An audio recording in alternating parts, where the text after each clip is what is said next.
What's up, YouTube? I want to do something today. I want to fix the code that I'm trying to write, which is code that needs to be reversed. And I thought about breaking that up into a whole separate section of reversal code, but I'm pretty sure I could combine it into one code. What am I talking about? So, I have been working on this game. I actually just started this game. It's going to be a really long-term project that I'll be doing, and it's very early days. The character is still in a friggin' T-pose, okay? It'll be an RPG platformer, kind of like Mass Effect with 3D platforming in between. What's up, Hub? What's up, Pun? And one concept I have is that you can, there's like a pause menu, you can save your game, but I want a different kind of menu. I want a menu that's also a hub world. So at any point in this game, because the alien, there's some lore to the alien, okay? The alien has like an orb in its chest. It's very important to the lore, okay? And it'll all become clear one day as we get further in the game. What's up, Anjak? Yay, Anjak! And so there's a lot of orb motifs that I want in the game. And so the thing is you can like sort of transport yourself into this orb environment whenever you want. And you can do your inventory checking, your fast traveling there. I want it to be like an interactive menu. Like menus where you check your move sets and stuff. So I want it to be interesting when we enter that menu. So what I'm trying to set up, and it's still in its early stages. Hopefully we don't get frame skips, and if we do, that's okay. But what I want is, maybe we'll fix that today too. What I want is the world around you, which there isn't much of it, but the world around you to vanish, and then this orb to encircle you, and then it loads in your menu. So that's the idea. This is the code that moves forward that I need to reverse. Okay, let's see what happens. Okay, that skipped a little bit, but you kind of got the idea. Shoom, shoom, right? Like, that's the transition that we're going for here. But I have no way of exiting that transition. So this would be the menu, right? You're like walking around in the menu. You can go to your fast travel points and things like that. That's the concept. And I set up that transition to get us into there. And there's a lot of things going on. The player is teleporting, the sky is getting paused, so that way when we rotate around, it doesn't move the sun. You just gotta trust me, it's doing a lot of things. So I need to make that code work backwards. Okay, there, that looked a lot better. You saw how it gradually creep forward, and then it wraps around. Let me show, okay, that's as much as I have reversal-wise, which is a little bit, but it's not enough. So I was originally going to make two separate scripts. One script would handle the forward motion, the forward events, and then the other script would handle the reversing events. But I think, and I didn't realize this until I started getting in there, it would make more sense to have one script that handles the forward and the backward simultaneously. Not all crammed together, but combined.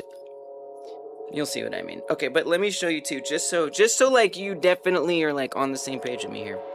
I'm gonna put the engine speed to 1/8 of its normal speed, so you can really sort of see the effect that's happening here. Okay, the stream isn't lagging, the engine is just running extra slow, so we can show you. All right, here, you ready? Here we go.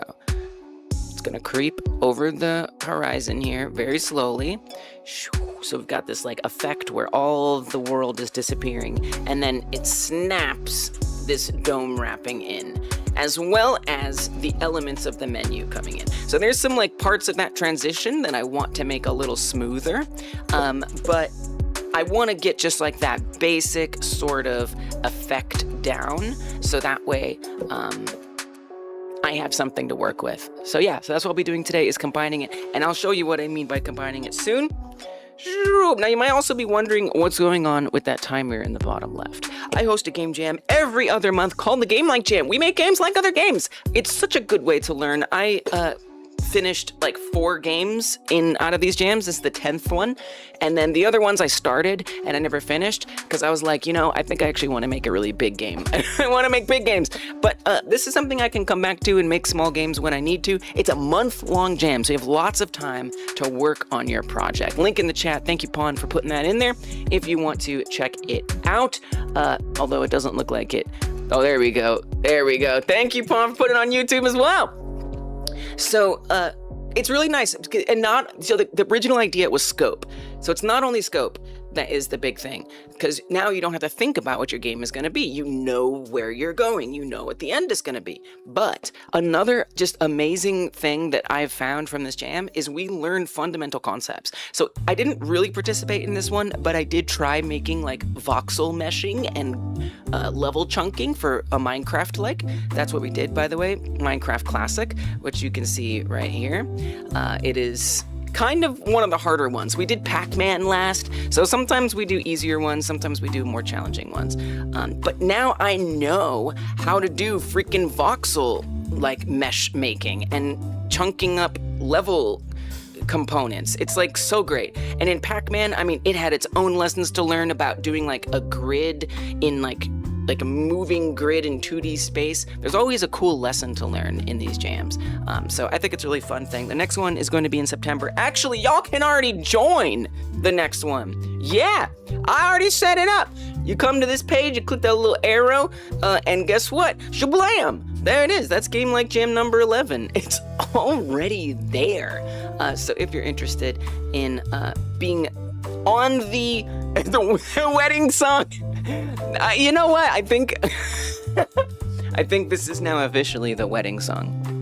If you want to be in the loop about the next one and all the news with it, then just go there, hit that join jam button, and you'll be on the mailing list automatically for all the info.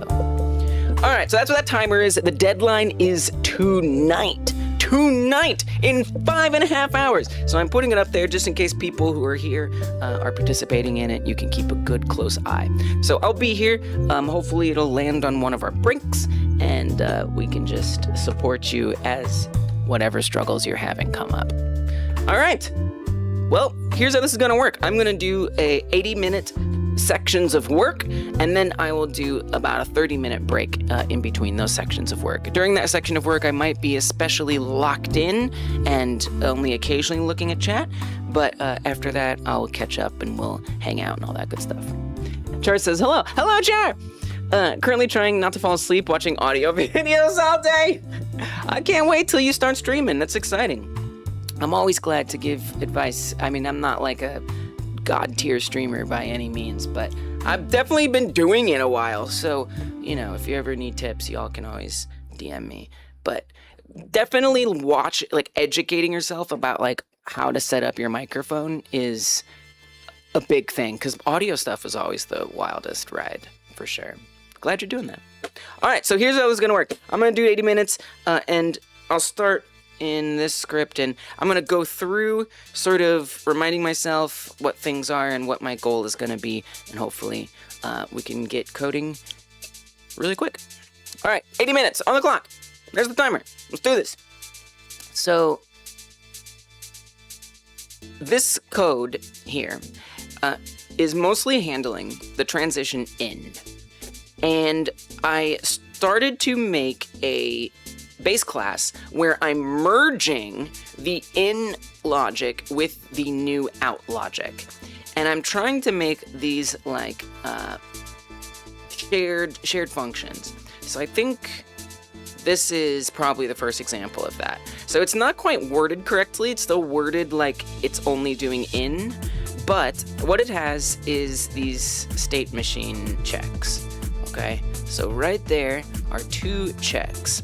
One check is asking, are we currently transitioning in?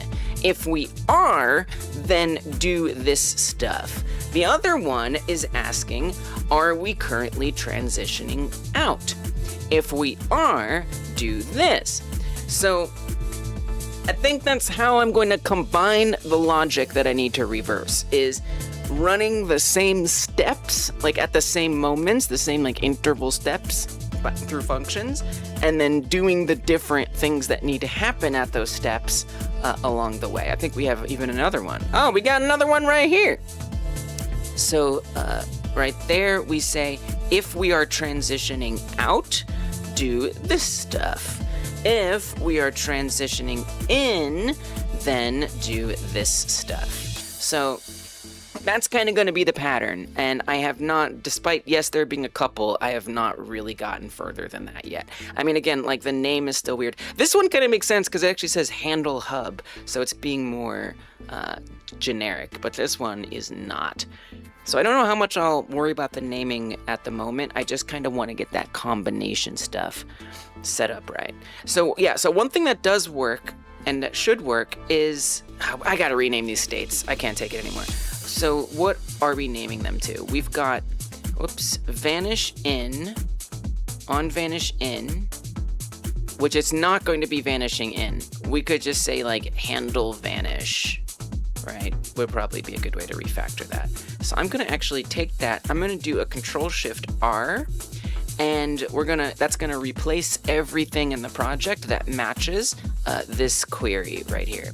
And I'm gonna replace, I do this _1_ because it's kind of more helpful to me to know like what stage we're at if I have a number in there, but you can't start enums with a number. So I put an underscore first. That's why it looks kind of wild. So we're gonna say _1_ handle vanish. The vanish is that effect that creeps over the meshes and the world to make it look like things are disappearing. So we're gonna handle that first, replace all of these other references. We've got a reference in the base class, and then looks like we also have a reference in the base class's base. This is the base class, and then I'm a little confused what we see.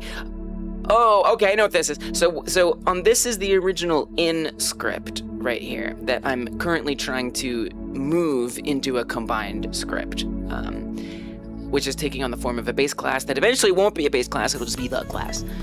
But in here, I've got references to when we change to that state, and if that state is true, then certain things are allowed to happen. So these are like checks, and then that's actually switching to it.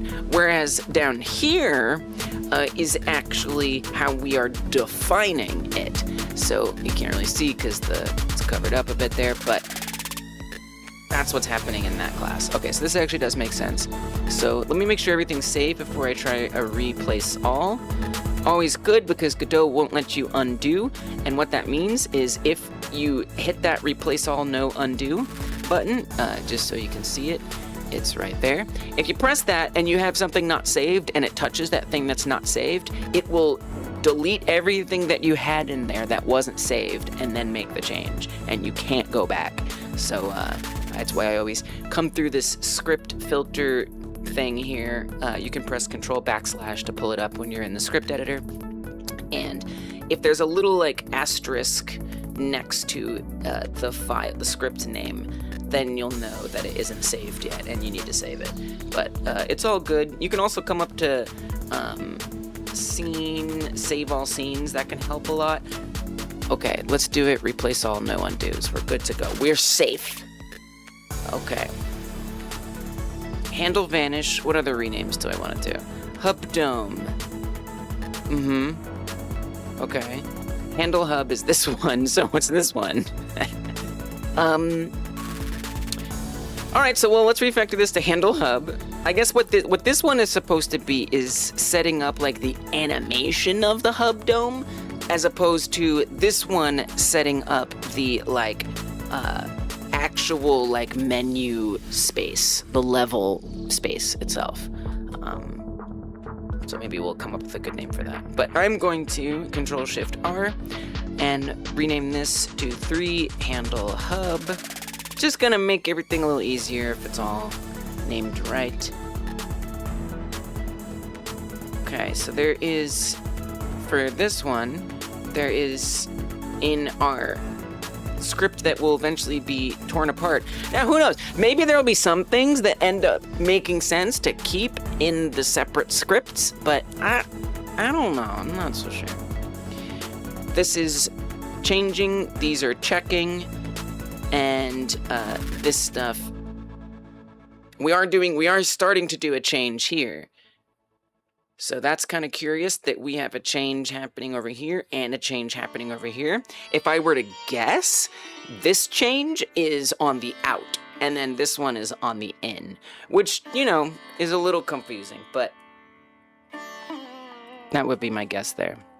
And then these are just setting them up and establishing them. Okay, I think we're probably okay. Let's double check. Nothing is going to be overwritten. There's a lot of scripts open. Don't really need all that open. Replace all, and actually in that pursuit, I'm gonna just Control W all of these. Bye bye. Please Control. I'm spamming Control W. Just get so many. Oh my gosh. Ah! We finally made it. I'm gonna need this one. Actually, I don't know that I need this one. Close it. Shut it down! Alright, all closed. This one we want open, and this one we want open, and probably this one too. Also, there is a cat, and if you want, she is there. Cool. Makes it easier to check if there's something that we accidentally might overwrite, you know, if there's less open. So I'm gonna go back to this. Hub dome. I mean, that's pretty, that's not in or out, so I think that's fine. I think that's a perfectly fine name. There she is. There she is. What's up, yours? Welcome. Hi. Thank you for the pride vibes. Thank you for the pride vibes. Hub mid in. I don't even know what to say about this. Hub. I mean, you could just say hub part way. I don't even know if that's really true when that fires, but that's okay. Let's get this set up. You're in the process of recommissioning your ancient EC slug cat. Your ancient EC2 P4 Git web server, and it's been surprisingly painless. What is an EC2 P4 Git web hub server? I'm doing hub. You're not doing hub. So are you saying you had like a server where you would put your, you know, host your own Git, and you're bringing it back? Is that what you're saying? Sounds like a good thing to get it doing. We're gonna say hub partway or something is what I'll refactor that to. Replace all. We already know we're safe. I do kind of want to just take a look at what this setup is right now. Transition hub menu out.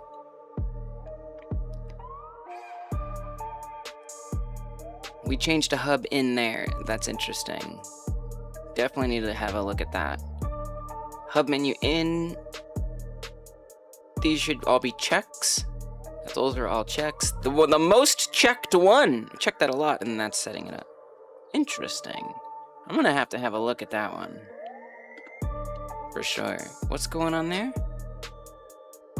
When we first start.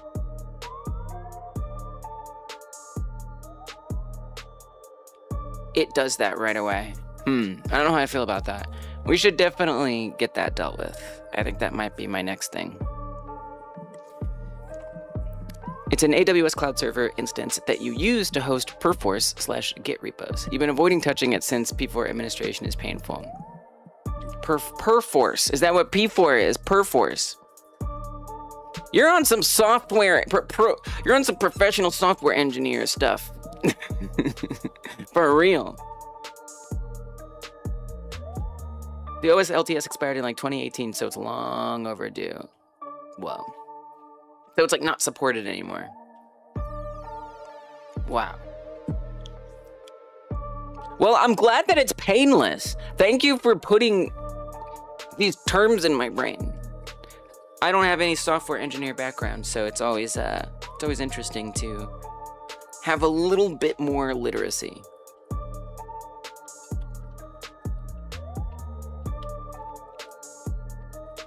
It's nice to have your own server for Git stuff. You don't need GitHub, people. You really don't. But it is useful. Okay. But you don't need it. Okay, so I think these are all pretty good. To me, it's still finished because we were at the end of the line and we come back. So I think finished is still appropriate. Okay. Okay. So let me take a look at what's going on here. Whenever we start going backwards, the first thing that's going to happen is this start function is going to run. That's number one.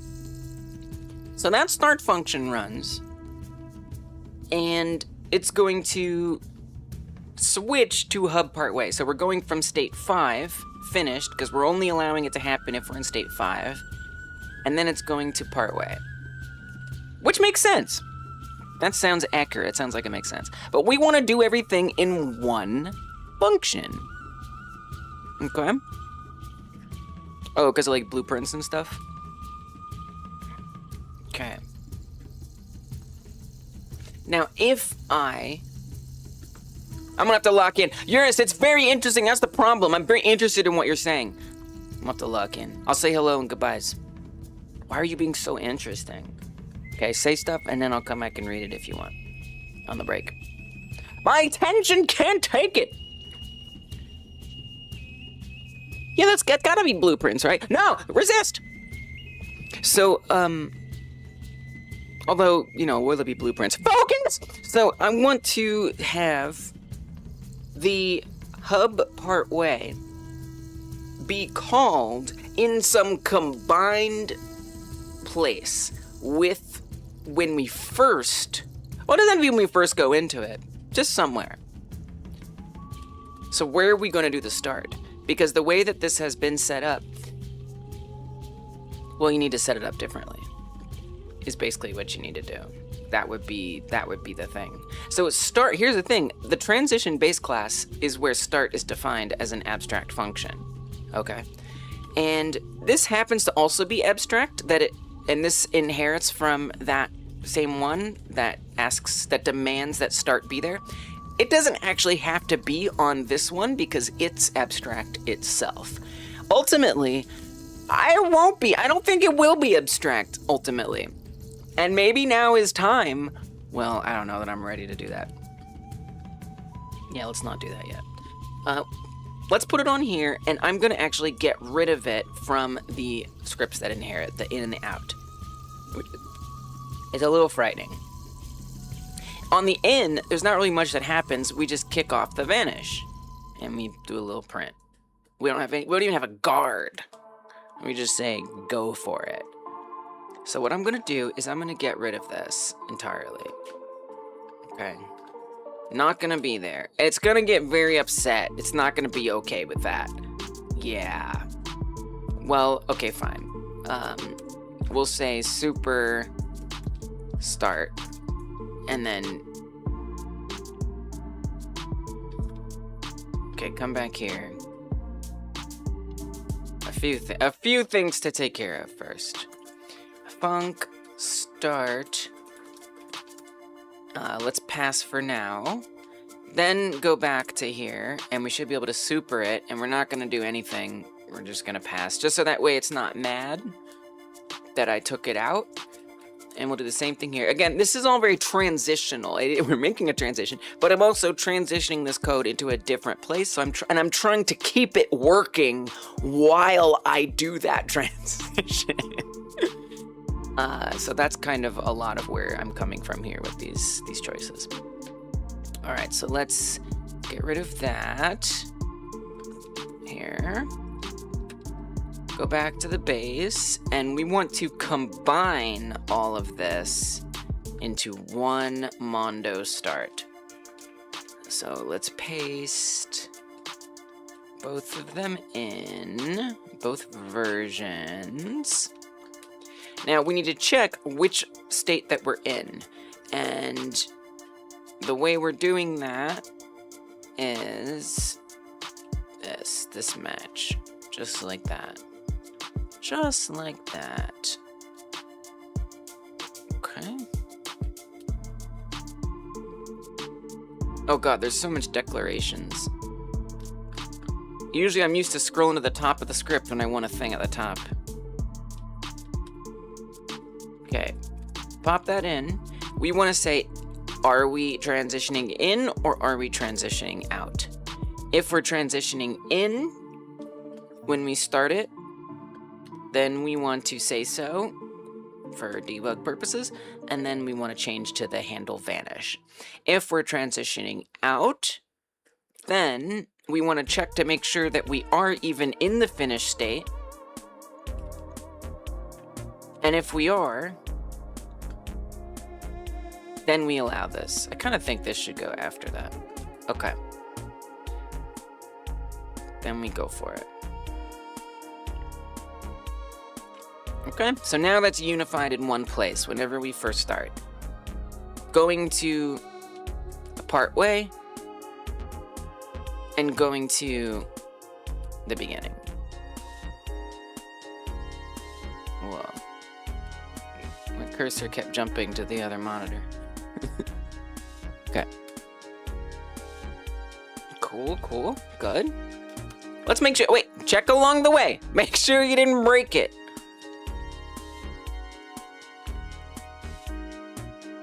Nice. Good. All right. So far, so good. Now, what's next? What is this? Oh yeah, switch to if else. Yeah, I might need to switch to if else. It came to my attention that match statements checked in the process function is suboptimal, and I need all the speed I can get here. So we might do that at some point. That's why I put giant comment block of to do, so I definitely don't forget. Okay. So what's next on the way out? And hopefully this will help me bring the ins together as well. Oh, let me rename the function, the helper function. Or not the helpers, but the callers, whatever. So on vanish in, I actually want to refactor that as well to on handle vanish. So we're going to replace that, not really in that many places, but just in case. Oh, no undos. Right. That's all right. Put that there. Oh, just a wee typo. Just a wee typo that had ripple effects.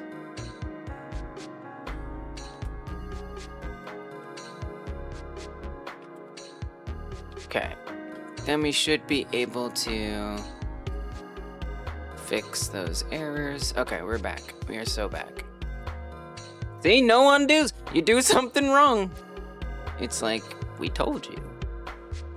All right, hub dome, handle hub, and then this one we're just renaming to part way. On hub part way. Put the parents. Don't forget the parents. All right, looks good. Replace all. Okay. Now, going back down to the on hub partway, we'll just put this here. After that happens, on the way out, it changes to handle hub. Handle hub on the out is just immediately bringing the level back. That's what that does. It also unpauses the sky. So if you want to just understand what I mean by pausing the sky, here's what I'm going to do. I'm going to keep rotating my mouse, and the player wouldn't be able to do this once I'm finished, but for now, I'm going to keep rotating my mouse, and I'm going to bring in the effect. And what you'll notice is there's a portion where the sun will still be rotating when it doesn't really make sense for it to. Okay, here we go. So we're rotating, I'm pause it. See right there? The sun, oh, let me rephrase that. The player is still rotating, but the context of the sun is no longer there. That's what I meant to say. But that's what would happen, is the sun would be nonsensically rotating. So the sky is unpaused, the sky is unpaused, the sky is paused. Because see, when I'm rotating, it's not actually allowing it to do that, to move with the rotation. However, when we're going on the way out, I want that to unpause. So here, the sky is paused, and then when we press that, it's back to being able to move around. We do have to make sure that timing is right, because the whole point of that is to make sure we don't see like a jarring switch. So let me make sure that that's kind of correct. So we bring it up, that comes up, we press this, yeah, it jumps into a totally different spot. So like, that's something to think about. How do I want to deal with that? I mean, I think what you'd want to do is capture the rotation of the player that we were at when we first left, and make sure that when we return, we put the player back at that rotation. And we have to do that after the sky is unpaused, or else it won't be updated right, probably, maybe. Okay, so let me go to the player script real fast and just see where that teleport thing happens, because we're actually teleporting the player. The hub world, the hub menu, is like 200 meters below the actual gameplay world, the normal gameplay world. It's just down there somewhere. So the player literally moves their position down there. Part of the reason why the sky changes positions, which is not so optimal.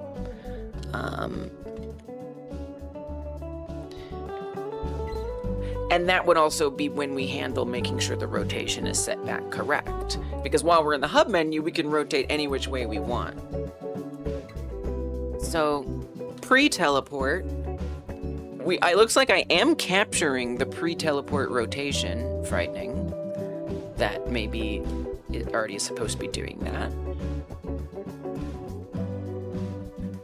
This else is teleporting back. Or unteleporting.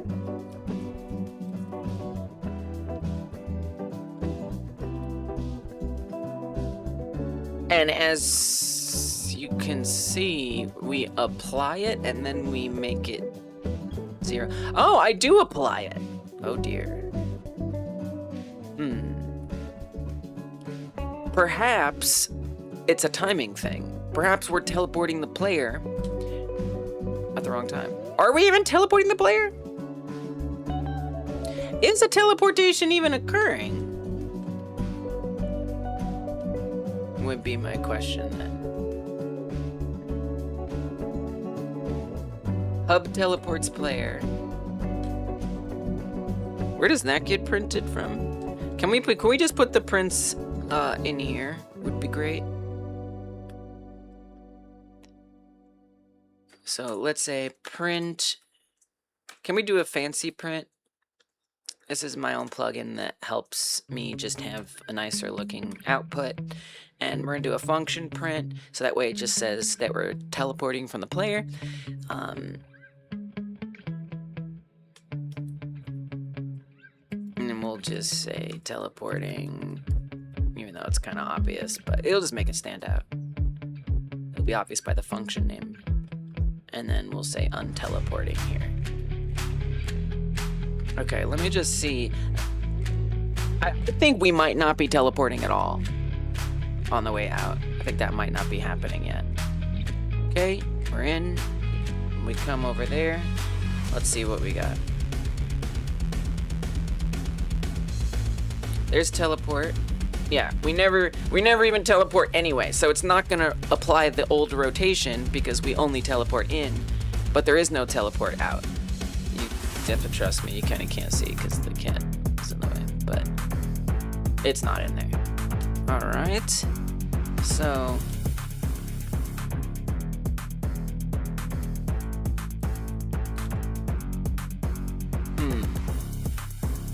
let's see when we do call that teleportation. What's up, Vinge? Welcome. It is possible to get the hip bone to follow camera movement rather than the root of the character body. To get the hip bone to follow camera movement rather than the root of the character body. Oh yeah, like the like, I get you, the origin. If you're in Godot, using a remote transform or a bone attachment? This is the way. Bone attachment or remote transform. Or you could just convert the position of the bone manually. It sounds kind of painful. Yeah, I do think cameras look good that way when they follow the hip bones. So I'm gonna look on the in and see if we can find when this happens.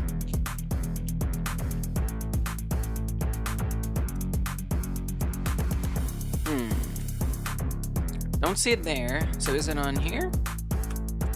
Where do we teleport to where? No, it says hub teleport though. So I think that might be on manage hub menu. Yeah. Okay, so the hub menu is handling it. So we're not unloading the hub menu, I'm guessing? Because if we were, we'd be teleporting. We should do a hub unteleports player as well.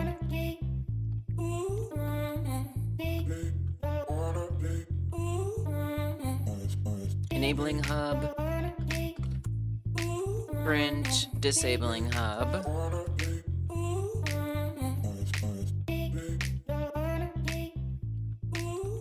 Okay.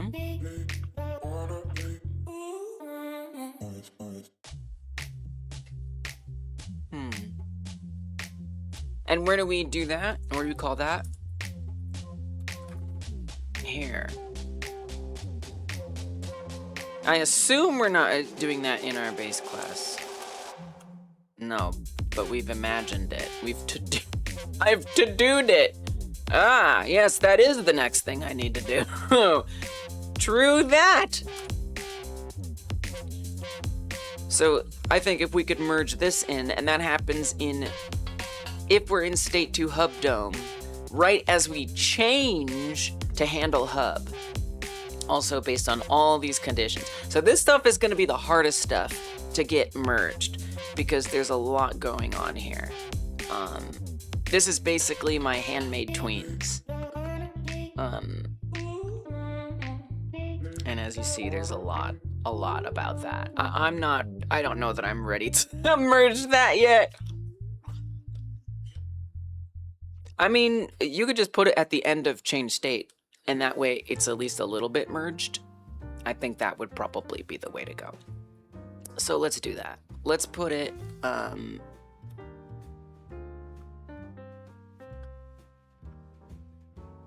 that was where it was, right? I already forgot. On the in handle hub, yes. Okay, so at the end of this, after we do all those things, we would want to have that enable the hub menu. So in theory, that would be when we'd want to turn off the hub menu. I don't know if this timing is gonna work out right, but we're gonna find out. Let's run it, see what happens. I'm scared, but it'll be okay. All right, that looked totally fine. But what about on the way out? I think that was actually good. I think the sun was in the right spot. I'm gonna not have the debug appear right at the start. On the top left there. Sometimes I do need it, but I'm not really using it right now. But then I just have to remember where I define that it appears. Because I don't remember. Oh my.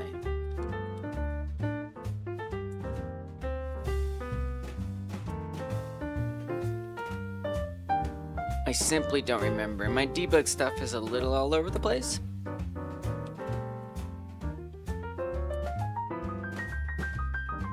What's in the manager? Display. Wait, it says state display on start false. But it is. Oh, it's an export variable. I kind of hate export variables. Okay. What a waste of time. I don't want it to be an export. I don't like export variables sometimes. I don't want them. Get out of here. Okay, so that should keep it from starting up. That's that thing in the top left there. It's just it's kind of bothering me. All right, so what I want to see, let's put the sun right there. So it's in the bottom left. We're at that kind of angle. Bring in the hub. Now what I want is when I exit, the sun is gonna be in the same place. Nice. Okay, let's freaking go. Hell yeah. That's what I'm talking about. That's what I'm friggin' talking about. Now, What else did I have in that to do down here? Is that already all done? Show active. Propose gameplay state. Wow, so actually switch us back to the region. Did we do that on the end of things? We do not.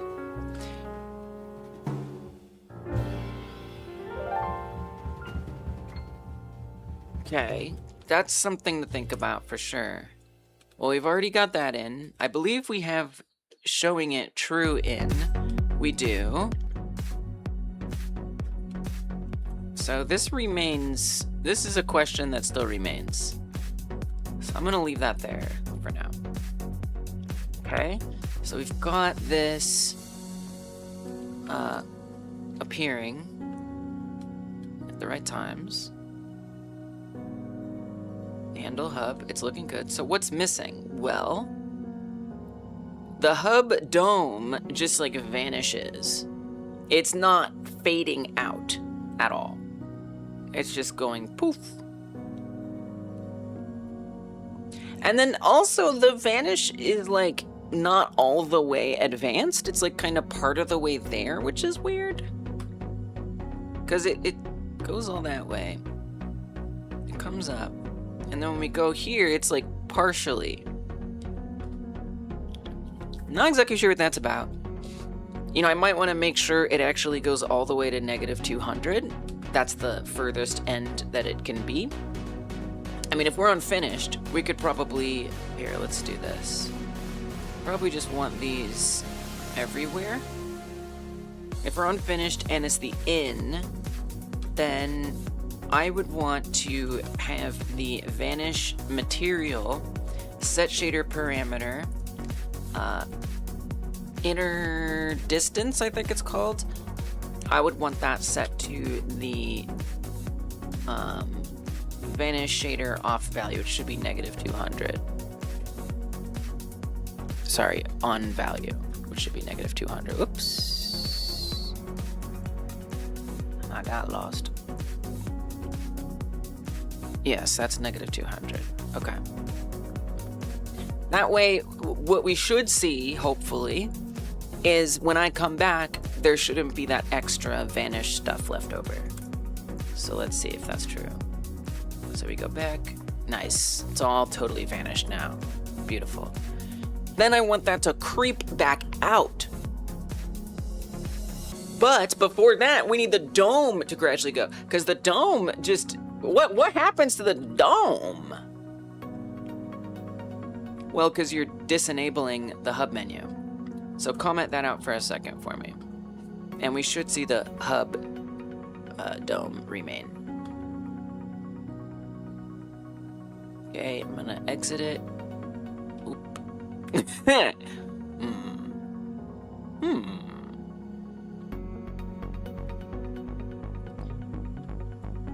Is it showing the region, like, overwriting it or something?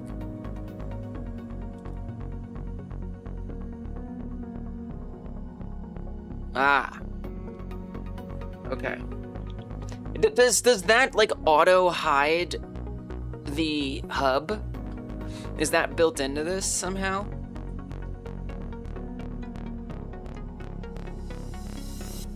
No, it doesn't look like it. All it does is it makes the active region visible true, and it puts its process back in there. That's all it does. It also adds the environment in. That's supposed to be there. It really doesn't need to if it's already set.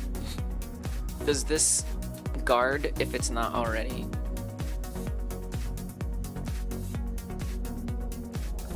I mean, we'd want to say if current is already set to 2, like, don't, you know. I'm just saying, it just doesn't really make sense.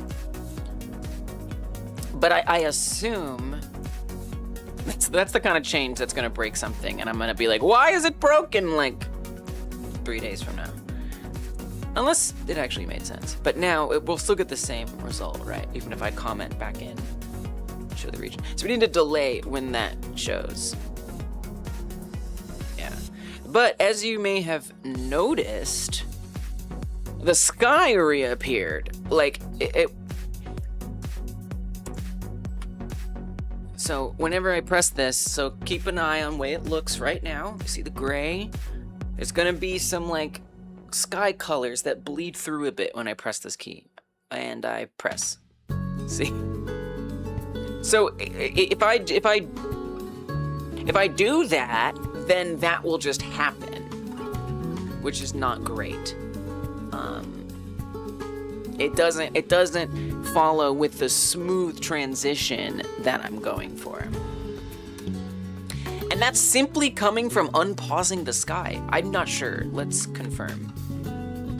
Yeah, because I guess the sky is moving into the... But why does that affect the bleed through? I find that a little surprising. Like, if I'm over here, we don't see any bleed through. Then if I press this, wow, it is not happening. I wonder why unpausing the sky does that.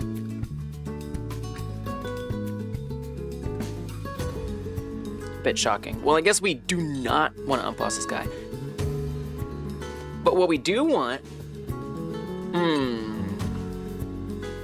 Yeah, leave the sky, because here's the thing, Lise. When you unpause the sky, we should already be rotated at the right spot. Okay, this should be fine, So the first thing that needs to actually happen is not unpausing the sky. The first thing that needs to happen is the dome needs to, well, the contents of the hub, those two planets, need to sink down, and the dome needs to animate out. That's actually the first stuff that has to occur. Okay.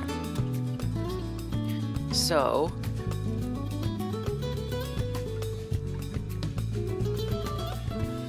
comment that out.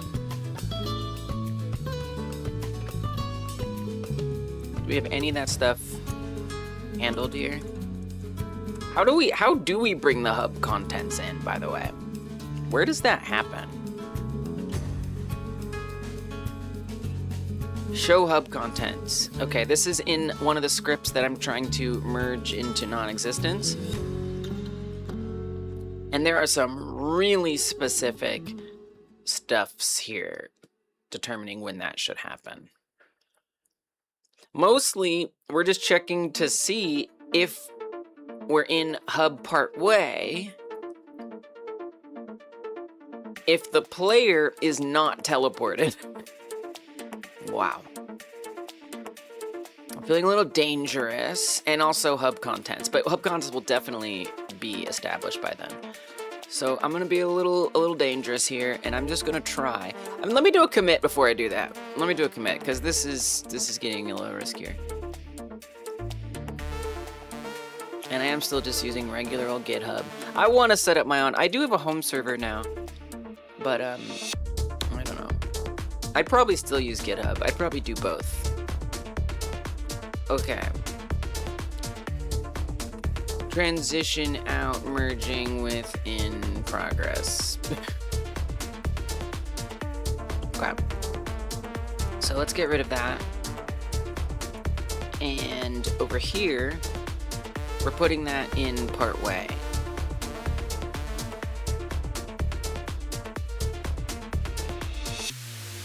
On the in.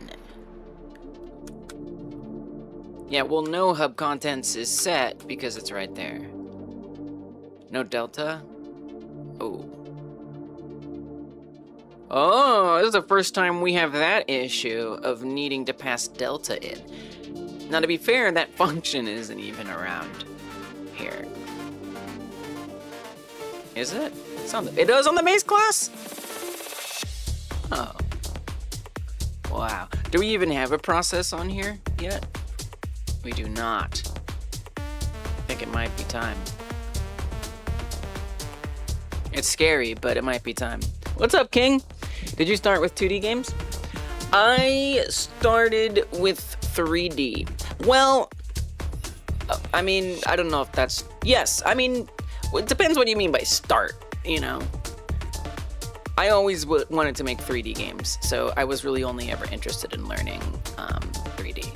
that was always kind of my interest. I didn't really want to make 2D games, so why learn it?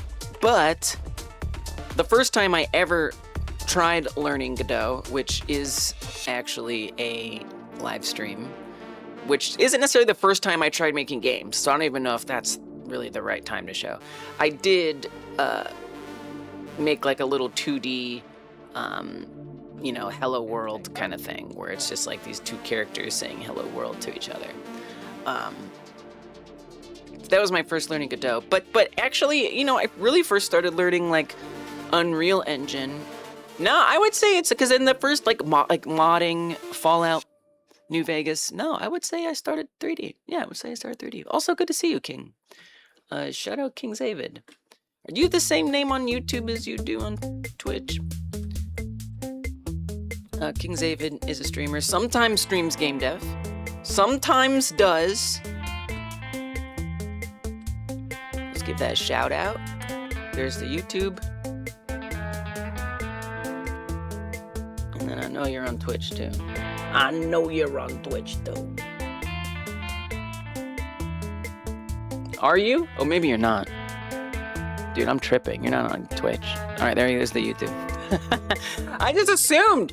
I'm sorry. It was wrong of me. Don't assume. Oh, thanks for the hydrate. Cheers. I need a refill.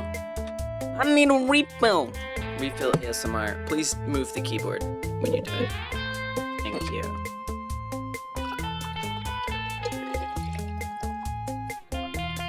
Nice. Cheers, Cryptic. Good to see you. Hope your game jam entry is going good. I got the deadline right there in the corner, just in case. What about you? Did you start in 2D? By the way, I might not respond right away because I'm in my focus mode, but I'll be chatting more in 30 minutes. Sometimes I check in. Of course. Okay. Right, process. Yes. I still haven't decided how I want to handle this. I do need to pass delta in because we're interpolating it.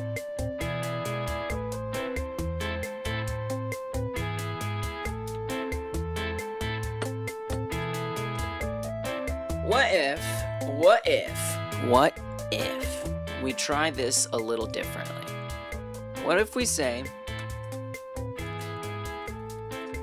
process naturally delta. Tawny, welcome. Assume makes an S out of Ed. You got me. It's because you and me, but it's not what you said. Hey, welcome, Tawny. That got me a little bit there. Shout out to Tawny as well, by the way. Streaming over there on Twitch. Big brain stuff over there, by the way. Great experience. Someone helped you figure out your animal wandering AI logic today. So you weren't all alone. Yes. I mean, that video that I posted the first time I used Godot, I wouldn't have gotten through it without the help from chat. Now I'm like, no backseating, don't help me. But sometimes I'm like, help me. And it's like so awesome. Yeah. Yup. It's like, I could never go back to not streaming my coding sometimes. Of course, Tony.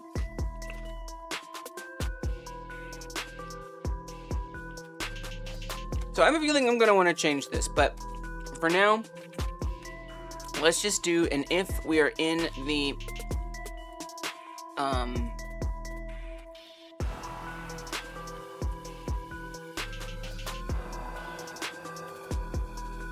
hub.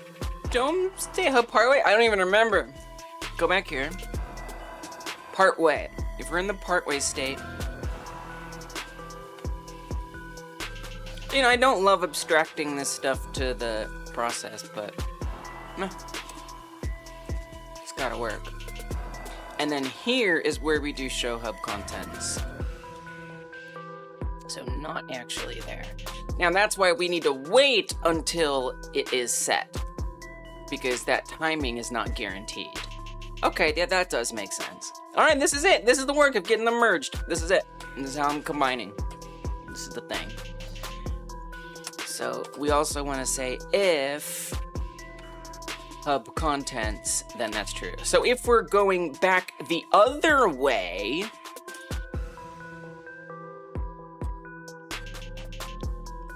how do we know? Because we're on the same thing. Well, you do the match.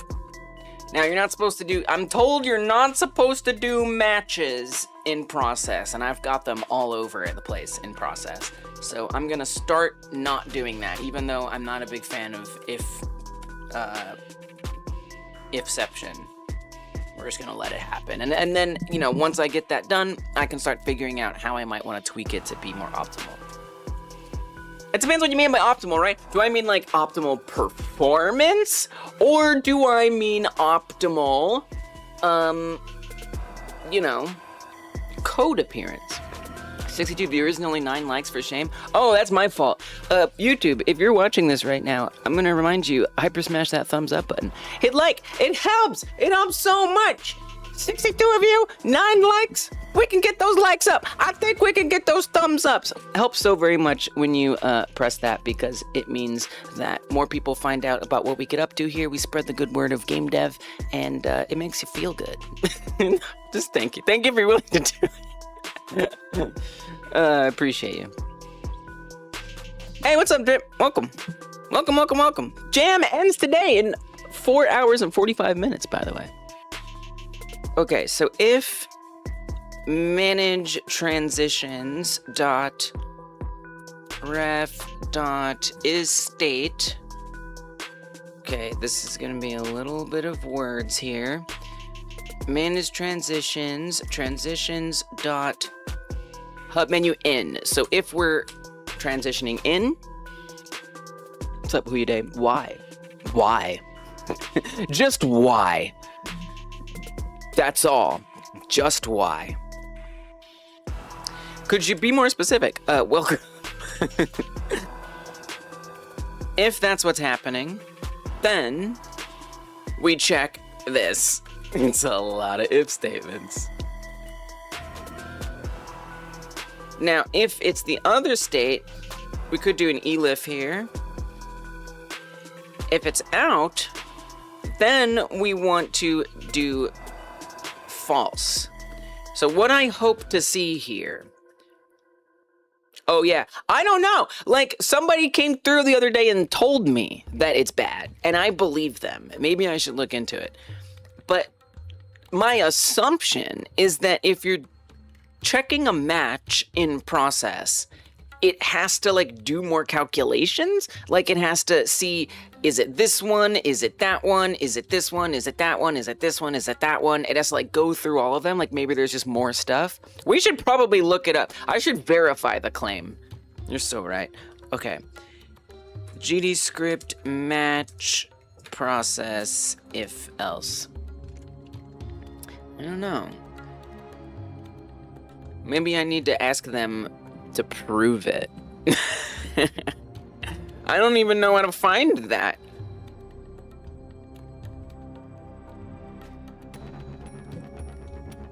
GDScript match bad don't in process. Like button. Hit the like button. We're just saying it. We're just trying to put it out there here. Okay? Showing the code, match singleton. You know, I don't know. I simply can't prove it. Huh.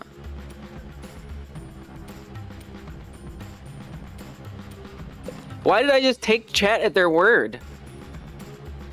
Well, it's not to say, so like match or switch statements can be performant, but what this person was saying was that in process, so if it's being called every frame like that, that makes it less performant. And you know, at the end of the day, it's gonna be saving like fractions of seconds. Okay, you know what? Let's do a match. Let's do a match. Okay? Because I would rather do that. And if I get to talk to that person again, I kind of wish I could run a test, you know? But like, that'll take time to do. So I probably should just not run a test. That's tough. Yeah, I need proof too.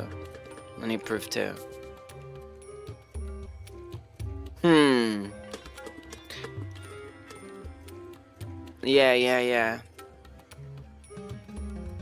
I mean, he's a very trustworthy person. That's why I believed him. He's very smart, and he helps maintain Godot, the engine. So like that's why I took his word for it. Okay, you know, I'm gonna leave it, but I'm gonna keep it. When he comes through, if he comes through again, I'm gonna grill him on it. I promise you all. I'm not letting him get away with this without an explanation. Yeah. I mean, he's not like the most important maintainer that exists, but he does contribute. Maybe contributor is the better word. Okay. But this will work. Let's see what happens. Let me see if the things that I expect to happen. That was good.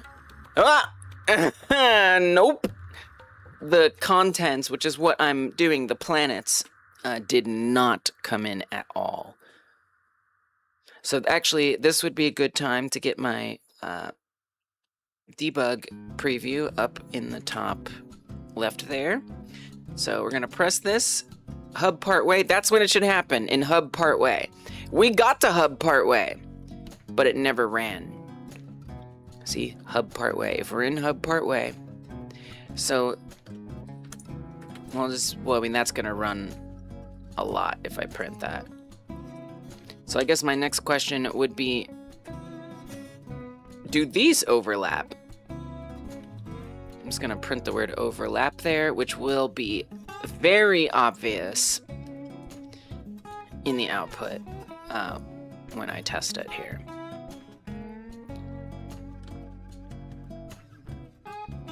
Whoa, it only ran for... no frames. Oh, it never happened. Oh, you know why? I'm overwriting it because a script that inherits this, which is the only way it exists, also has process. So we need to super it.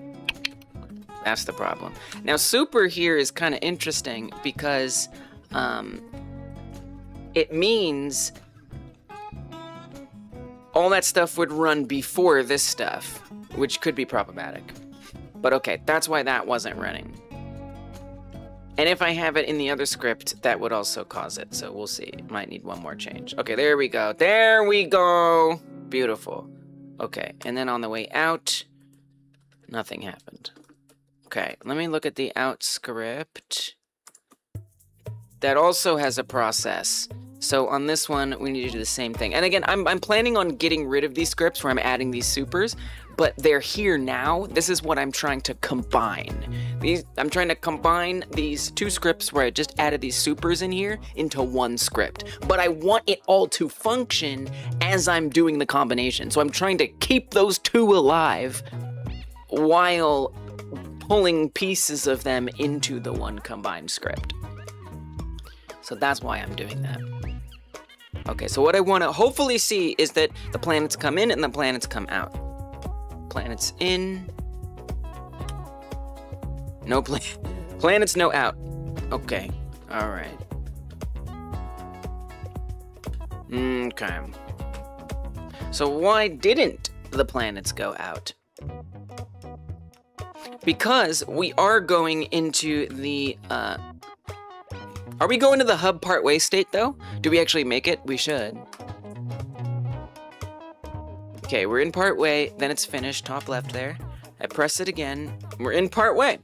But what must not be true, and maybe I need to check this as well, I need one more debug display. So I have this code here that lets me set that up easily.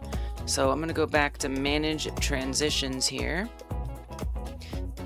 And we're going to check when it's switching between in and out. So we'll put that right there. And yes, I'll make a debug display.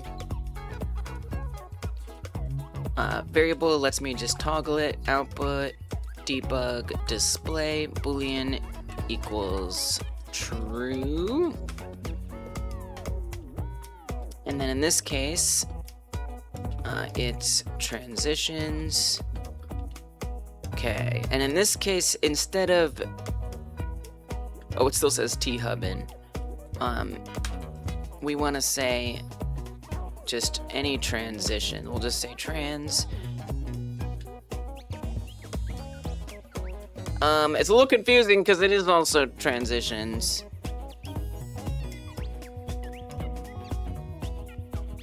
I'm trying to remember what that is for. That is for machine name and state. To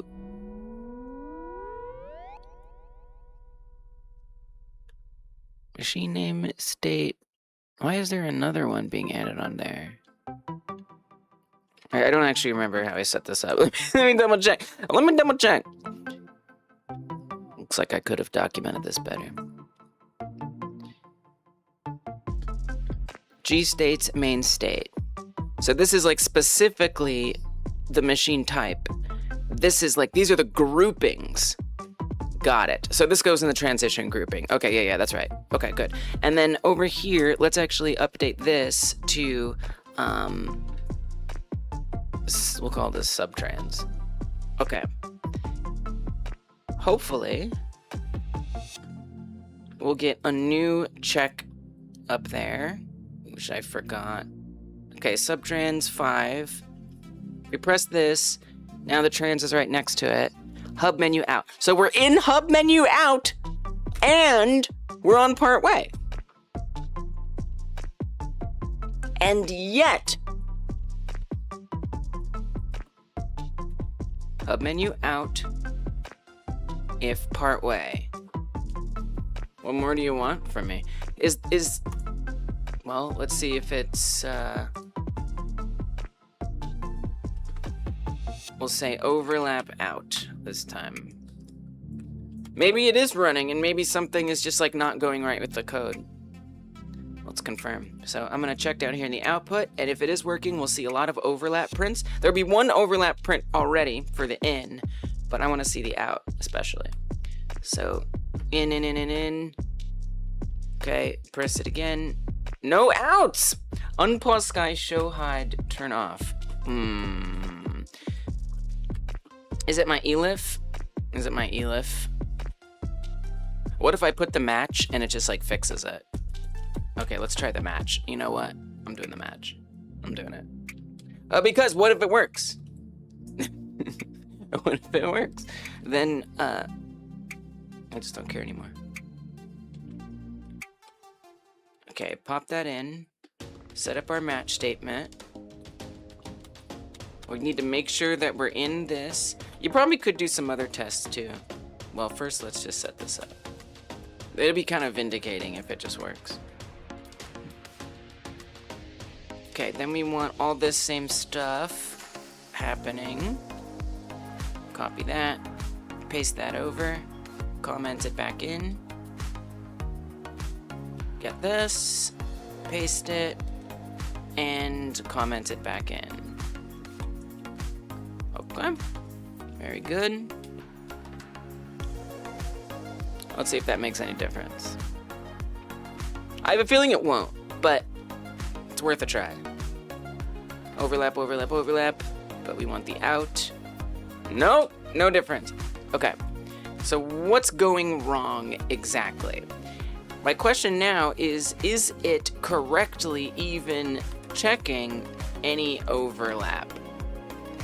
Or rather, part way. I want to at least see that that's happening on the way out. Because if that's not running, we have a different problem.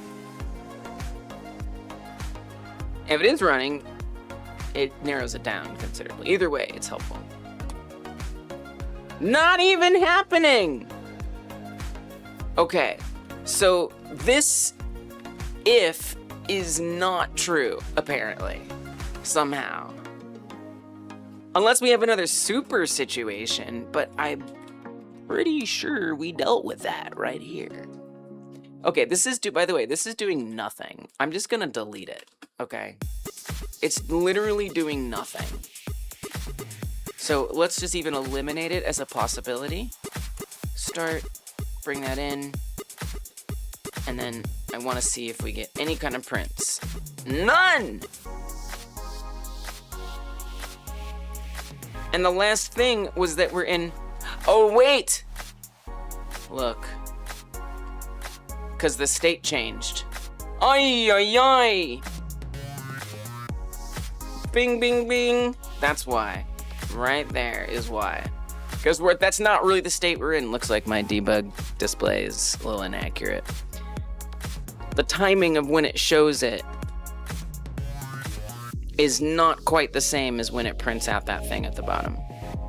Okay, I can fix this. I like how I still am gonna probably keep my switch statement in there. Well, there's both now, so I can always go back quickly if need be. After we grill that young man. So, somewhere we're switching from for here. Probably right there. That's literally the only thing that you do in here, is you switch to this one.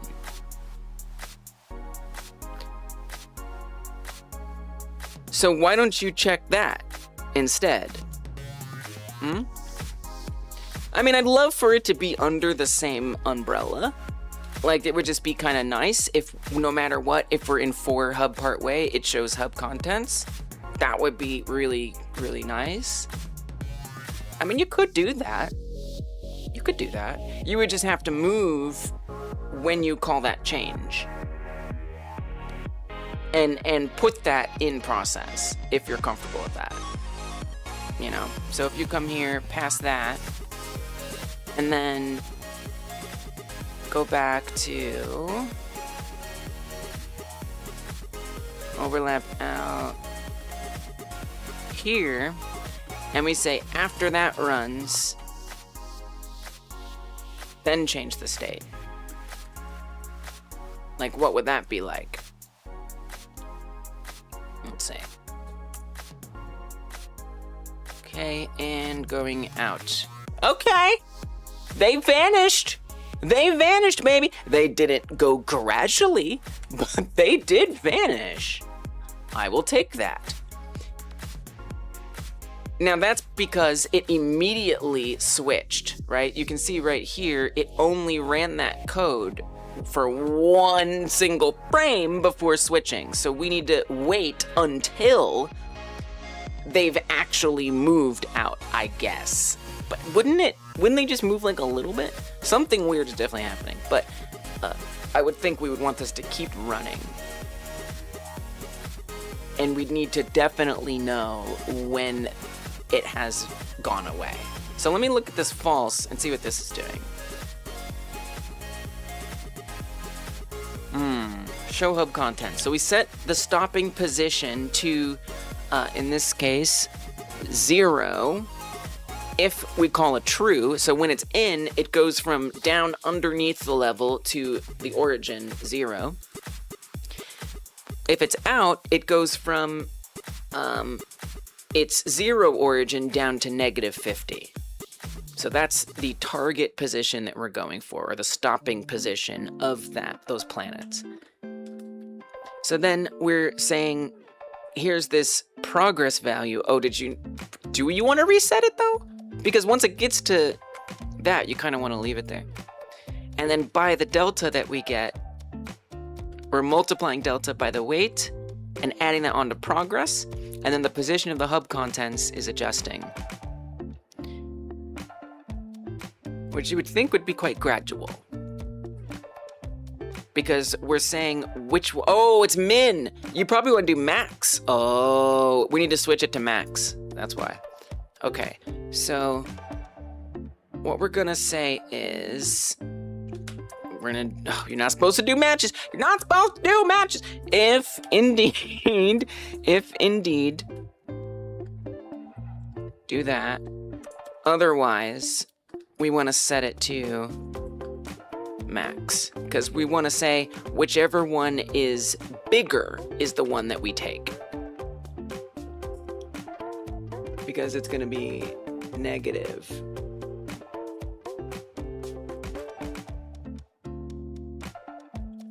I don't know. I don't know if that makes sense. I think that makes sense. But that's still not going to work because we still need to know when we've actually reached that point. So we should be able to ask. We should be able to ask it, has the transition complete? Where we'd want to find out what is the current hub contents Y position. Which I feel like we could ask the hub contents that. Right? It's just a node 3D right now. Let's give it a class, baby. Okay, hub contents, let's attach a script. I'll put it in my scripts folder. And it's hub contents, I'm gonna say underscore node 3D. And we're gonna put a static singleton pattern reference to it and call it hub menu contents. All right, now I will say we could even like store. What if we store its positions on it? So it itself handles that, and it can just report a true or false if it has made it, just to keep it like a little simpler. I think that that's probably a good idea. So I'm gonna move this hub contents. It's one of the constants. These progress weight. We'll keep that there. Okay, now go back to our new contents script. Add those in as constants, and then we could even put the show hide stuff on here. You know, we could just handle that all on here, which kind of sounds like appropriate. Although it's not really needed in any other context, but it feels correcter. So let's just do show we probably shouldn't do. We'll say, because show will be shadowing something potentially, a built-in class or method. Reveal. Indeed, Boolean, and then we'll put the delta float in there. We'll literally just put that exact same code in. And then we'll also have a is revealed, or is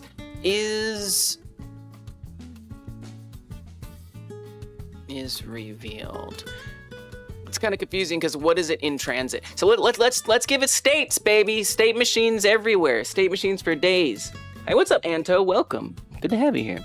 You want to try and do streams working in development. What is your advice to avoid ideas getting stolen or something like that? Don't worry about it. That's my advice. Let it go.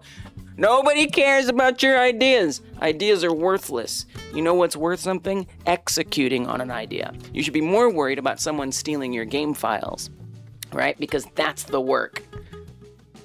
That's the thing that's valuable. Ideas are worthless. Worthless. Seriously, they're worth nothing. You have to do something with it. Welcome, though. Good to have you here. We'll look forward to checking out your streams when you do. You be streaming on Twitch there? I'll give you a follow. Boop.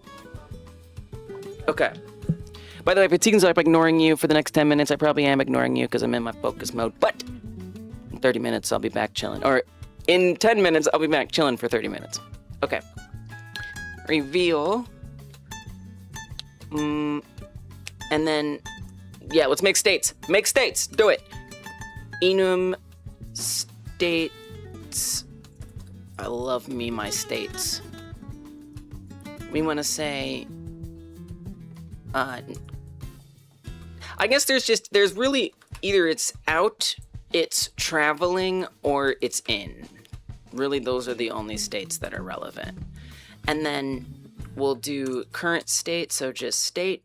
which will be typed to the states, and by default, we'll say that it's out. That is to say, not visible.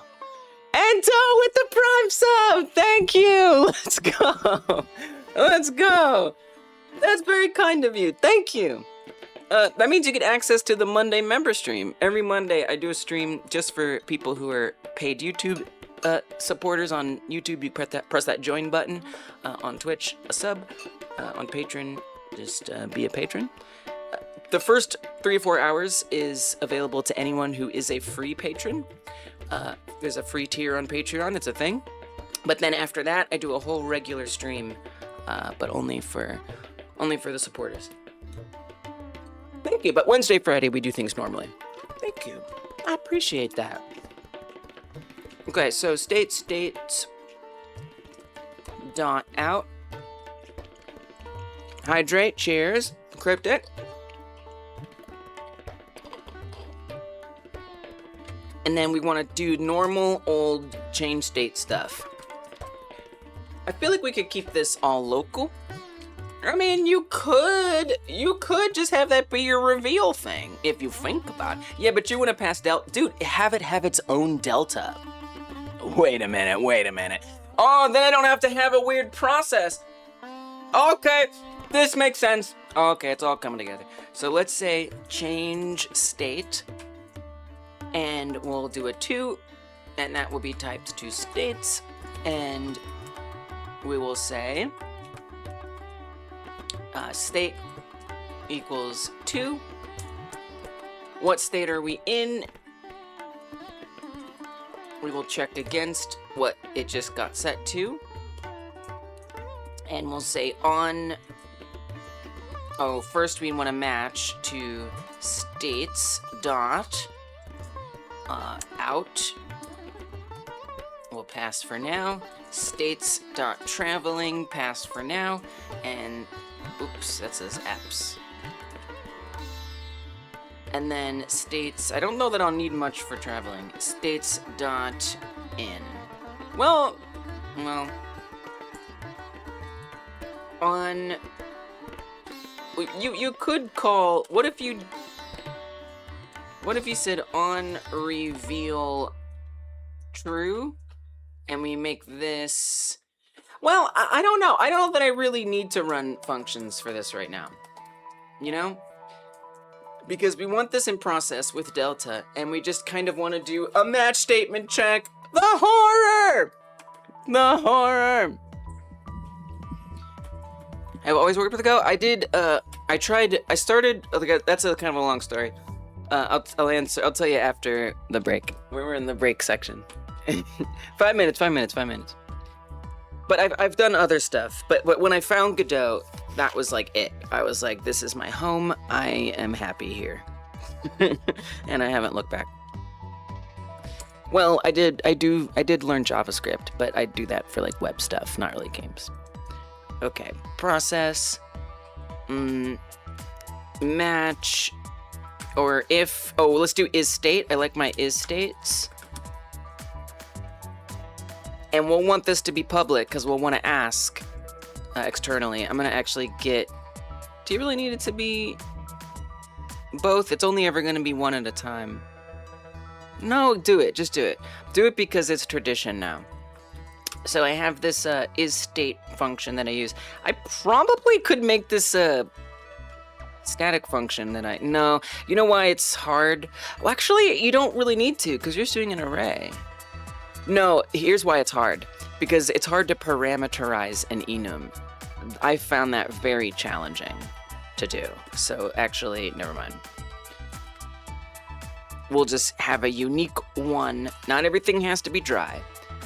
Unique one here. And what it does is it allows me to check if multiple, like either if we're on states out or traveling, I want to know. Are we on states traveling or are we on states in? And this will be able to tell us whichever is true. Or normally we just check one.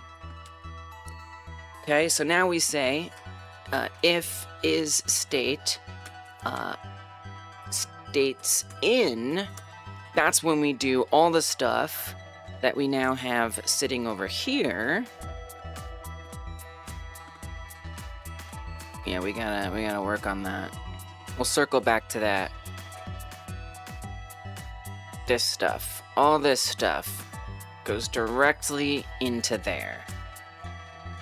Period. All of it. In fact, just, yeah, this whole thing. Get it in there. Throw it in the trash. We'll want to grab some of these as well. I would say all of these. Except for hub contents. We will need to set hub contents. That way we can even call this. And then what this becomes set to is hub menu contents. Hub.mat, that can stay. Okay, do we have any constants? Hub contents progress weight. Let's get that too while we're here. Just grab all that. All right, looks good. I don't think we actually need this, but we're not gonna worry about that right now.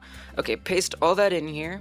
We'll wanna get those constants and variables out and put them up top. Make sure there's not any other weird thing I left in there. Looks good. Then we indent. I mean, you don't even really have to do that, because you need this no, don't do that. Back it up, back it up. Get rid of all this. Oh, I backed up too much. Get rid of all this. We have our stopping position, hub contents in, hub contents progress. Instead of indeed, this is where we check if is state. States dot in, we do that. Expect statement found indent instead. Whoops, back that up. And then for this one, we can do an elif. You could do a match too, but I prefer using this helper function. In this case, that is just literally itself that we're adjusting the position of. Well, we kind of do the same thing. I think I would rather just set a stopping position equals here. I think that's going to be a little cleaner in this case. So we update that like that.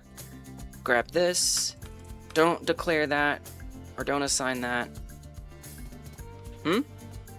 Variables to, oh, pause. Boop, boop, boop, boop, boop. There we go. Same thing here. Oops. Stopping pause equals, except that time it's the out. Set that to out, and then we'll be good. Hello, Andrus. Welcome back. Okay, so that is pretty good. Now I gotta go back over here, and I gotta catch all this up. Which I might not be able to do before the break, which is okay. So in this case, we would need to say hub contents dot ref dot change state is state. So we're gonna say change state to hub menu contents dot states dot in. Let's finish this thought. Come over here. I don't think it's gonna work right away. I'm sure there's something I'm forgetting. But in theory, it should handle itself outside. Now this is gonna run way more times than I actually need it to, which is not great, if I'm being honest. Well, you don't need to put this in process anymore. That was the whole joy. Look, take all this out of process and put this in part way. That's what you get to have now. That's my gift to you. You get to come over here, go to part way, and weave it in. So get all this, cut it, put that right there. We don't have to even check if hub contents because we already know it's gonna be there. We're quite confident about that since we set it up in there. Get rid of this. And then for the out, grab this. You can keep that if you want. Put that in the garbage. Then for the out, paste all this in. And let's see what happens. I don't know if it's gonna work, and if it doesn't work, we move on and take a break. It looks like I've forgotten some things, probably. We'll see. Let's see what happens. Let's just see what happens. Let's just see what happens. Okay. Comes in. Nice. Do the planets go out? Invalid. Oh, it wasn't set up. It looks like I was making it null. Okay. Wait, but I can fix this. Okay. There. Look, I fixed it. Let's try it. For real. This is the last one for real. Okay. Comes in. Okay. Well, they vanished in a second. But they didn't go gradually. So that will be what I try to fix when I come back from the break. So I'm gonna take a break. I'm gonna chill, chat, maybe play some games, whatever we have time for, and stuff like that. By the way, just a friendly reminder that we are currently in the middle of an end of a game jam. It's called the Game Like Jam. I host it every other month. We make games like other games. We're making games like Minecraft Classic, and the jam's gonna end tonight. That means in however much time, let me see how much time. Jam, there it is. Bring it back to visualness.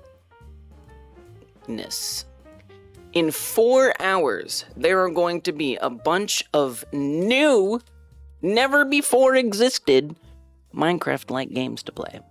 They will just exist. You will get to play them. All right, let's catch up. Okay, have I always worked with Godot? I have. So I was like a writer doing like screenwriting and playwriting, and I wanted to try to visualize my characters without having to produce a whole movie or produce a whole play. I wanted to visualize what was happening. And I was playing a lot of Fallout New Vegas at the time. So I started doing mods for Fallout New Vegas to be able to put my dialogue into characters. And I was like, ooh, what if I make a cool location for the characters to be in? Oh, what if I make a quest and the player has to do that quest and get this special weapon, and then the lore will support this and this. And next thing I knew, I was just like, wait, I want to do game dev. This is so much fun.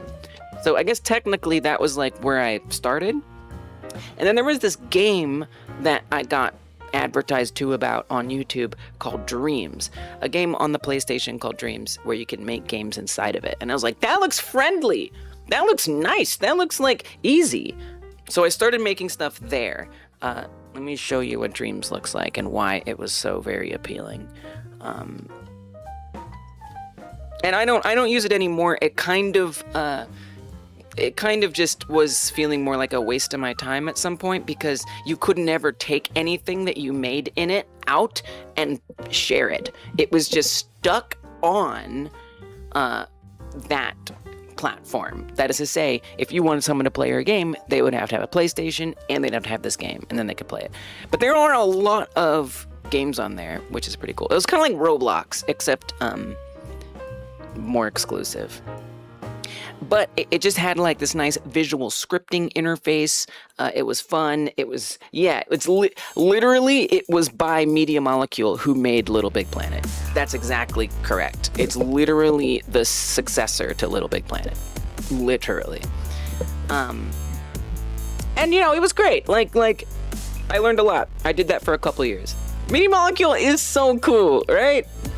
And that was another great thing about Dreams, was just like getting to be around Media Molecule. They were really great and supportive and involved up to a certain point, and then they sort of bailed. And they revealed that Dreams was not going to be as supported anymore. But because I was into this like visual scripting thing, I moved on to like Unreal Engine. I don't know that I have an Unreal Engine video. Oh, I do. I guess I do have an Unreal Engine video up.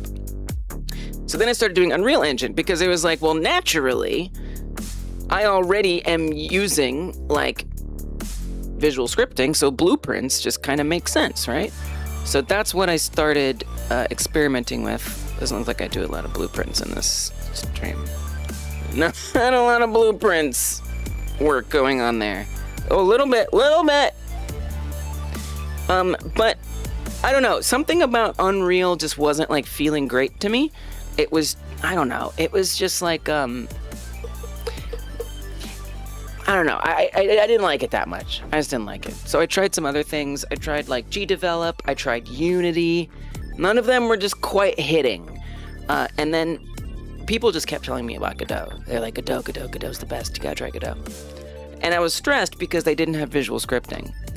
But that was it though. When I tried text coding, it was like, oh, this is so much better than visual scripting. I didn't realize it, but for me, visual scripting was a nightmare because I had a hard time refactoring. I had a hard time organizing my code.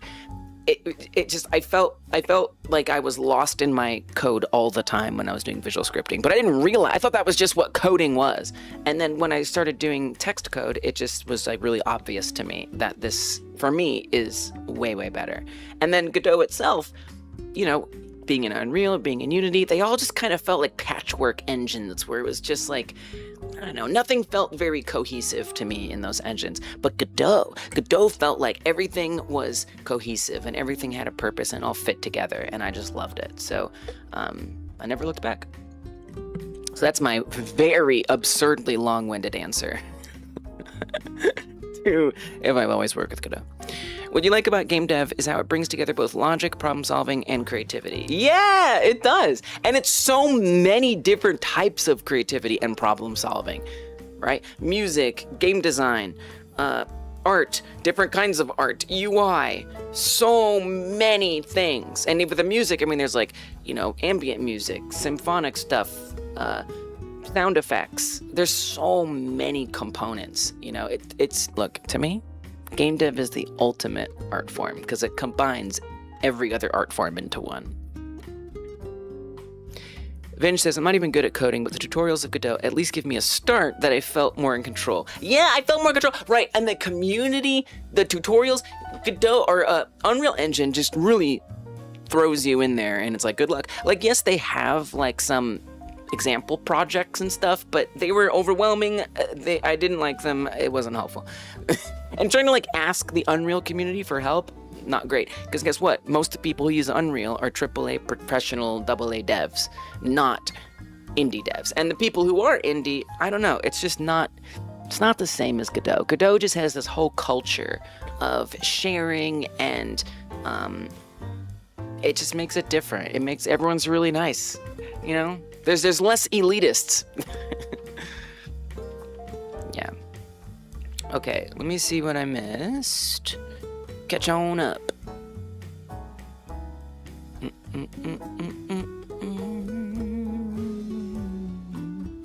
Oh, Nick was here.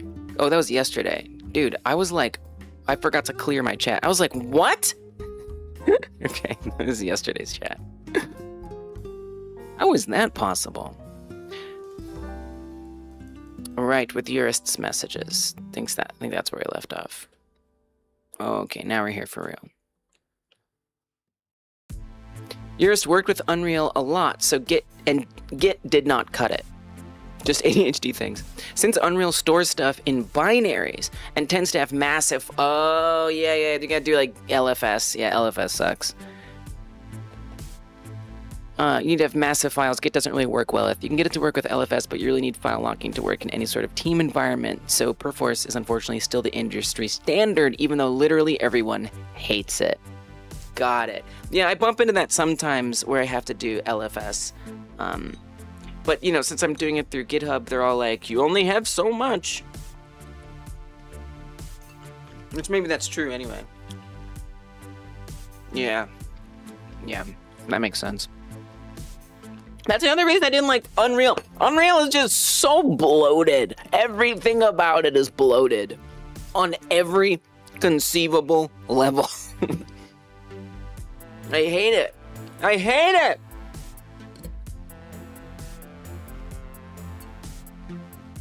Just don't like it.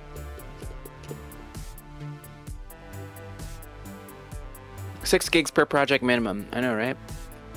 Anton knows a bit of Unreal, but it really doesn't click. It didn't click, right? Bevy has crazy long project sizes. Really?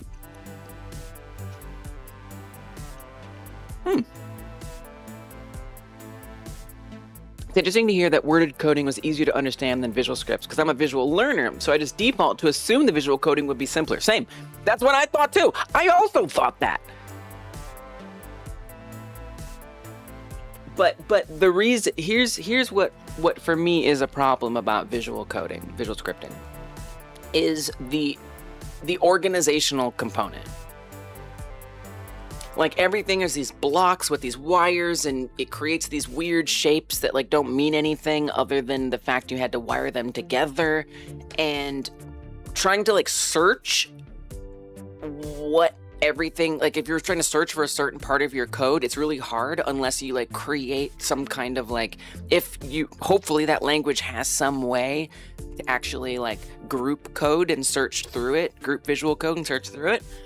But even then, it's like, what if you want to change one consistent, like maybe you have a bunch of visual scripting nodes that are sort of like an if-else condition check. And what if you just want to change one thing about all of your if-elses that are applying to a certain concept? You can't do a search through the whole project and then just replace text on all of those visual blocks.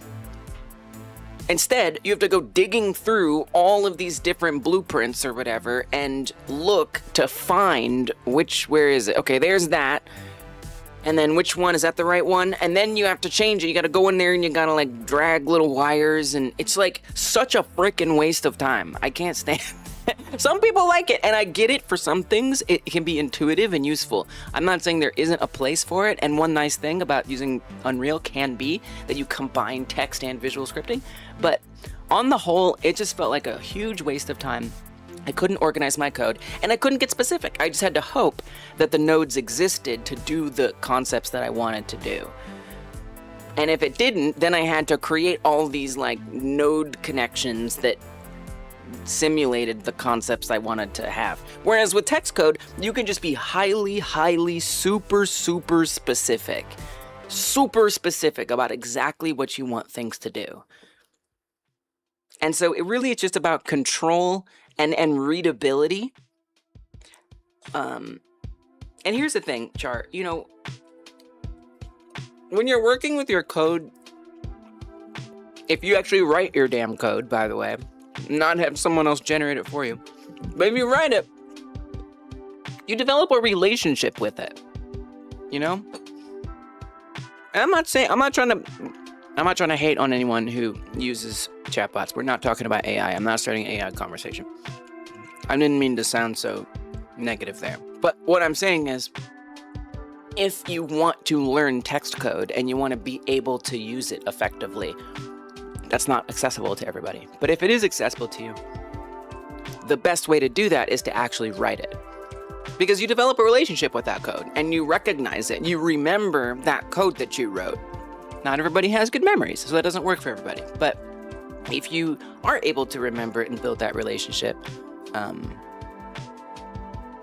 it's not as visual learning exclusive as you might think. Because I won't remember exactly like what a script is or like where I did it, but I can say to myself, okay, something that I made with the player. So I'll just like Control-Shift-F player. And now I just have this list of everywhere player stuff is, right? And I can just be like, oh yeah, the player rig, right? Okay, so that code. And then I can come in here and find whatever I'm trying to find. It's like, I can just how quickly can I just have a thought about something in my project, search it up, and then bam, be in that script. So fast! And then I can start to read it and be like, oh yeah, I use this pattern a lot, right? That's the way that I like to code. I know what that's doing. And then it's got words. The whole thing is words. You know words. I know words. We all know words. I don't necessarily know, friggin' blocks that are attached by wires. Like this at a glance means nothing to me. But this, it's just a little easier because it's just words. I know I'm being like super overly passionate about it, But for me, and not everyone's gonna have this, but for me, it was a huge revelation. And again, I don't want to hate on people who like, it's just broken. I don't want to hate on people who like, you know, blueprints or whatever. Not at all. But for me, I could not even begin to imagine going back to it. Itch does that sometimes. Really? In the last 3 hours to jam? Well, we'll extend the deadline if we have to. Oh, come on, Itch. Oh no, it is. It's not loading. You gotta be kidding me. Why are you sabotaging our jam? Connection timed out. The host error. Oh my gosh. Watch like Mojang freaking got our whole got itch eye. Remember the Funko Pop story where somebody had some project with like Funko Pop IP apparently, and then like a hey Brett, and then a like AI security bot that was just scanning for IP infringements of Funko Pop just found that project page and issued like a takedown to Itch's host, and then the entire Itch website was down, the whole site, because of that one project page. Maybe Mojang just did the same thing. Maybe we just nuked itch.io. That's a true story. That's a true story. Look it up. Actually terrifying. Well, hopefully that's not what's happening. But you know, something to think about. itch.io has been taken down by Funko Pop. They used some trash AI-powered brand protection software called Brand Shield that created some bogus phishing report to our registrar, who ignored our response and just disabled the domain. Hope y'all having a nice Sunday evening. Literally wild. It's probably not that. It's probably not that though. Well, we'll extend it if we have to. Don't worry. Everything's gonna be okay, but that is definitely a problem. I guess we should... Okay, let me put something up on the Discord. Hold on. Hold on. This is important. This is important. Wow. What an exciting thing. Okay, at GLJ 10 pings. Itch is apparently down right now, with only a few hours left in the jam. Rest assured that we will extend the deadline as needed, or approve late entries and stuff. Wow. Wow.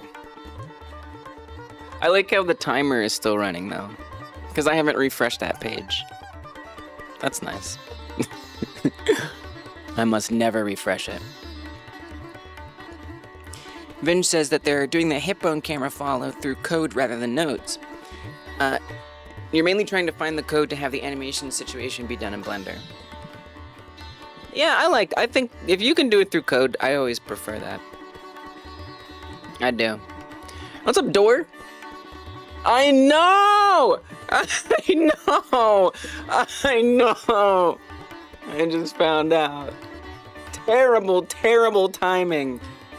We have a game jam! We're trying to... I can't... Look, why did I even post that? What are you gonna do, go there?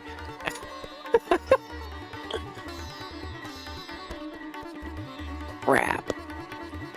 Sometimes it's only certain pages. It's probably the whole thing. That's the whole thing. Have they posted? Maybe I should see if they're posting anything actually. Right now. 8 hours ago. Nope. Nothing.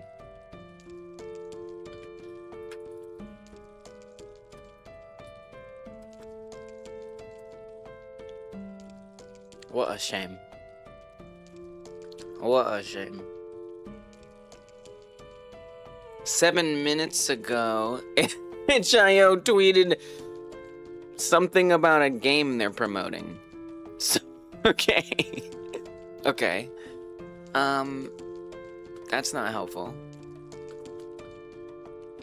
So this just happened.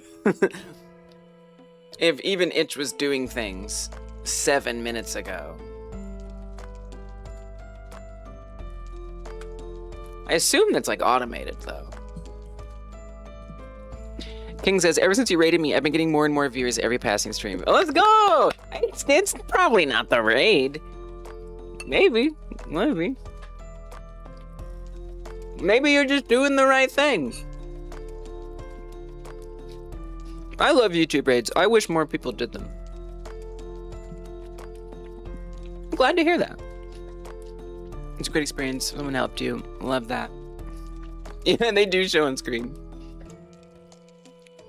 They're gonna stream your audio process. Oh, I love that, Charm.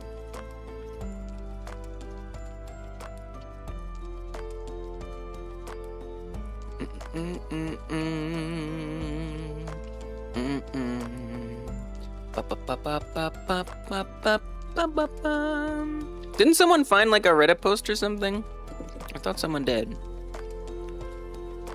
And shared it. Am I tripping? I got a Reddit link with this. Oh, you can post it, Hork, if you want. No, yeah, you're good.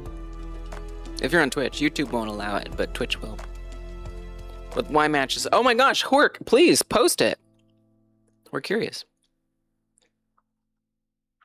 Anto used to stream Fortnite for like 3 years, but you want to show your progress now. Let's go. Your idea may be replicated, but you may as well make some money streaming your work anyway. Yeah, I mean, maybe. Probably not. Like, and if it is, they're gonna do it a lot differently than you are. A lot differently. No one's gonna make what your idea is like you will.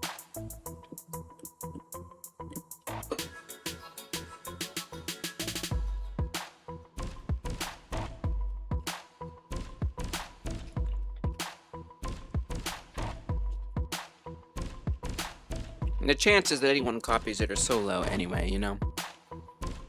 I'm sure they'll make changes. It won't be just like what you do.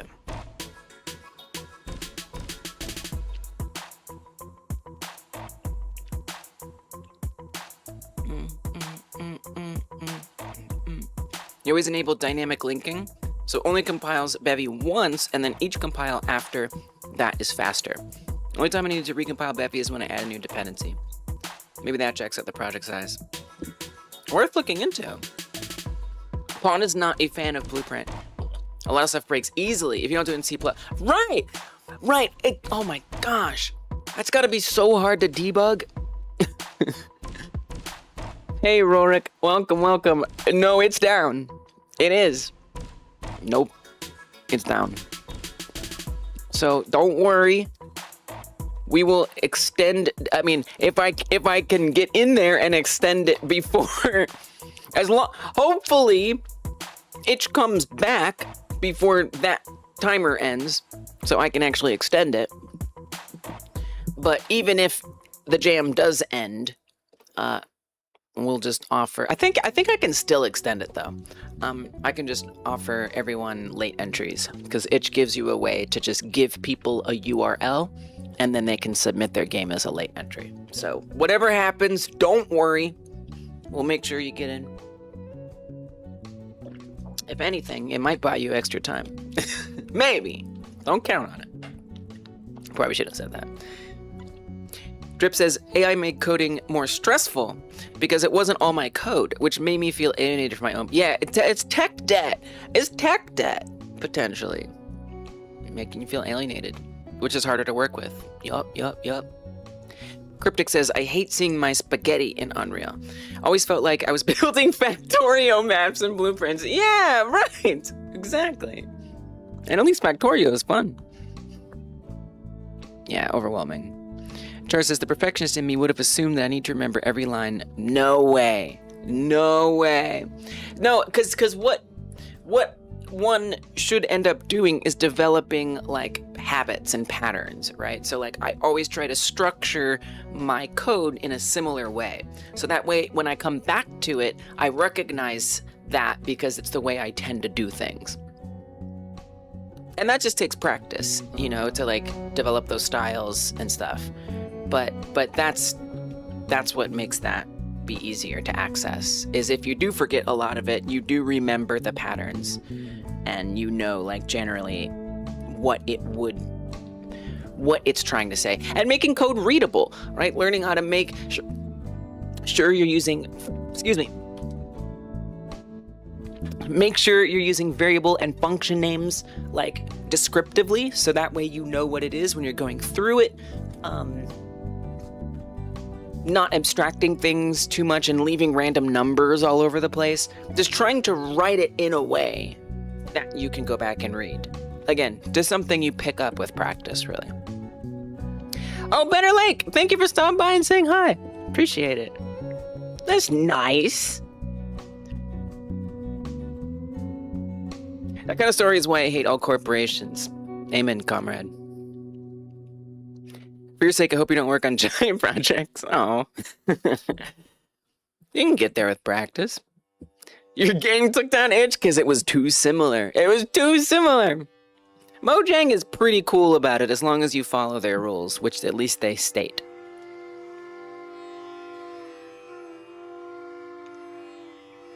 Amazing. I love AI. Must be the artist, only person I know. Artists are the only people. What? I don't understand that joke. It's giving you an inch. What are your clown characters' name? Oh my goodness. Pawn is on to you. Pawn to you.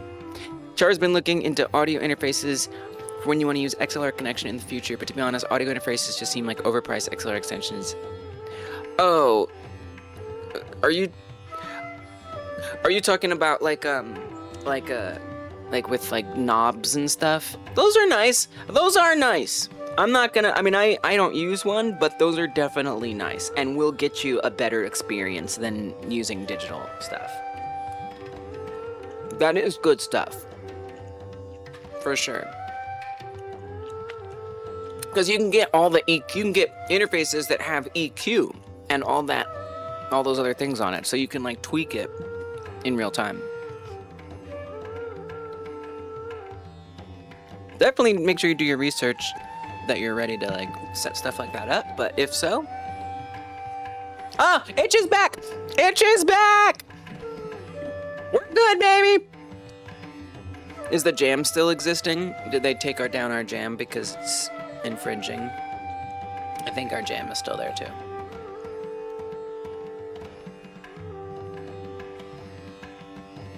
It's there. We're still good. Oh, the stream may have taken a hit, but everything's good. We are safe. That was close. But again, don't worry. We will show mercy if things go wrong. I guess I should probably update the post. Jill Jennings.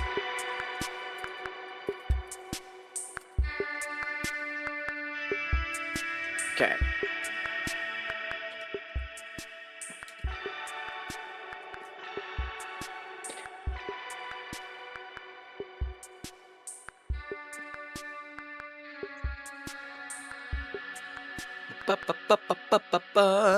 Very good luck with 4th gen Focusrite Scarlett 2i2. Whoa. And that is a recommendation. That is highly specific. The new 4th gen Scarlett has enough preamp to power most mics. It's affordable and quite good. The idea would be replicated either before, after, or while you're working on it. Might as well make it now. Hell yeah! Yeah, don't even worry about it. It's not worth it. Pest Scarlets, like the 3rd gen, don't have enough preamp, so you mess up external preamp. No one's going to have the super cool custom dialogue tool plugin I do, unless you faucet. Right! There's going to be so many things that are especially yours about it. Money has a positive value, but negative virtue. Ah! Been trying Graphite, a free open source node-based vector graph editor. The nodes are still pretty janky and hard to work with, but it's a cool idea. Yeah, I guess like that's, if you're doing like art stuff, that could be nice. I've seen more and more of that with art. Now that's a little different context than code, I think. I get sloppy at the end of the jam and just started plopping things anywhere and everywhere. As long as you're not breaking stuff, that can be fun. Text-based vector art would be dope. That would be dope. Isn't that just shaders? I don't know if they make vectors, a vector shader. Iris says, yeah, I work with Unreal at my job, so it was pretty natural to use that over other engines. Mind you, that's fair. This was like 2018, and Godot was nowhere near where it is today, and then just kept using Perforce since it was already set up. That makes sense. Hey, Kai Guy, hello! Welcome! It'll be so refreshing to finally be able to abandon Perforce. I don't even know what Perforce is, but like, I'm gonna internalize that it sucks. I'm gonna remember that. Did you know that Godot file logs can be numerous gigabytes in your system? I did not. Who are you day? How you doing, Kai Guy? Welcome. My break just ended. So I'm gonna lock back in and do some coding. It's coding time. Oh, see you later, Lake. I think it's sleep time. Hella tired. Saw the new Spider-Man today. Do recommend. Not much of a Marvel fan, but I love me some Spidey. Anyway, good night, chat. Night Hyper. I didn't know there was a new Spider-Man. Now I know. It comes recommended, everybody. I finally watched Project Hail Mary. A lot of y'all told me to watch Project Hail Mary. I did watch it. It was very good. I liked it a lot. And I looked into like the research the author did for the alien, and it blew my mind. I don't think I'm going to make my alien as scientifically perfect as his, but I can try. Amaze!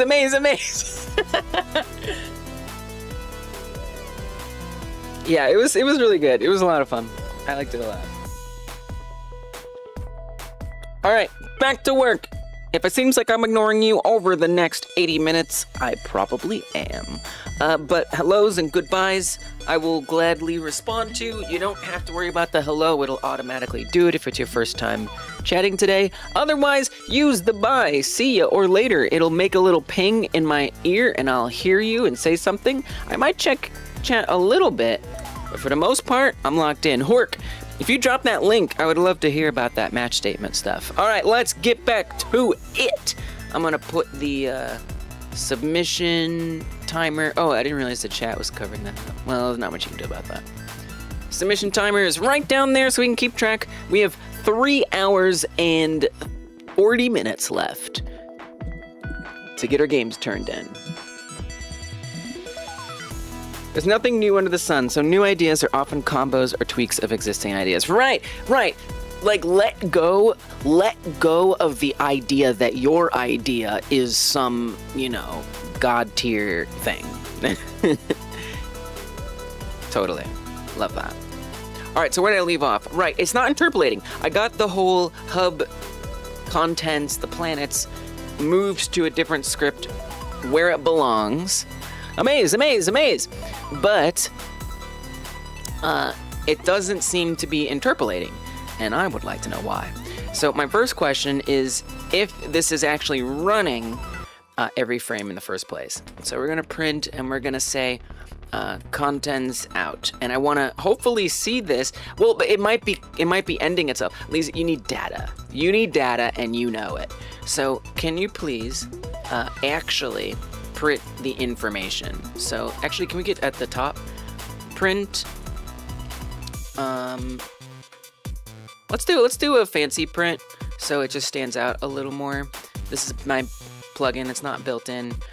We're gonna do highlight sky blue, and this will say contents out, and we'll just track. Let's make a new line and a tab and say stopping pause. Oops. Stopping pause is that. And then make a new line in a tab and say position actual pause is position Y, and you can do progress as well. Progress, make that a new line and a tab. Oops. New line and a tab, and then set hub contents progress. And let's see what's happening, if anything. I'm guessing it's only gonna run once. Okay, so we come in, everything's fine, and when we press out, oh, it's running! It's totally running. There it goes, and it's gonna keep going infinitely, because, let's pause it. It's gonna keep going infinitely because it's just hitting the wrong numbers. But it is running, so that's good. 332, okay, we need to get up to the top here. So at first, the stopping position is set to 0. Wrong. Stopping position needs to be -50. Right there is your problem.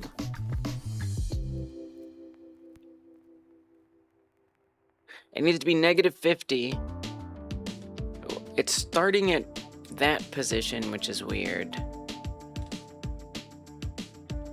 Okay. Definitely some weird stuff here.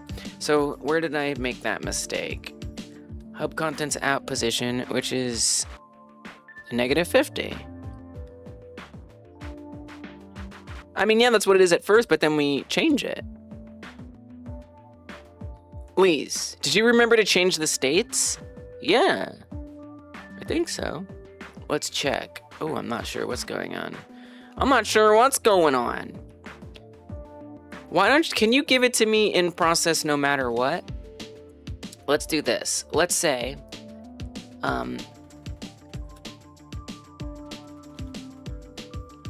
if not is state, well, it's either going to be in, out, or traveling, period. It's going to be one of those. We probably should have a none. Well, no, because no, it's either it's in, it's out, or it's traveling. Those are all. That's it. I really don't have like a check there. Well, let's say this. Let's say if it not is state traveling, we'll do that. So states dot traveling, then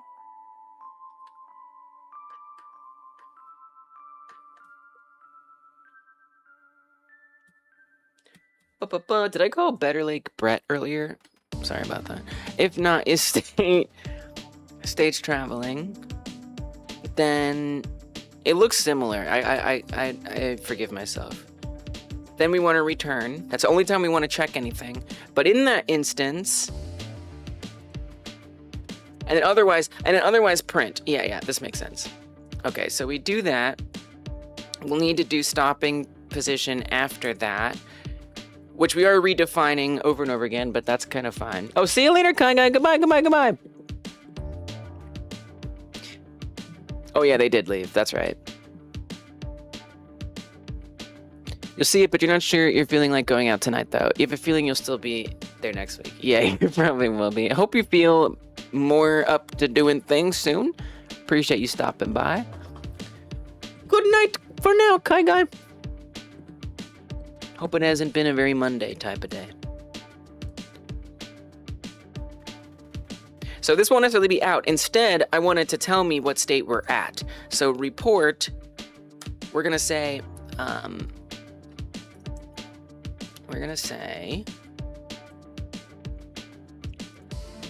states find key, and then I want to know what is the current state.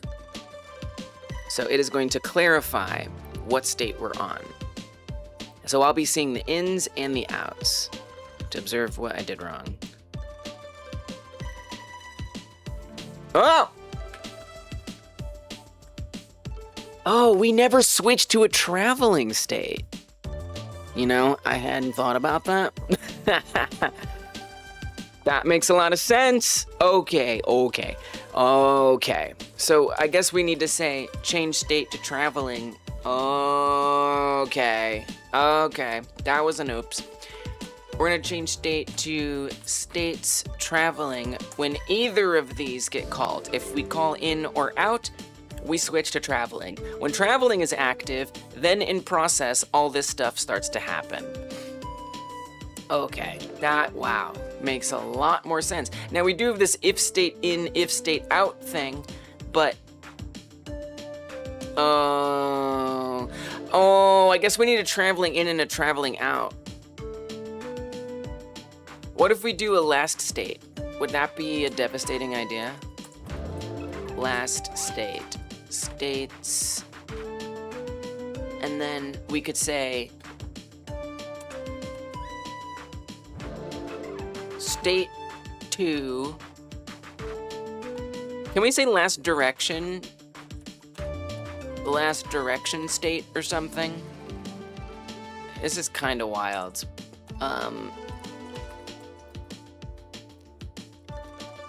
If state, if not state set to states dot traveling, then I also want last dir state to be what state currently is. It's a little out there, I admit. This is tough stuff. Okay. Then here we check, and then let's make another is state function, except this is for is last dir state. So it's literally the same thing, except we're checking last dir state. Okay. And so all I have to do is update this last dir state. Okay. Hopefully we actually get stuff running this time. I'm a little concerned, but it's okay. All right, that came in perfectly. Now that's supposed to stop. Well, you didn't make it stop. That's the next thing you have to engineer. So we need to say once it reaches its intended destination, we have to switch back to whether it's in or out. So if position Y is set to the stopping position, then, and that's, well, yeah, we'll need to do it here too, actually. Then we want to change state to out. Change state, states, out. Now that doesn't make me want to travel. Oh, that doesn't make sense, does that? Ooh, I need some more states. This doesn't make any sense. We need like go out. Okay. States go out. That is what does this. And then we need a go in as well. Okay. And that's where we change states traveling. Here, we'll just pass for now. Create those states. It's a little wacky. I want it to work, so I'm just like vibing. I can't even say vibing. I'm just flowing. We're going with the flow. They took vibe from us, chat. They took vibe from us. Okay. So we actually need to be more specific here. So why don't we actually use our if is state. If we are receiving states dot out or states dot in. Nope, go. You want to say go. Then we set up last dir state, except I'm going to change it to go state since we now are using this go language. That's what we're going to call it. Imagine doing that in Blueprints. Imagine being able to go Control Shift F and just, or Control F and just be able to like switch all those in an instant. Unthinkable. Okay, now I want to, who knows, maybe you can do it. Am I, okay, well, we still need to switch out, right? So we want to say, change state out. Yeah, so that's fine, good. If it's at the stopping position, change it out. And then say that it's in when it's reached it. No, other way around, kiddo. You want to say in, and you want to say out here, because that's where it's going. And then in this case, this is if it's go out. This is if it's go in. But now you don't need traveling. Traveling is now meaningless. By the way. Isn't it? I don't think so. I don't think so. No, it's not. It's definitely not. Alright, what did I do wrong? Let me see. Let me see what I did wrong. Open up the output. Start. Bring it on. Oof. Definitely something. Definitely something. Oh, we're not calling the right stuff anymore. Back here, we need to say go in and go out. Very important. Let's try this again.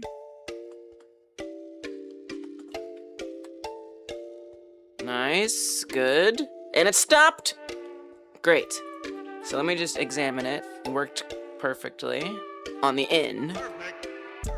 We still gotta do the out. Perfect. That was crazy. So the overlap in begins. It starts traveling. The stopping position is 0. The current position is -50, right? The planets are under... my game is about aliens invading Earth. You might be asking somebody else, I don't know. I don't think so. My game is about aliens invading Earth when Earth is on the cusp of World War III, and you have the choice to either save the planet or destroy it.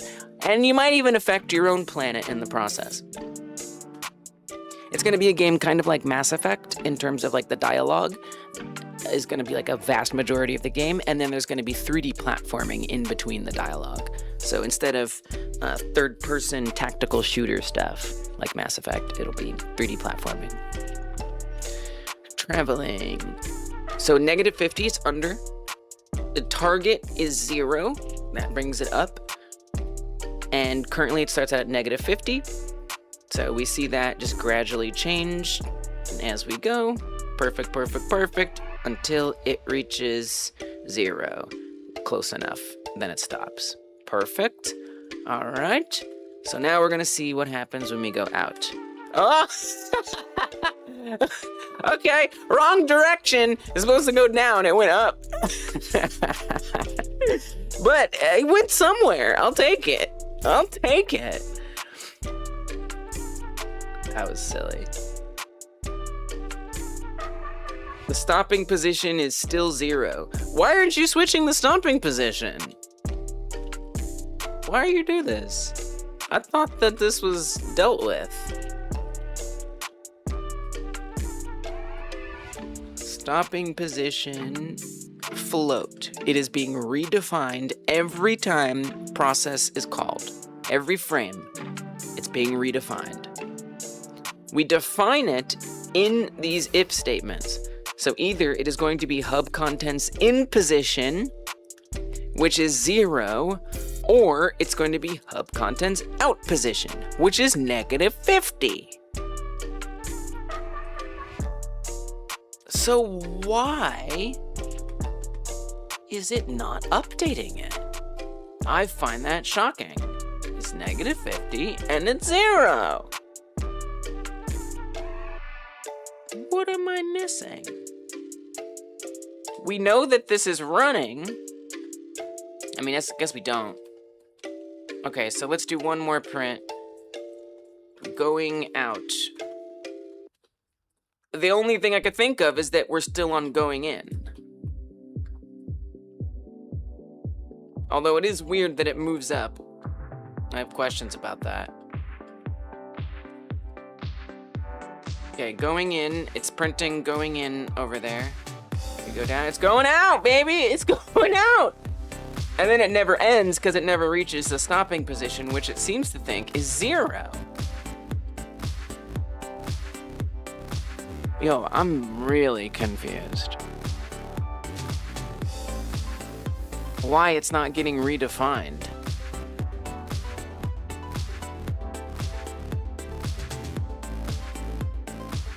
That is so weird. Oh, duh. Oh, God. Okay, first of all, here's what I did wrong.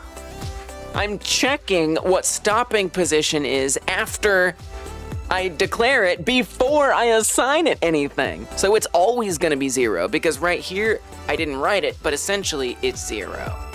Ay, ay, ay. Okay, all right. We gotta check what it is after. That's when we get the updated value. Okay, all right. No. Okay. Oops. Order of events, very important. Okay, now it's saying -50, and I think it's gonna be a lot more clear what's going wrong. So, let's go to the top. So it says going out, that white text on the left there. Stopping position is -50. The position is currently at 1, so it's going the wrong direction. You need to subtract, not add. That's the problem. You're adding, so it's going up, but you want to go down. So you need a negative or a positive delta. So here's what we're gonna do. We are going to put this after, have this run after all that's set up. And not only have a stopping position, you know, we could do sign. What if we do sign? It's not foolproof, so it's probably not a good idea. Let's just say direction. What I could do is I could infer from the -50 that I want it to be negative. Or if I want it to be 0, it's positive. But what if I, for some reason, want to go from -50 to -20? Then that doesn't work. So we're just gonna say,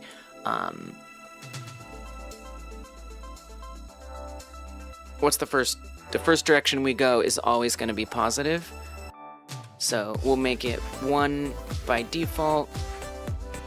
And then we can say if that's the case, then the direction is going to be +1. Otherwise, it's going to be -1. And then I'm going to multiply delta by the direction. What do we think about that?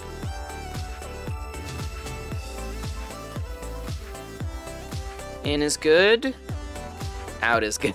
It's a little janky. It's like, but at least it's going the right way. I'll take it. It's almost easing. Oops, I pressed it too soon. Yeah, that's the thing. We're gonna have to have some guards so the player can't try to go out before they're supposed to. Okay, wait till it's all loaded. Now do it. It looks pretty bad. I might switch those to tweens, if I'm being honest. I wonder why it sort of like does that.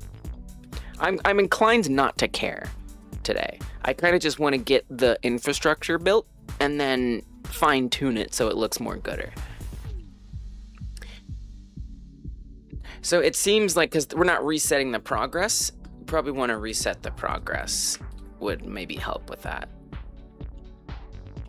So if we hit that stopping position, we could assign it. That might be good. What's up, Forever and Ever? Your Vex too lazy to use Twitch? Okay. Well, it's good to have you here, Vex. Welcome to YouTube. So let's say that the progress becomes... Well, if we've stopped, it should... Should it be -50? I don't know. I guess so. You can see it overshoots it a little. But it doesn't, right? The progress overshoots, but the position does not because of that min-max method. That makes sure that it doesn't overshoot. But since we're picking up the same hub contents progress, that doesn't work out. So we could set it to position. That could maybe be more, that could be maybe safer. And then you could do it either way. We could say on, if it's not on traveling, always set that to that. Would that make sense? I don't know if that actually makes sense. Plus, it's going to be doing that every frame. Don't do that. Well, you could say if hub contents progress, if not set to it, set it to it. Seems like pretty unnecessary.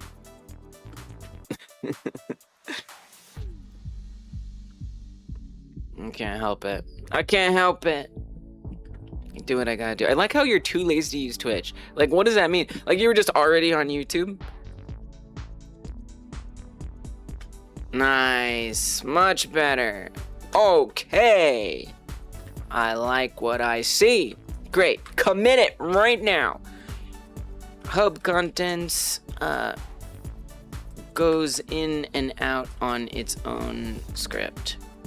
Hell yeah. So what this means is I might be able to completely get rid of the process function stuff in the transition. And instead, all the transition script is doing is telling other stuff what it should do. It's more a manager for the transition, if in anything.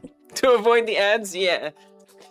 It's kind of the best for that, actually. I do the same thing. Literally, like when I'm watching people on Twitch. I'll watch on Twitch, and then whenever the ads come, I switch to YouTube. Because they both have ads, but it's better on YouTube. I'm just saying. What am I trying to do?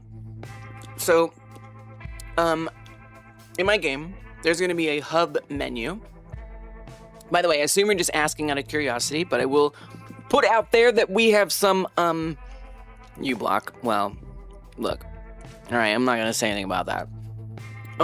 We do have some, but I hear you. I have a hub menu, right? So, like, in this game, a place where you can do premium is awesome. And it means streamers still get some money. A hub where you choose your fast travel, check your inventory, stuff like that. I want a hub for the game. But I want it to be a menu. So I want you to be able to press a button and you pull up the hub world, you press it, you close the hub world, you're back to where you are in the game. So you're just walking around doing your game, and then you can open the hub menu, and there it is. And you can go do your fast travel, and then I want you to be able to close that hub menu and go right back to the game. So what I have set up so far is transitioning into this hub menu where I'm at, and now I need to reverse that code so that way we go out of the hub menu and go back to the regular game. And so the way that I'm doing that is I'm trying to combine the reversal in with the stuff going in. But yeah, if you're asking out of curiosity, totally fine, happy to tell you. But often that question is before people are like, why don't you just do this? And I'm like, don't say that, it's making me feel mad. But I also, you're good. Okay, so that's what's happening. Good. Let's go. Yeah, it's kind of cool, right? I don't know. We'll see. And here's the thing. Like, maybe it's going to be like a really bad mechanic. I don't know. I don't think it will be. I think it'll be cool. But maybe it'll just feel like annoying, like you just want to do something quick in the menu, but now you have to go play a level. Hopefully it will be fun. So it's an experiment. It's an experiment for sure. So yeah, so I've got those things that, and it's not just going to be 2 planets, right? There'll be all kinds of stuff that appears depending on like where you're at in the game. Maybe you can like decorate your hub worlds with like stuff you find in the game. That would be cool. Kind of like a ship, you know, in like a space type game. But either way, it's going to need to be exited out and brought in. So for now, those planets are just sort of the placeholders for all that stuff. But I need the dome to go down now. We've got the planets going out, which is great, but I need more. So let me open up the hub content script. We're already in there. And I'm going to comment out all of this debug stuff I set up. I think it's time. Comment. And then this stuff, comment it out. Because it's printing a lot. Oh, cat. Let me make sure the cat is also here. We don't want the debug, but we definitely want the cat. Welcome, kitty cat. Hope you're doing well. Look at that cat. That is a cat doing well if I ever saw it. Now, let me just, I think I did some changes. I should probably commit. Did I? Oh, I just comment. Okay, yeah, we don't have to do that. Great. So what's next? This happened here in the hub partway function. Vex is on Twitch now. Gotta get your stream straight. Very important.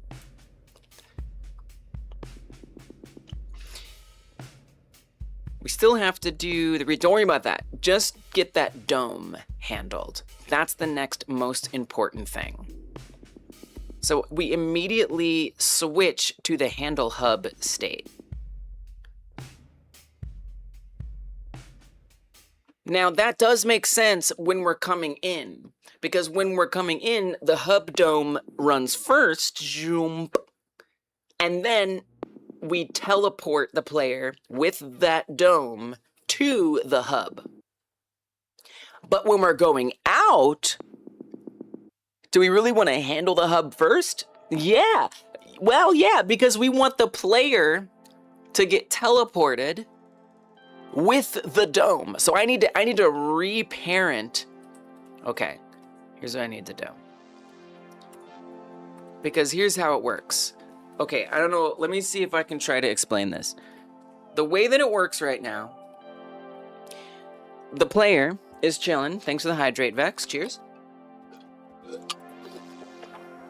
The player is chilling in our T-pose, as we do.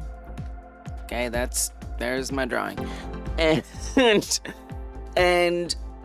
then, well, let's also, okay, then the dome appears around them. Okay, there's the dome. Now, that dome and the player get sent to the hub world, which gets instantiated and placed in elsewhere in the game. Just like, basically it's a negative 200 meters down. And then we take both of them there to the hub. And that's where we're at when we're about to exit. So we go from that to being inside. Okay, now whenever I need to go out, I need to take the player, and let's say this over here is the regular level. That's where we started, is that orange square on the left. We started there. So I need to take the player and the dome and move them over here. And then we can get rid of the hub. So the way that happens is, so that dome is hub menu mesh. It starts out on the player, and then it gets reparented to the hub menu. That's that going from the orange square to the red square. We need to go from the red square to the orange square now. So that means I'm gonna have to reparent the hub mesh back to the player. So that way, when we arrive, we can bring that down, and ta-da, we're back in the level. So I guess first thing that needs to happen is we deliver the player and, well, no, first we need to reverse this. But where do I want to put this? So right now, this is in process, which I don't think we need to do anymore. I think we can move this. This checks to see if the player has teleported.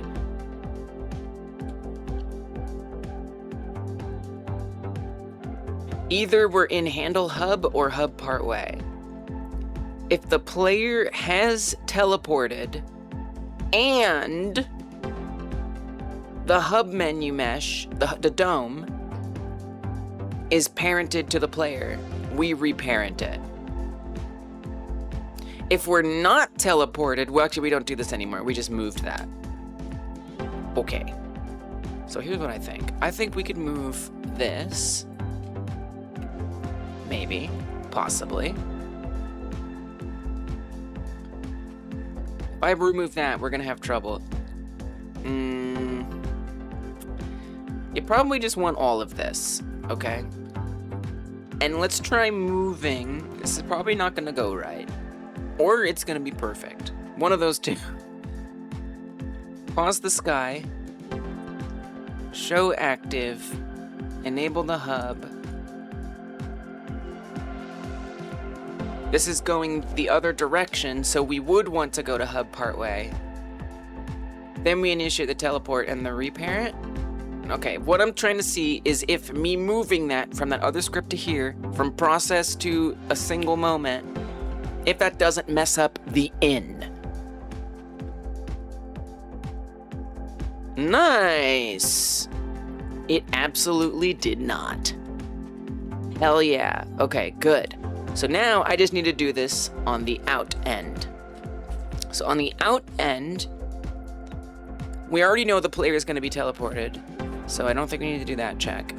The first thing we should probably want to do is reparent. We already know it's going to be parented that direction. Could put a guard, but I don't want to. Reparent it to the player. Sorry, cat's in the way. Reparent the hub menu mesh to the player. Oops. Okay. I will type more good. You'll see. You'll all see. Okay. It would be nice just to check that. Probably be good. Just check it. Just check it. See what happens. In theory, it should look like nothing. Everything should look totally fine once I try to go out. So let's see if it looks fine. Nice. Looks great. Okay. Then we need to do the teleport, I would think. Where do we do the teleport? Where does the teleport happen? The teleport happens when you bring in the hub menu. Okay. So let's try it. Let's try turning off the hub menu. I'm a little afraid. But we gotta do what we gotta do. So what this should do is remove the whole hub menu and actually move the player from that negative 200 position back to the gameplay level position. All right, so in should be normal. It was not. Did I put it in the wrong place? I put it in the wrong place, everybody. Okay, we want to put that here. I destroyed the hub menu as soon as I created it. Okay, this should be normal. Now we're going to try to exit. And hopefully everything will look the same. Yikes. That did not look good. The timing was not good there. I don't think this is a real thing. I assume that that had no bearing on any of the problems. Okay, so we're gonna need some kind of delay or something. Because, yeah, it's just vanishing. Let me just see what the output has to share with me here.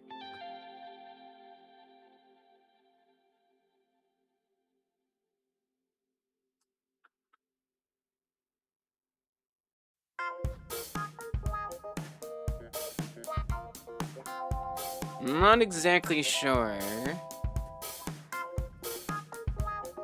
what to think about this.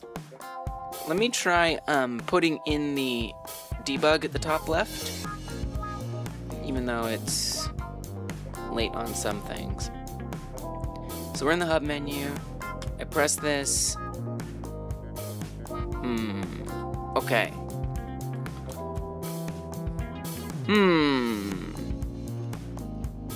Let's go back to where we enable it false. I'm guessing that we need to, because please, you're deleting the player. I would guess that we destroy it first and then teleport. Oh no, we try to teleport the player first and then hide it. Well, to be fair, this has never been attempted, so I don't think, I'd never have actually tested this before.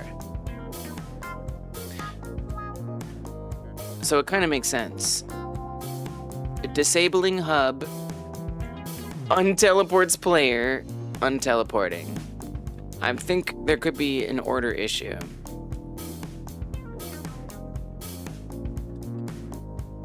Do we have something here? We have a print fancy. Yeah, okay. So what I want to see then, to confirm that what I think might be happening is happening. I'm gonna put a print right here that is hub disabled, so we actually know when that has occurred, and I want to see if that's happening after, or if that's happening before, I mean, the player actually teleports. If so, it would explain why what we're seeing is happening, and we'll do an enabled version as well.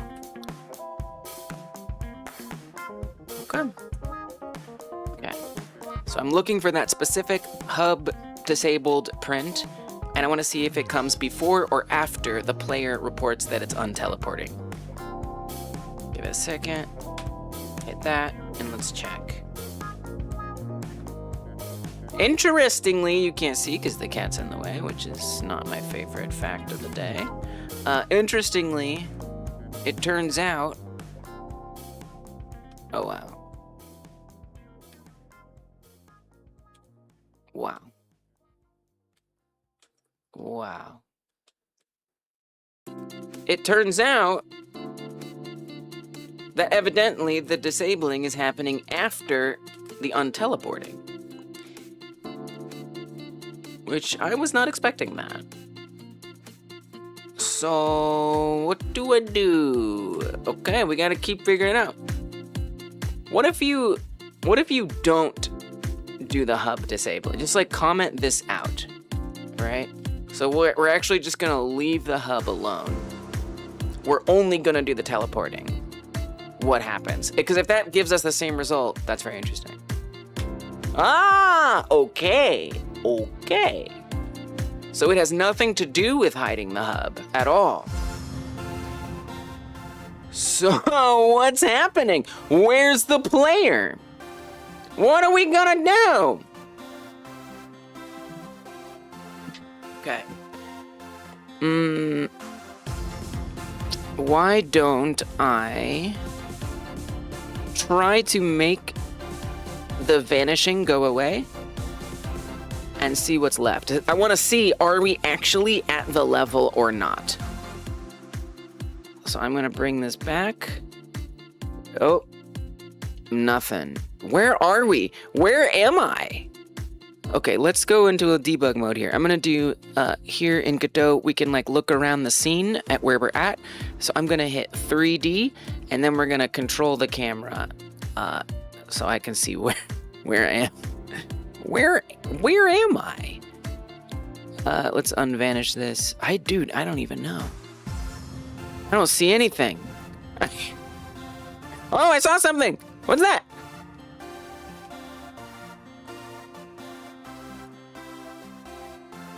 What's up, Pixie? You're enveloping your engine.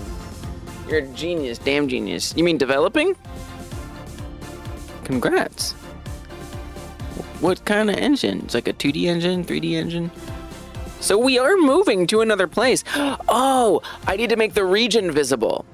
I didn't make the region visible. Ah, that's important. I still don't know why we can't see the player, but I know what one thing that needs to happen is. I'll take it. 2D? Nice. That's pretty cool. Impressive. Impressive.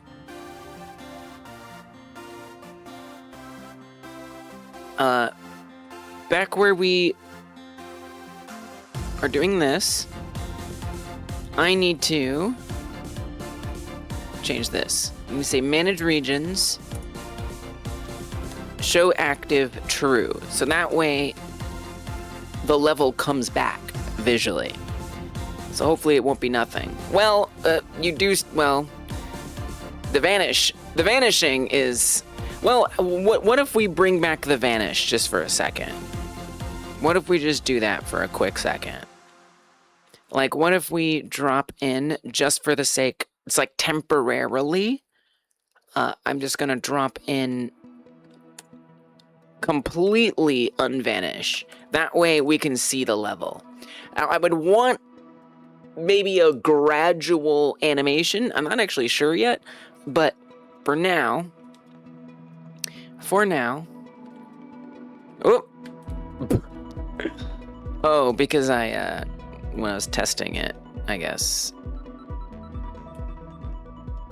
There we go. Okay, now try it. So what I want to see is if we see the level when I try to exit it. Ugh. Oh, really? The materials are unloading themselves. That shouldn't be happening. I know why. It's because this actually won't be necessary anymore at some point. Believe it or not. This will not be needed once I'm done.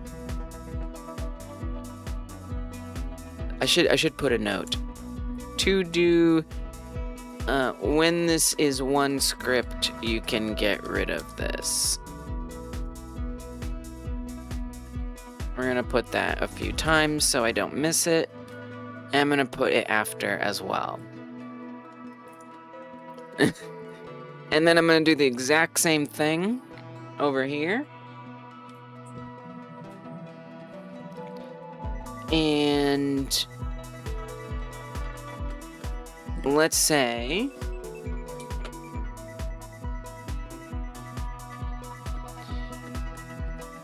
build a menu before the camera controller? Why do you think that I built the menu before the camera controller? And then it's simply not true. We'll want to do the same thing here. Now, I don't think I'm even going to keep it here in the first place, but at least for now. And we're going to assign the vanish material.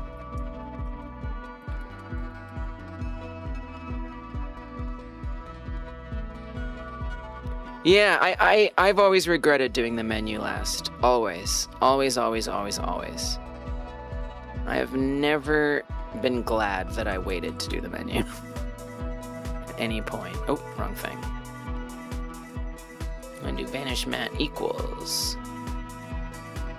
I'm not looking at chat, I'm sorry.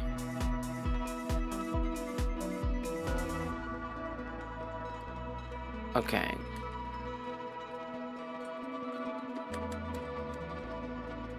Great. The only reason I have to do that is because technically we're calling this from two different instances, although that will change later. Hence the warnings, or the to-dos. Nice! Okay, good. Excellent. Cool. So it was just the fact that I still had the region hidden. Let's go.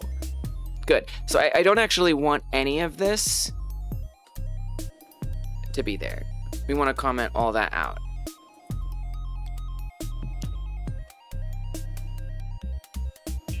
Because we still do want it vanished, but we need the dome now to animate down. So if I'm gonna animate the dome down,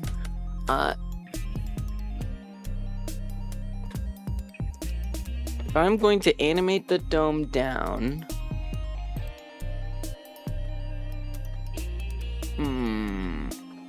we'll need to set up the map. I'm getting a little annoyed by having to set up these materials. I don't want to do this. I don't need to, look, I don't want to do it this way anymore. I'm gonna just merge. It's merge time.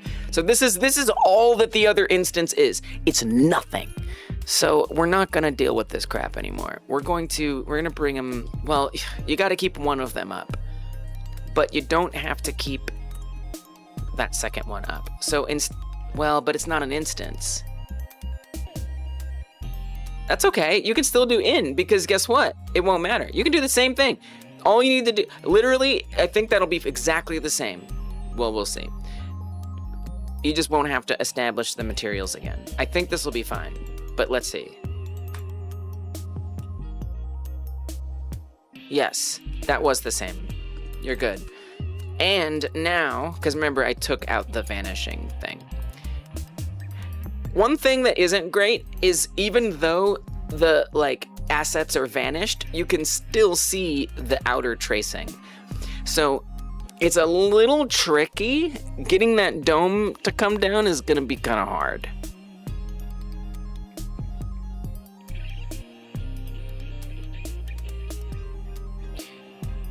I'm a little confused because when we're going in, that's not visible.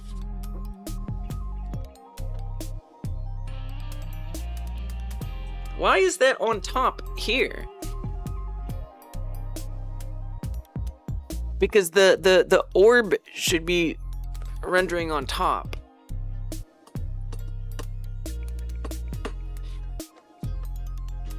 It's very strange. Because we don't get rid of the region first. See, all those things are showing up on there, which is wrong. Right? We don't, what order do we hide the region? We pause the sky, we hide the region, we enable this, right, but when does the dome come in? When does that happen?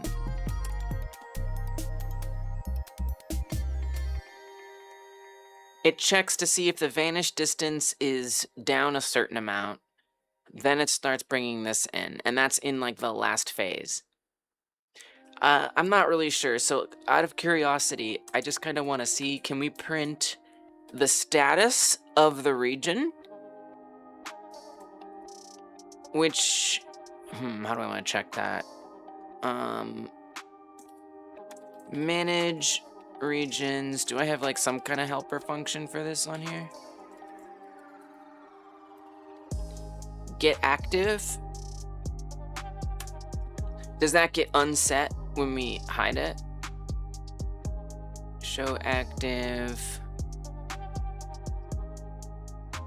Get active returns the active region. If we do show active false, no, that doesn't update that. So we would just need to check active region visible. I'm gonna make a function for it. I don't care. I'm gonna say func is active visible Boolean, and it's just going to return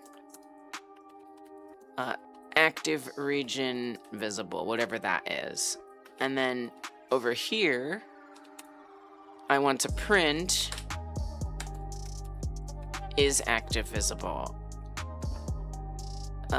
Active region visible. Okay.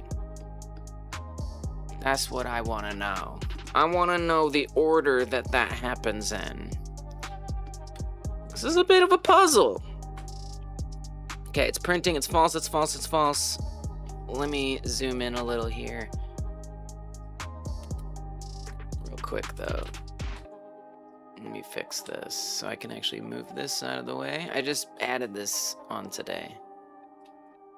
So we got some tweaking to do. Okay. So it's saying visible false.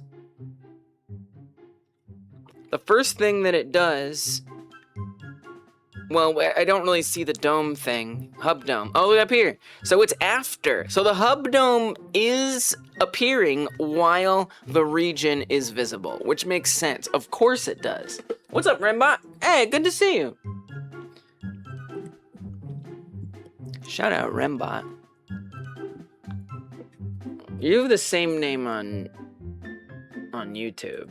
Or on Twitch, right? It's like the same name. It's like the same name.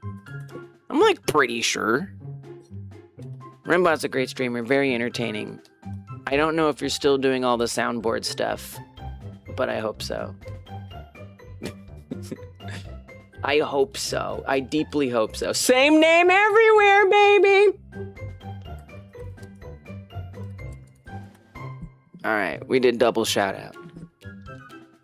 Very entertaining Godot game dev streamer. Okay. Cat is gone. So what am I gonna do? What am I gonna do? I'm a little confused. If we, like, what am I missing? Is it the sky not updating?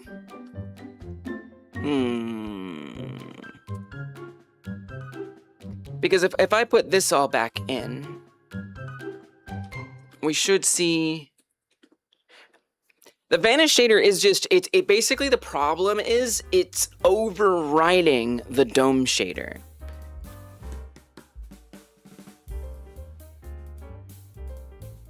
So there, you can see the region and the dome. There's kind of like a weird horizon line here. And we see all the objects in the region. But if I bring the vanisher up, it covers up the dome. The dome should be exempt. So maybe I just need to add an exemption on the dome. Did I do that? Maybe I need to do that. Is that what I need to do? I hope that's what I need to do. So let me find the hub mesh scene, which is right there. It has a shader, and on that shader, I will need to add a special line. That line is not on that shader. I'm actually a little afraid that if I do add that line, we might have a problem. So the line that I need to add is stencil mode, right, compare always 1. All that's doing is it's ensuring that it can't be vanished. However, it might have unintended consequences. So here's hoping it doesn't, or if it does, it's not too unfixable. Okay, let's put that there, and I'm going to get rid of that all, which I just commented back in. Transition menu in, abstract, here, comment this back out, and let's see what we got. We'll see. The hub might look weird. I hope it's fine. Okay, that looked fine. Good. Okay, nice. All right, everything is vanished, as you can see. They are coexisting. Now, obviously, I don't love that, that we see the vanishings through there. That's not great. So if I don't show the region, well, if you don't show the region, oh god, okay, this is where things are a little tricky. But why doesn't it work? But it should have. But if I'm right up in front of this block, right here, and I press this, look, it's not interfering with the dome. It's not interfering with the dome. So why should it interfere here? Huh? It shouldn't.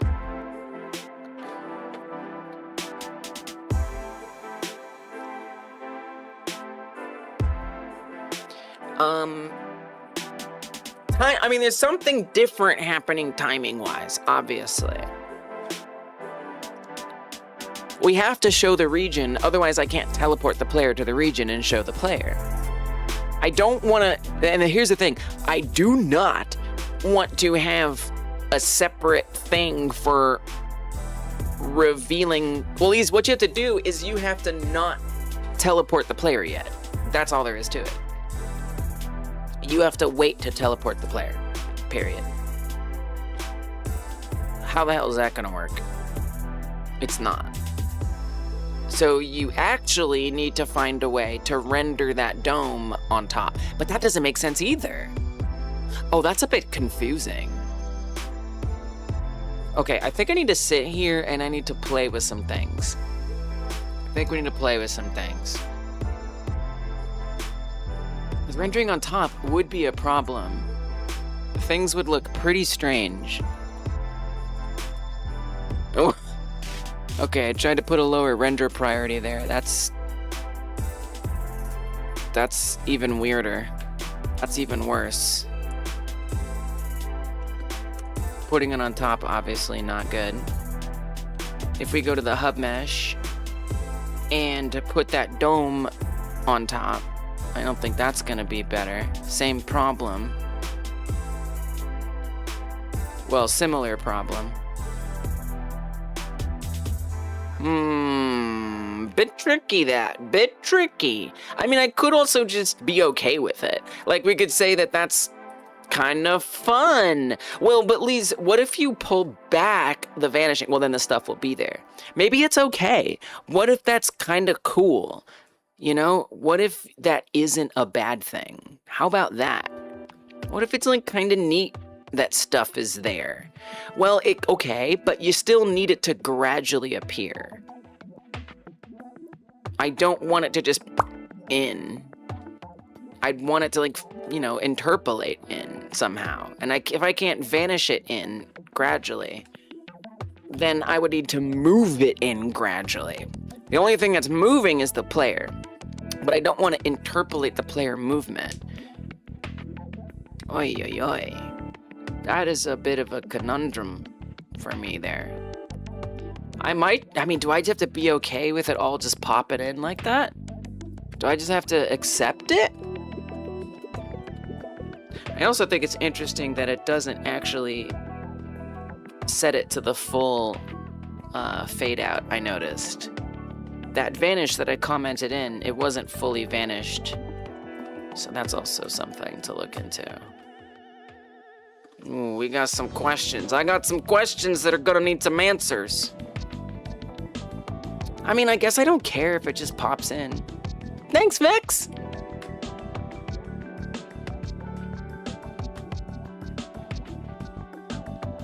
I don't want it to pop in. That's not what I want. I don't know what I imagined. Now that I think about it, I don't know what else I could possibly... what else would have happened? I mean, Lise, I think you just really have to keep asking yourself, what is it that occurs here? Make it slow.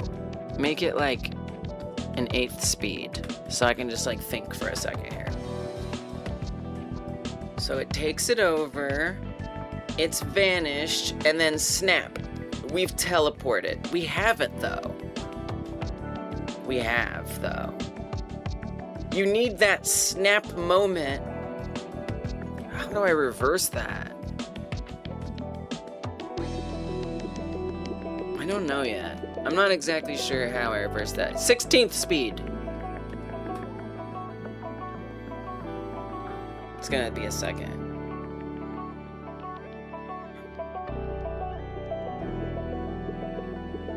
So the vanish shader is creeping in. It's hiding everything. Then the orb shader appears, and I think by then we've already teleported. If you want to do it the other way, you need to sit right there. You need to sit right there. Do not show the region. Do not teleport yet.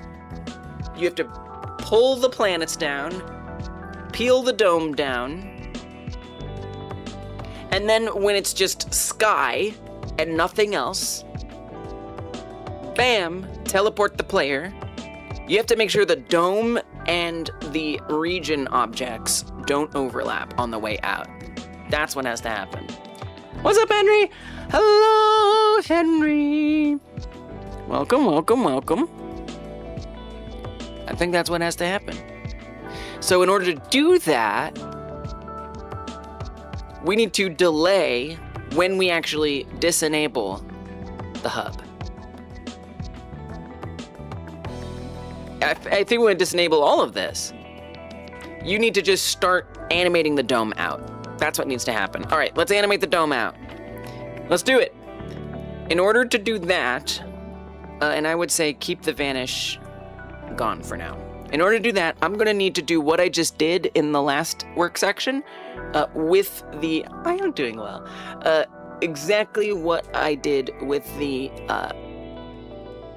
hub planets, where I made a separate script where they come in and go out.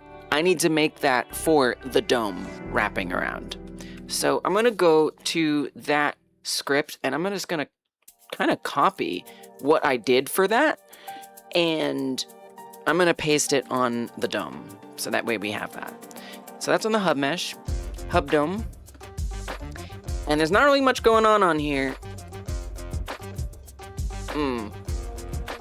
It extends mesh with the mat, which is fine. What's up, Dazo? You submitted your game! Let's go! Yay! How many submissions do we have right now? I gotta check. I'm not logged in on here, but I am on my other PC. Currently, 16 submissions! That's great! I was so scared. I don't know. I was so scared. Let me make sure everyone's following the rules. Yup. Good job, y'all. Which one's yours, Dazo? Are you unearthed? Are you city block? Are you Arctic snow now? Are you unboxed? Look at all these games, y'all. In 2 hours and 30 minutes, we're gonna have a ton of new Minecraft-like games just ready for y'all to play. I'm proud of you. Thanks for letting me know. Let's go! Yes, I listed a lot of them.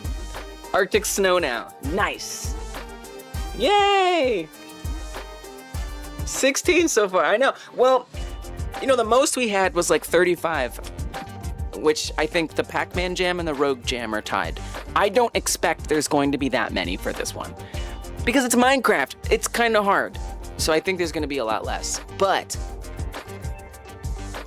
16 is still really good. Yay! Okay. Class name. We're gonna give it a class name. This will be hub menu dome mesh. Maybe we'll call that. We already have the whole thing, so just paste it. And then we'll get the static reference. Get rid of that. Paste our static singleton pattern reference situation. Call it dome mesh, ref equals self. Yeah, well, it's Minecraft Classic. So actually you can check out the jam page if you want to see exactly. Technically it's Minecraft Classic, so nobody was expected to do all that, although I wouldn't be surprised if somebody did some of that. Okay, good. Now we just have to make this all make sense. So last go state, yeah, I think you should keep all of that stuff. Out, traveling, in, yeah. You could maybe make that a base class, but don't. There's only so much dry that I can handle. So it's not hub contents out and in anymore. For this one, we need to, I'm gonna lock in. If it seems like I'm ignoring chat for the next 15 minutes, I am. I'm gonna see how much I can get done here quickly. Abstract transition hub menu. Come here, we need to get all the dome related values. So in there, we have this stuff, dome progress, and dome outer progress. So this is state-based things, which I did want to, like, make stand out. Oh, there's two here. Dome progress when hub in. I don't know that needs to be there. I don't know that any of these need to be here. I don't think you actually need to move those.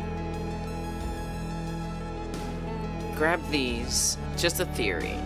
So for now I'm not going to, but we are gonna grab these.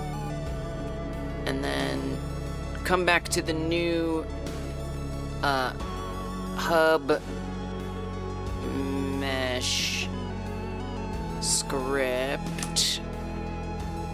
No. Yes. Wait. Now I'm lost. Wait, what script was that?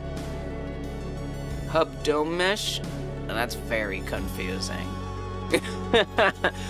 Okay, hub menu, dome mesh. There's some confusing names there, but we just gotta make it work. Just gotta make it work. Put all these at the top.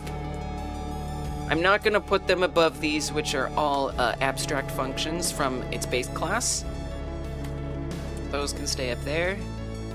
And that's all well and that's all good. But we need to make it matter. Oh, we're putting that after the enum? Okay, sure. Sure, why not? Whatever you say, convention. Okay, we don't need these. And then I'm going to need to go find that code that handles... So what we're setting up is the dome coming in. And then I'll try to reverse that code for the dome going out. So here's all the things that are now errors because I've moved them. And we want that. We very much want that. So this is just telling us when we want it to happen. For now, I'm just going to pass and we can come back. I've almost all the way gutted this. Dome progress when hub in. Oh yeah, dome progress is gone. So all that does is, yeah, that's pretty important. We will probably need to make a getter for dome progress. So that way we can fetch that. So that will be something we have to do. That's a little different than we did for the hub contents because we're using the dome progress as a reference to decide when the next event should happen, basically. So it should be this script, and that's going to go in our process here. Somehow. Somehow this goes on this function. I would guess we would put all of this in here. I need to really synthesize it down to the nuts and bolts. But pretty generally something like that. Indented a little further than I want. So let's bring this back a bit. I am locked in. What's up, Usa? Good to see you. I'm doing well. I'm locked in as hell, but I'm doing well. A little bit of both. So, we need to say we don't have a stopping position like we do in the other. We do have a rise weight, which will be...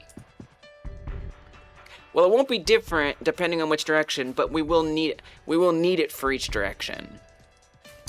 We will need a direction that will be relevant, so that way we can either add or subtract delta. No more stopping position needed. In terms of this resetting, let's not worry about that right now.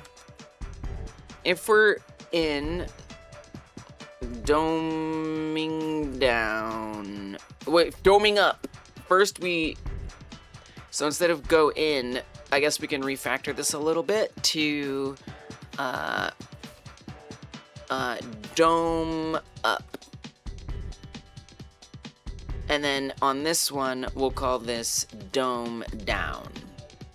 So similar, but different. Vanish distance for dome animation. Okay, but that's just state stuff. So I don't really need this here. This actually should go back on this script temporarily until we figure out how we're going to re-implement it. Yeah, it's nuts, alright, but it's the refactor vibe. Because here's the thing, just a reminder, I'm not only refactoring, I'm also trying to keep the scripts that I'm refactoring working while I refactor it. So it's just some kind of weird things are happening at the same time. Okay. Don't know if I can do it in 8.5 minutes, but that's alright. We got it started. Because this one is a little more complex than the contents, the planets. So, all of this, we would want to put after the check which state it is. So that would actually replace this right here. Okay. That's what we're updating. Would it be dome progress that we would want to set to our start? Well, I don't know. Because there's two different things. I think the main thing that we focus on is dome progress. I think that's the main thing. So we probably would want to, but it says a lot of things. Anyway, dome progress. I'm not really sure. It's just different. It's different. I'm not even really sure. Well, look at what you're checking, Lise. Come back over here. You're checking if it's less than or equal to vanish distance for dome animation in.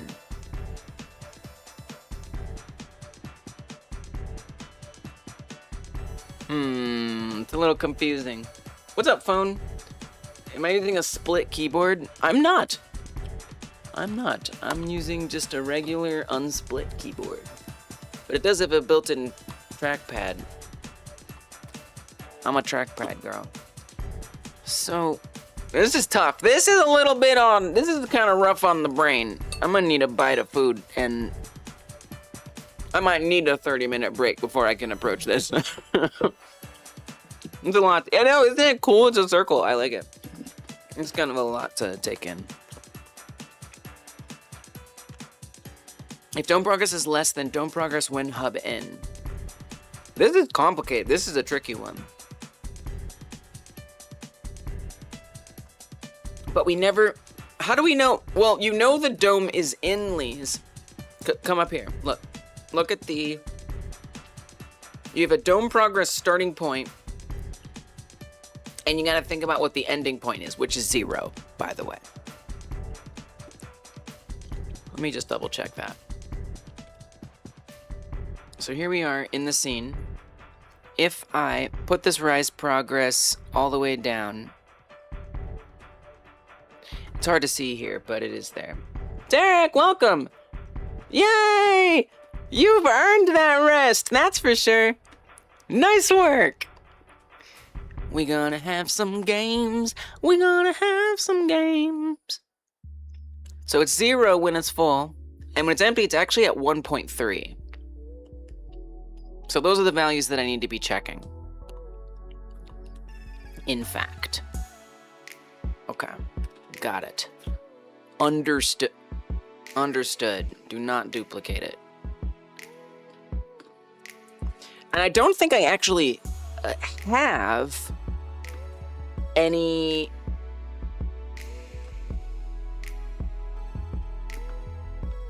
I don't think I have any constants for that. I don't think we ever were tracking that. So let's do it. Constant dome progress. Dome, let's say dome fully, or dome shader on. Dome shader on float is 0, weirdly enough. Constant dome shader off float is 1.3. Okay. That's what we need to be checking. And we need to check if the progress is set to that. So that's the replacement here. So if dome progress is set to dome shader out, but you're not doing out, you're doing up and down. This is confusing. So this should be down, not out. It's confusing. This is definitely a trickier refactor. But hey, I signed up for it. Down and then up. Come over here. Oh yeah, we gotta say down, up. We gotta change that one here as well. Oh, that's a tricky one. That is a detangling, to say the least. Hub dome mat. Oh, we didn't set that one up, evidently. So I'm gonna come back over here. We're gonna look for that hub dome map, hub down outer map. Yep, we need all that stuff. Well, no, you would want that here. No, you would want that here. You don't want to have to set that up. That's the joy of getting to move it to another place, is I don't have to go fetching it from afar. It'll just be local to this, which is way better. In fact, I wouldn't even need to do mesh with a mat anymore, because it's material we'll just get. Oh, wow, that makes this totally unnecessary. It's so funny, the like scaffolding that I do, and then I just refactor, and it, oh man, that's funny. All right. this is kind of a, I'm gonna be honest with y'all. I'm gonna get as much as I can today. It's a big refactor. It's a big refactor. Okay. Dome progress. Dome, if it's set to dome shader, if it's down, it's off, right? We don't actually need to assign something like that. For comparing that, we should have an example here. So max, we're checking down to 0. Although, since it's the opposite, I think for down, it's going to be minimum. Okay. Minimum. And we say dome shader on. No, off. Which should be 1.3. Yes. All right. All right. Good. This will be dome progress. Comma. And up here, we say if dome progress, or we need to say, yeah, if dome, oh, it's getting confusing! If dome progress is set to dome shader on, we know that it's up, and it looks like I just straight replaced all of that. We don't want position. That's not correct. That should be dome progress, I think. All right. We're updating dome progress. I don't think that's quite right. If I'm being honest, I think that might be a little wrong. Where do we assign the actual shader changes? Set shader purpose. Yeah, it goes like this. So it's definitely a different setup. So actually, what you need to do is you need to cut this and replace the. Actually, start with the min for me. Start with the min. Hey, Insane, welcome. So I'll give you the visuals you've never seen in game doing. It's crazy cool. Okay, you gonna give us some more information on that? You gonna help us out? Okay, I know I'm probably gonna go a little overtime, but just gotta finish this thought. I just gotta finish this thought. So that's what we actually would want to put here. Hub dome mat. Dome body. Yeah, this is complicated. This is a complicated refactor. There's dome body, there's dome progress, there's dome outer progress. There's a lot of things going on here. And dome body, by the way, is the opposite. Yeah, this is confusing. This one is tricky. I'm gonna be honest with me. This one's tricky.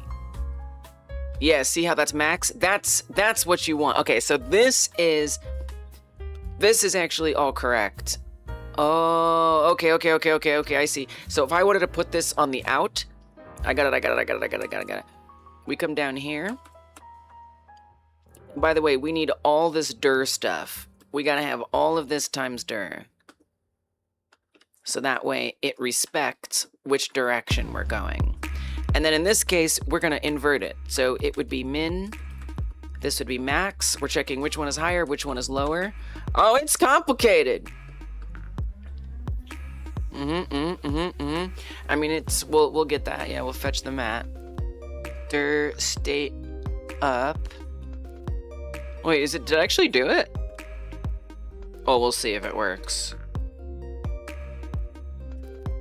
But what about the rise weight? I don't see rise weight. Oh, it's at the bottom. Oh. And does that... We do that in process, huh? Yeah, because you have this constant... Yeah, that's fine, because that's not... That's... Yeah. Okay. Okay. But then we just have to set the hub dome mat. That's kind of the main thing. Which we already have this my material that, frankly, is a little problematic and doesn't really need to be a thing. But let's just say, for now, Funk ready. Although, does this have a ready on its base? It's enter tree, nice. Clean. And I'm gonna say hub dome mat equals,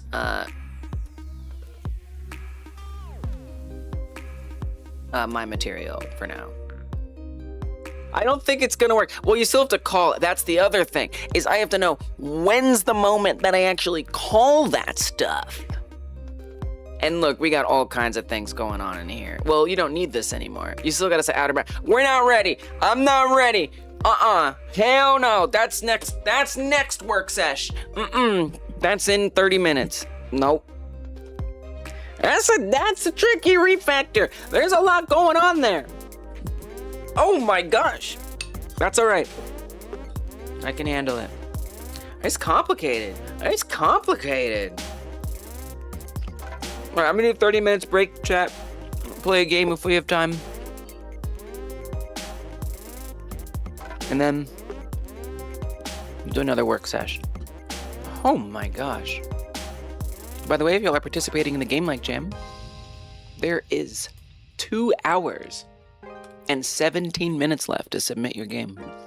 We're right down to the wire.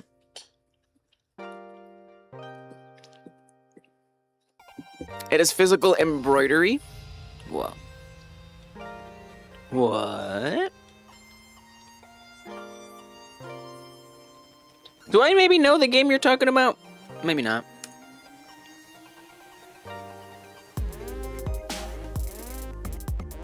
Nope. Scarlet Deer Inn launch trailer.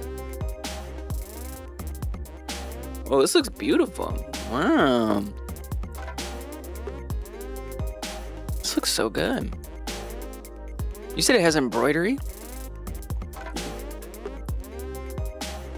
It's a nice art style. Hello, sweet boy.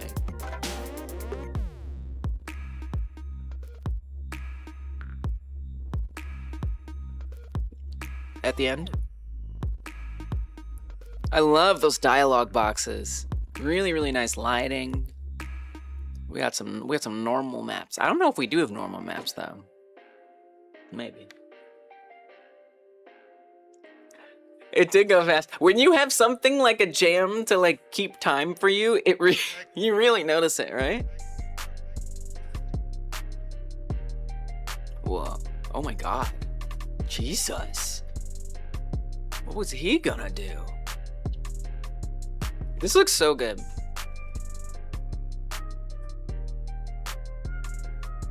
Very like almost like stop motion sort of animation.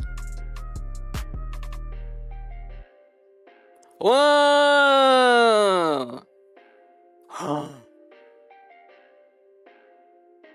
What? Nuh-uh. Those are like the sprite sheets?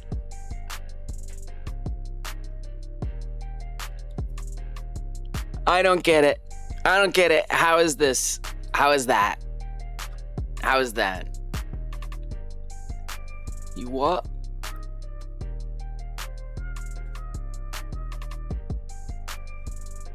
I don't get it. I don't get it. How does that work? What?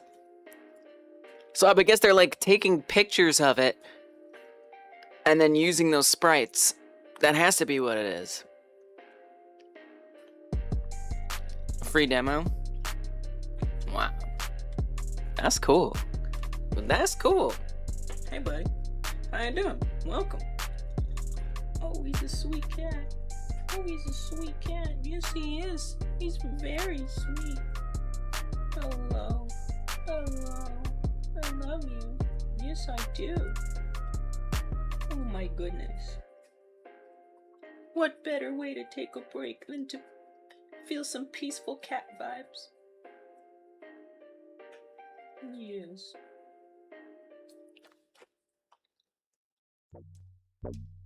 He's a go kitty.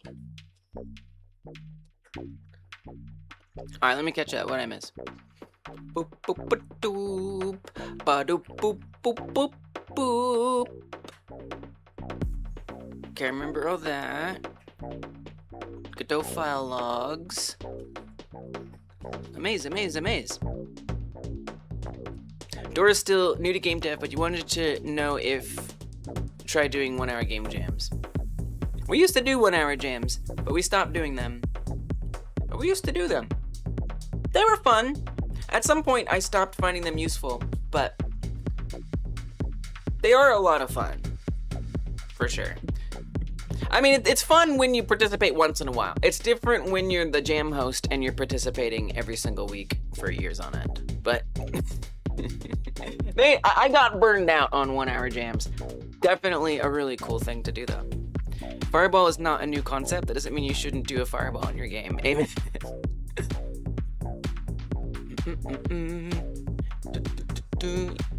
You haven't made plans to see Spider-Man, even though you're usually hyped. You're so locked into your passion. Spider-Man movie's not going anywhere.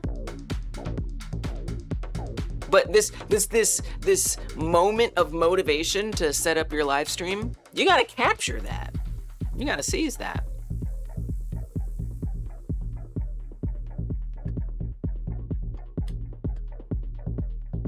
Wisdom is the wealth of the wise. Okay.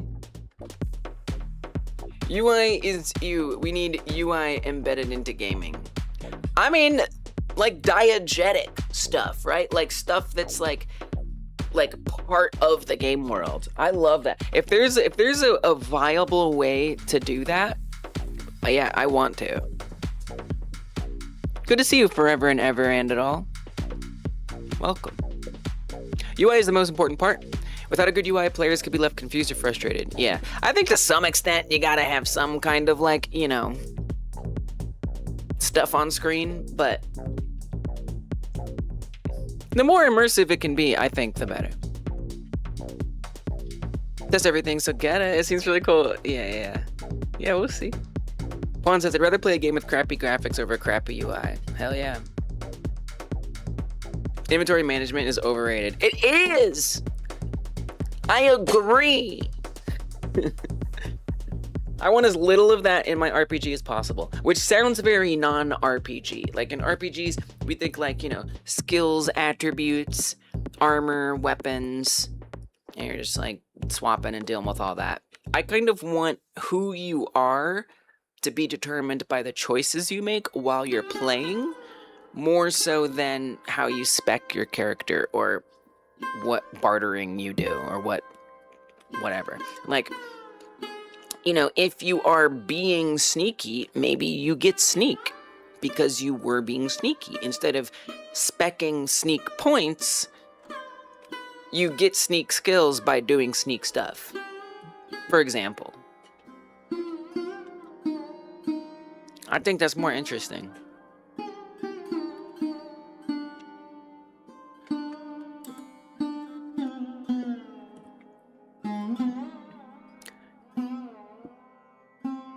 You vibe code, you don't write by hand?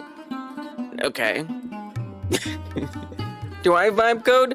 I don't. I would not identify with being a vibe coder. No. Not an identity that I have. Interesting when people build the menu before the camera controller, player controller. I don't, when people build the menu before the player, I mean,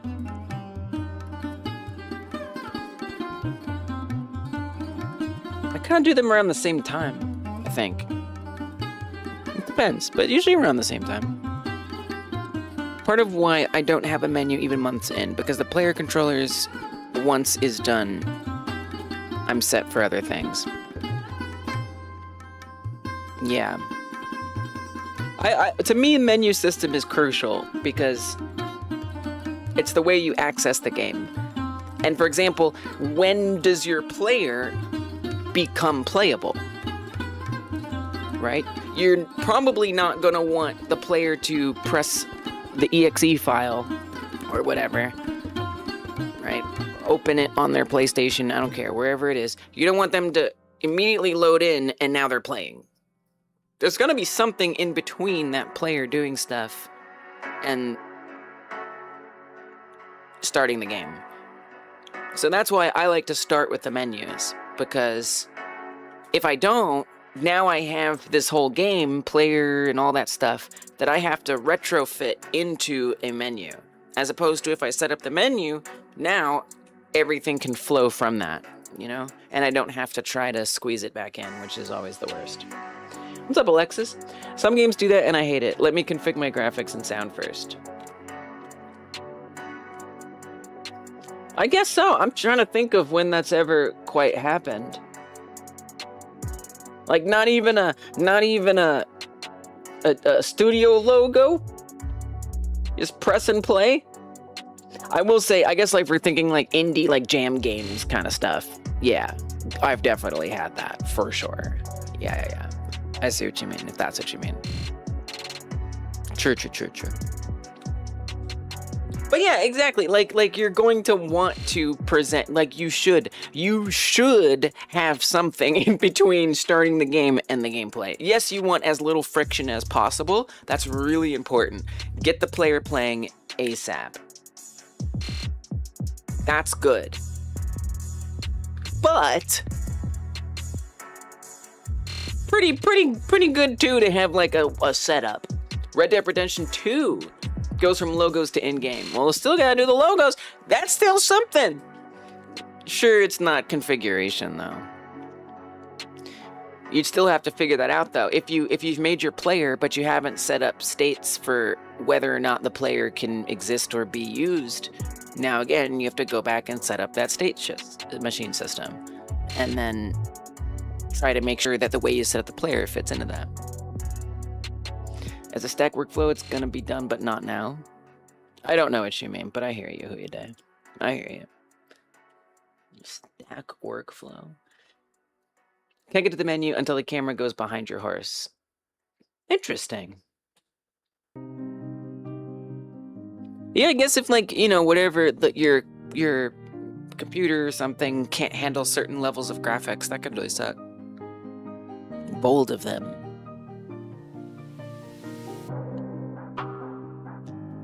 I was like, you does before, but now no. Before, all I managed to build is a main menu and a setting once.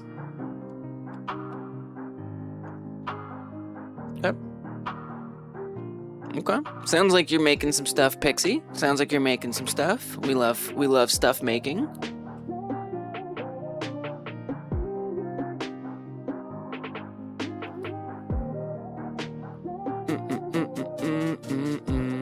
Built-in trackpad is a vibe. I love it. I don't want separate components because I lose them, I break them. I want it in one place. I want to take my whole control system with me where I go. And I take it to different parts of my house. I just have it. It's all there. It's very pragmatic utilitarian, which I don't expect others to appreciate, but I need it. I demand it. Yeah, then it's like another device to deal with batteries and I don't know. It's nice just to have one. Sure, if it dies, I'm out both a keyboard and a mouse, but that's why I have backups. You're in asset hell? Working on one of the final set pieces whenever you open Blender. Some games' graphics options have no in-between from 144p text UI and 8K IMAX Cinema, and I hate it. Yeah. Yeah, it's nice to provide some of that stuff, for sure. I haven't really delved in, I haven't like finished a game that I felt was big enough to justify doing any of that. Except for this one I'm working on. I should probably start setting that stuff up sooner than later. I definitely am noticing myself finding settings that I'm turning on and I'm like, ooh, probably that should be optional. The players should be able to not do that if they want. Maybe I should do that soon, Vex. Maybe I should set up, because I have my menu system, but I don't have the options built yet. Probably should start building that as soon as possible. I'm working on one of the final set pieces whenever I open Blender. Sets, I mean, I definitely underestimate. Oh, that's one place I overscope really easily. Are assets and set pieces, 100%. You know, I want these biomes, I want these different levels, I want all that stuff. And it's like, okay, that's gonna take you years. If you're working by yourself, it's gonna take a lot of time. Asset hell is real. I try to do it all along the way, but I wouldn't be surprised if I finish the game before I finish all the assets. I have a menu engine set up where I can just use XML to define menus. I don't know what that means. But alright, sounds cool. I know Godot. I use JavaScript and HTML for web dev stuff, but other than that, I don't know nothing. And by web dev stuff, I mean my own game jam and my own website, not a job. Sounds cool. I love me some conveniences. What do they say? It's good. A good quality of programmers is laziness, because then you set up systems to make it easier to build.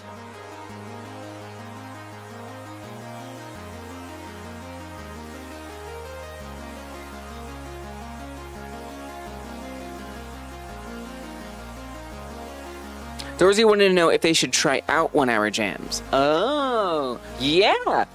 1 hour jams are great because it really, for me, here's what I loved about 1 hour jams. I used 1 hour jams as like a boot camp to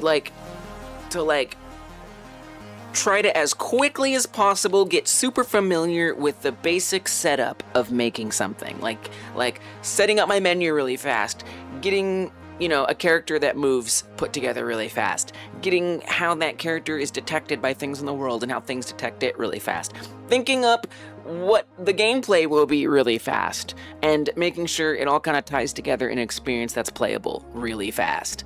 And what came out of it for me was a sort of reflexive familiarity with some of the most basic components of building a game. And I can just do that stuff in my sleep, because just practicing over and over and over again in 1 hour scenarios. So that was for me the biggest benefit, was the repetition of doing like fundamental stuff. And then you also learn a little bit about ideating and coming up with ideas quickly and iterating on them quickly, which can be really interesting to just find out what you come up with in a short amount of time. Can also be a nice skill. And you learn about scope. You learn about what is absolutely not as fast to do as you thought. I think it's a great experience. I do. Yeah, definitely do them. Yeah, I wasn't sure. Research older game UIs.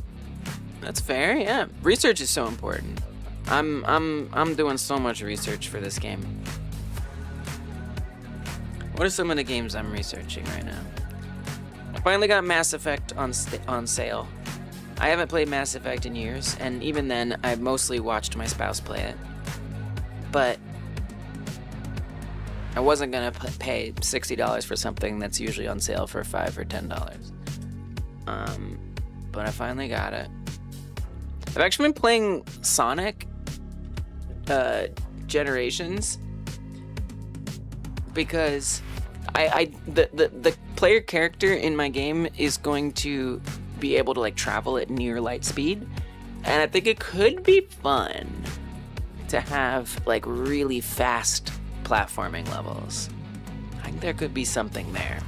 This also incidentally has hub worlds. At least I've only been playing the Shadow portion of the game, and it has a hub world, which is nuts. So I'm like, oh great, this is good research. This will work. Excellent.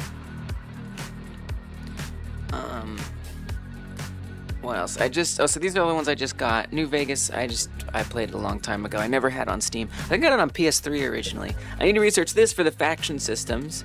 That'll be good UI to study, for sure, is how they handle showing you what factions, 'cause I want factions in my game. These I just added, but I haven't actually really looked into that much. They're really cheap, and they seem useful, so I added them. I got Sonic Adventure Battle 2. We picked up that on the summer sale. Jade Empire. This is a BioWare game before Mass Effect, so that's kind of an old game. Really useful as well, because it's a little simpler than Mass Effect, so I can study that UI in a context that isn't as like AAA as friggin' Mass Effect.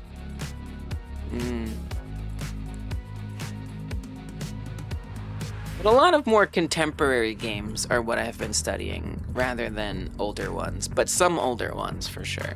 A lot of the older ones you don't see on here, but playing Spyro, Banjo-Kazooie, playing a lot of Banjo-Kazooie. But yeah, I agree with you. Some games you didn't hate it, we talked about that. You meant as a stack workflow, it's gonna be done but not now. Yeah, I mean, do whatever works for you. Obviously, do whatever works for you. But for me, I've just been like, I've personally always regretted not making my menu first. Stack workflow, a structured execution model in which project tasks are arranged in dependency order and completed sequentially.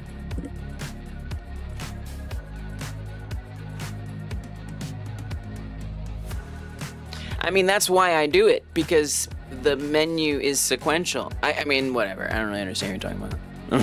I'm kidding. Like, yeah, the menu, the play, it, yeah, I don't know. I don't know what your stack is like. But we all do things differently, and that can be okay. It's okay.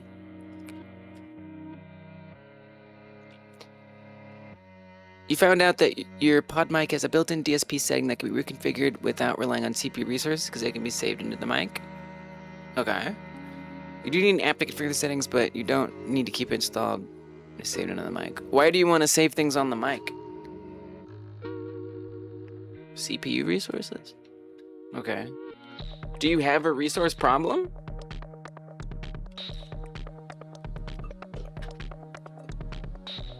It definitely sounds like you really don't want to use OBS for your audio stuff. Like, really badly.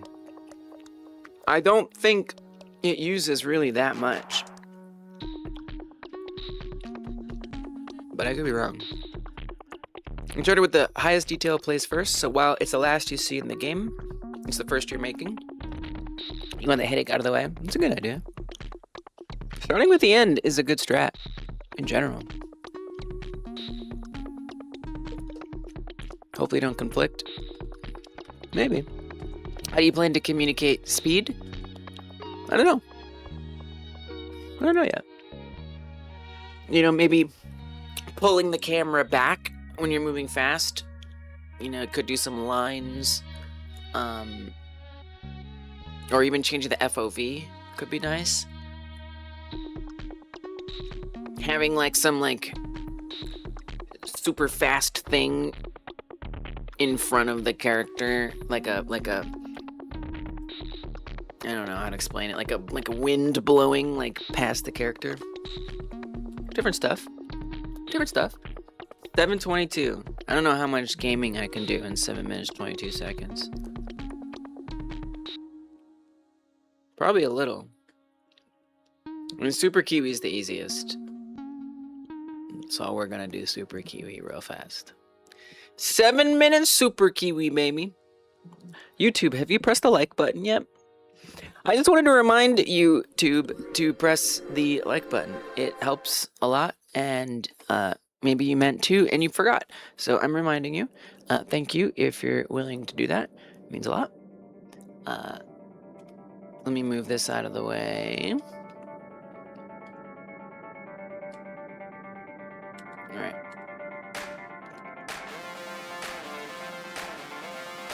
So on everything else, it sounds hard. Sounds like a lot of work. Slowing down everything else? Jesus. So everything else has to have a way to be slowed down? Oh man. I don't know. Unsettling Fallout New Vegas mods? Yeah. I mean, anyone can make a mod, right?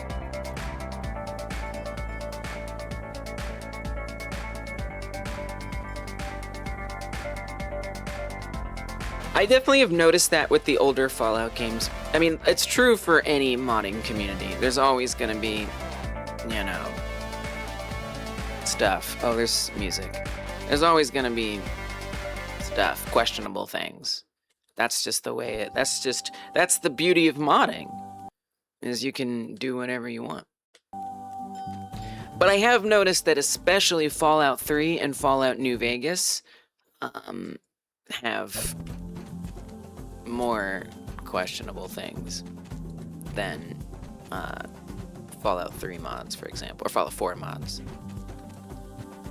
Even than Skyrim. I don't know what's up with that.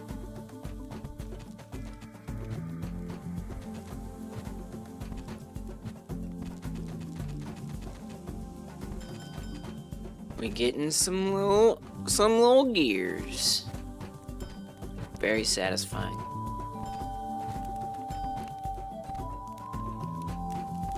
Oh wait, we can hurt these things. It's funny, we're talking about studying old games. This is not an old game, but it looks like it. It's designed to look like an old game. It's funny, this actually doesn't have any UI. I think it could use some. If I'm being honest. I think it is, whoops, missing UI. Even if you press like the pause button, it doesn't tell you what your progress is in any way. But I get the sense that this was a game that was possibly not even designed to be as successful as it was. And they were just kind of making it. Oh wait, it's already beat this world? Oh my god, I already beat this world. I don't need to play it. I can't believe I'm replaying it for no reason.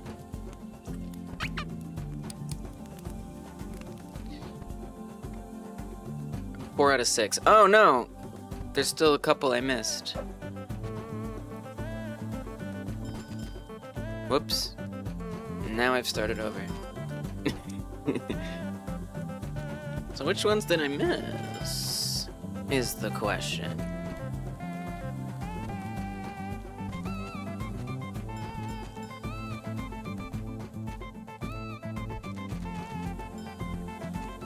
Man, that music is a bop.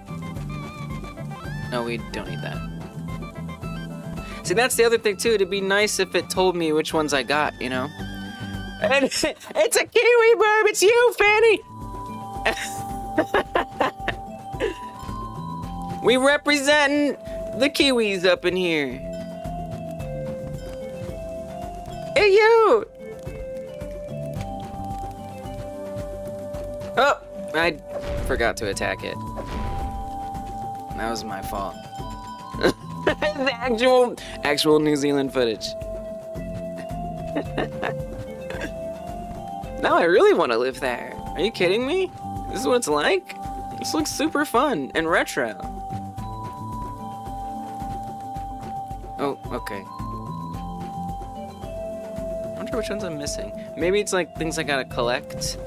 I didn't collect all the things.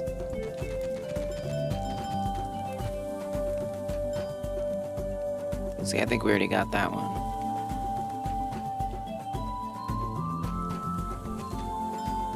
But that is very, like Banjo-Kazooie, for example, which I feel like is a pretty big inspiration for this game, where you could still collect all the old things, even though you already did it. I never really understood that. Oh, that is an enemy. But, whatever. Like, I already got it. Like, I don't want to do it again. I did it. I guess one thing that's nice about Banjo-Kazooie that I like is, like, there will be this character. There's this character in the pirate-themed level, and he lost his treasure, and he's, like, really upset. He's really worried about it.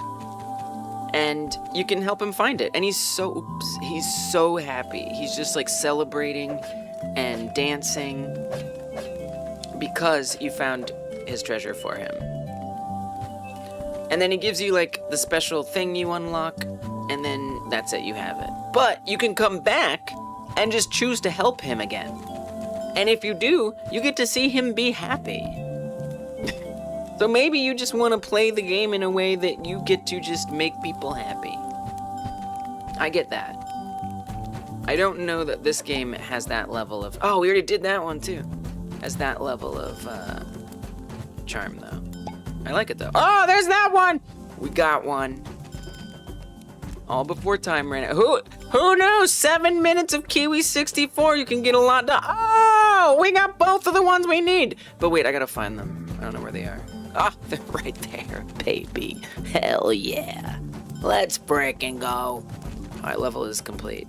So I think we can just leave now. And it should say 6 out of 6, baby. Let's go, progress. Worth it. Worth it. All right, let me make sure I didn't miss anything. Running joke is that New Vegas players are trans, which I don't understand, but I don't want to. Why don't you want to? My guess is that it's like people on social media happen to be representing themselves as trans and then also engaging within New Vegas community. That would be my guess about where that comes from. The funkiness of light speed changes perception, aging, and the existence of time at all. A photon hitting your eye would perceive itself being created at the exact same moment. You're tripping me out, Alexis. You're tripping me out. I like it, but also it's scary. Yeah, I think it's just association. It's not like a causation or anything. It's just correlation. All right, back to work. How much time left for the jam submission? If you're participating in the Game Like Jam, by the way, we're getting down to the wire here. We're getting down to the wire. There is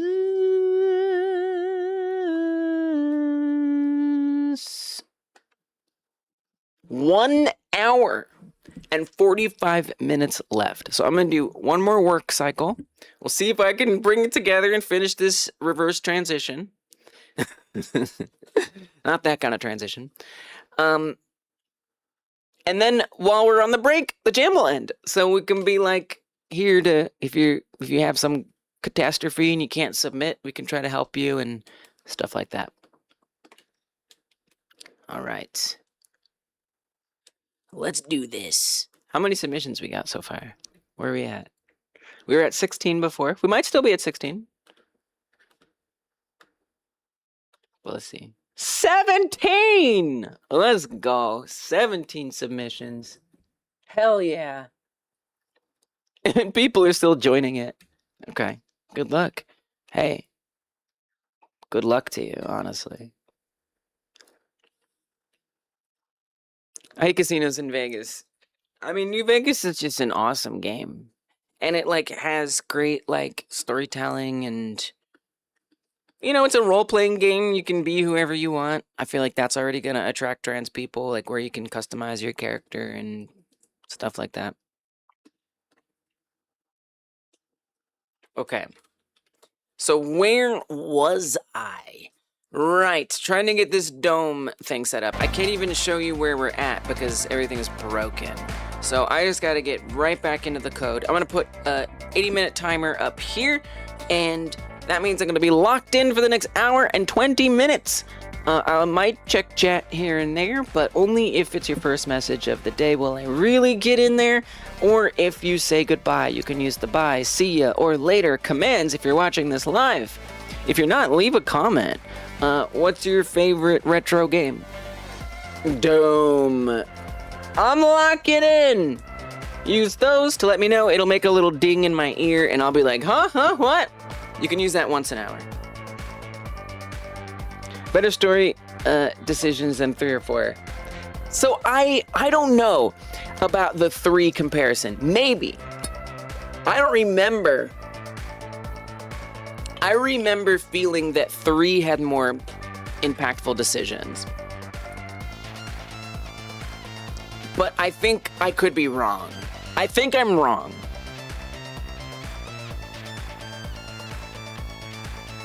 I think it depends, like, what you're looking... To me, 3 had more, like, little side quests that had more impactful decisions. But New Vegas had more, like, overall decisions that were more impactful. That's the way I see it. But 4, no impactful decisions. other than, like, you know, you can like sort of create the world how you want with like settlements and stuff, but ultimately, story-wise, yeah, you had no control really. All right. Right, we need to set up the materials. Oh, this is the old. Okay, yeah. Right. Oh my goodness. Wow. Okay. I need to really think about this. It got a little confusing. Yeah, because we have the dome outer mesh. What kind of code is in here? Like nothing. You need to put the code in there. You need to get this code out of here right now. Get it out of there. Don't put it there. Get rid of it. Put it in here. This is where it belongs. Put it right there. Forget this material crap. I'm done with this material crap. Because we only needed it for this one thing that I don't need it for anymore. So, it's going. That's when I was accessing the materials externally. I am no longer trying to access these materials externally, so it is meaningless, it is useless, it needs to go. It sucks because, you know, I set it all up that way and it made sense at the time, but it doesn't anymore, and that just has to be okay. And it is okay. Right, yeah, we don't want two readies. So what's the ready doing here? Ready. Yeah, don't care about that. My material, yeah. So what we're gonna do for that is we're just going to like get these. We're just gonna have these as references, which is just gonna be a lot friggin' simpler. So let's put this down here. Put this above that. Yeah, they did have better title screen endings. They had that in Fallout 3? I don't remember. I mean, it was just like that water plant decision. It's been a while since I played through those games. I need to again. I'll wait for the remasters. And hope they're not too broken. Okay. So we'll set up the references just like that.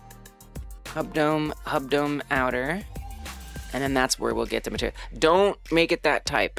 This was useful. I don't need it anymore. I'm even going to detach that script and I'm going to delete it. I'm deleting it. It's done. I'm done with the script. This one as well. I'm getting rid of it. Don't want it. Close it. I'm going to find them in the file system so I'm at least keeping some track of what's happening here. Delete.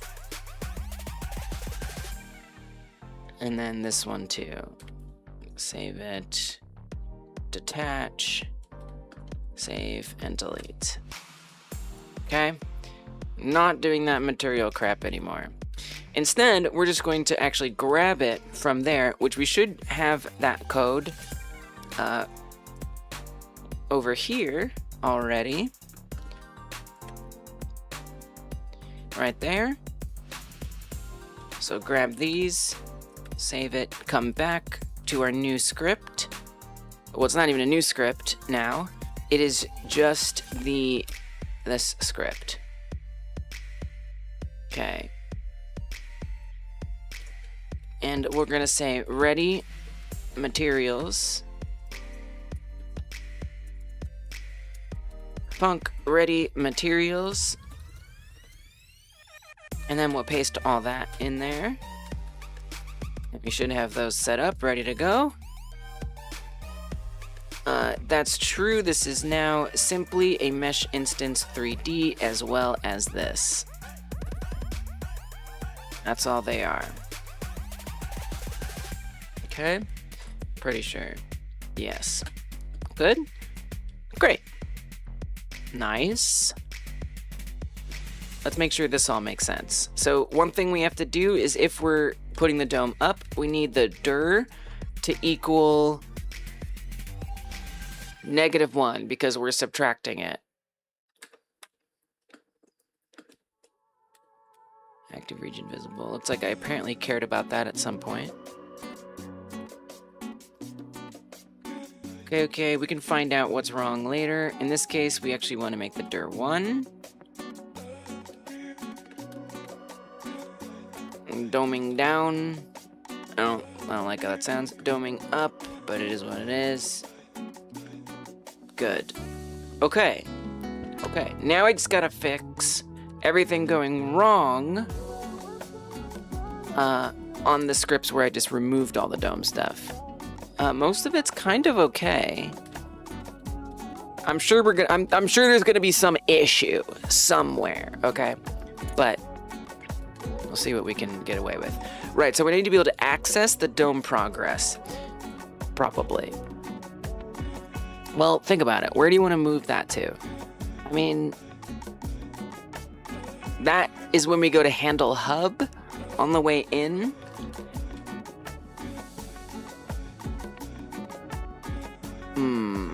Handle hub on the way in.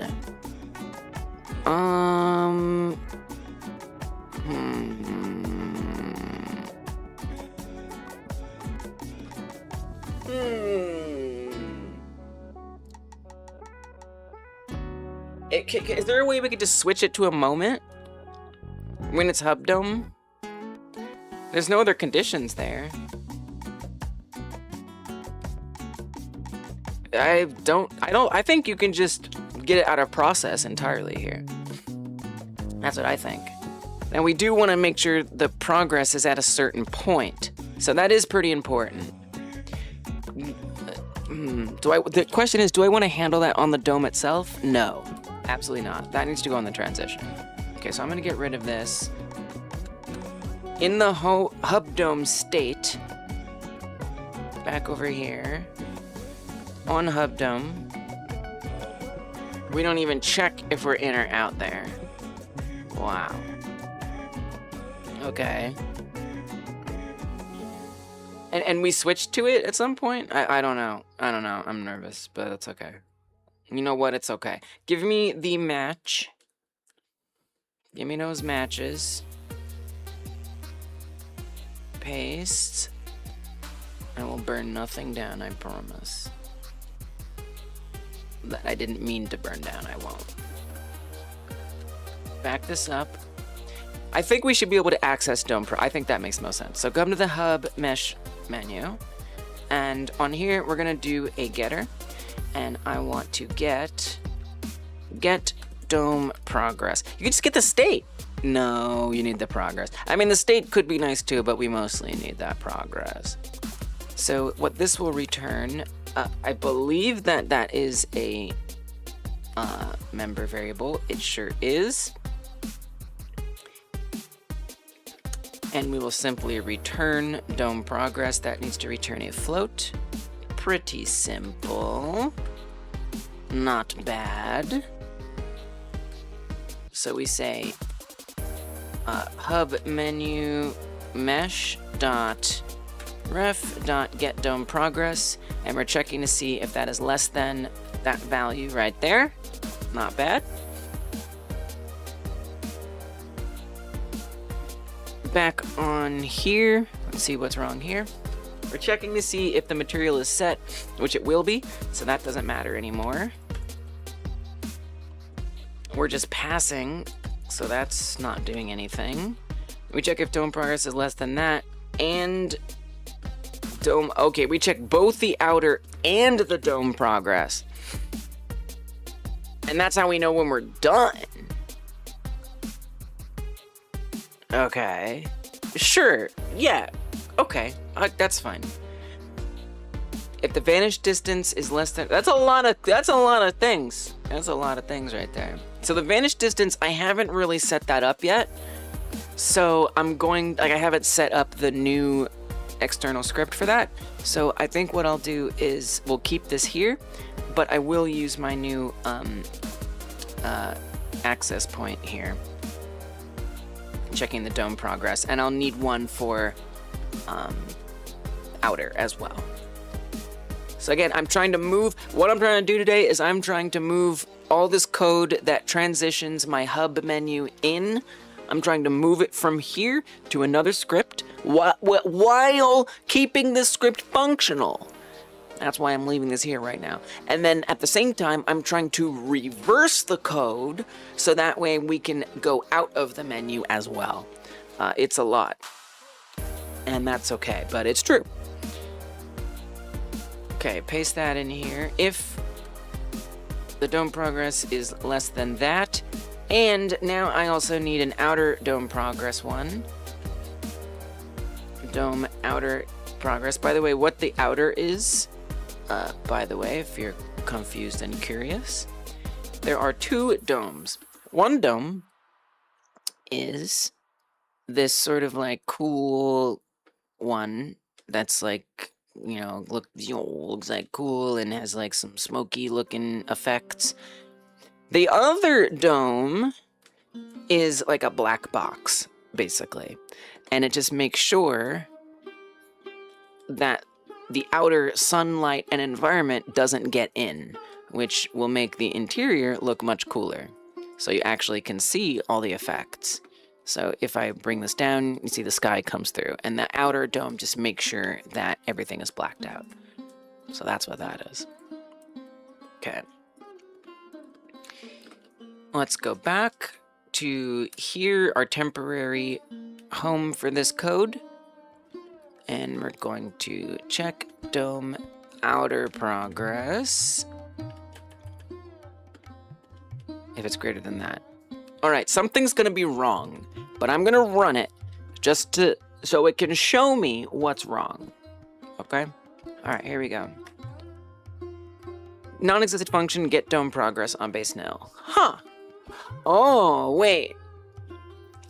Ugh. Okay, this is actually something...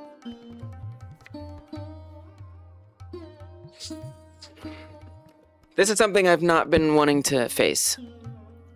But I suppose it's time. And that is... I've been instantiating the hub menu. But I don't need to instantiate the hub menu, except I set it up that way, and I wasn't sure how to unset it up that way. I think maybe it's time... maybe it's time to do that. I'm a little scared. I'm frightened. Okay, because that has not always worked. And it may still not.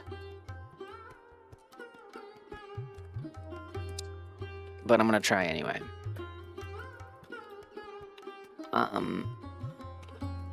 Because we don't really need that. Well, here's the problem.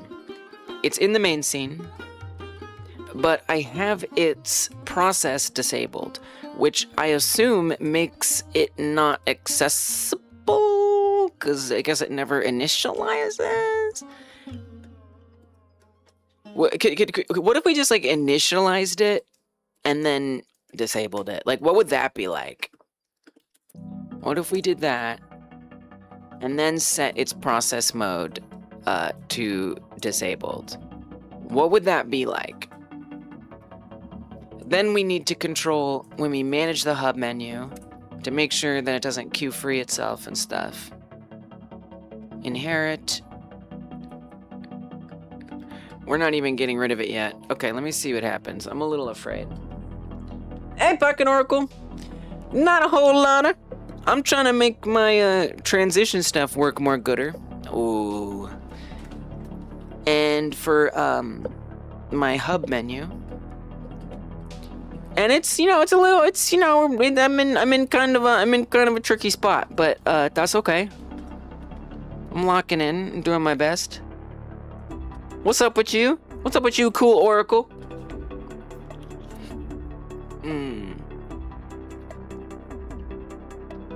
So at that moment, it doesn't exist.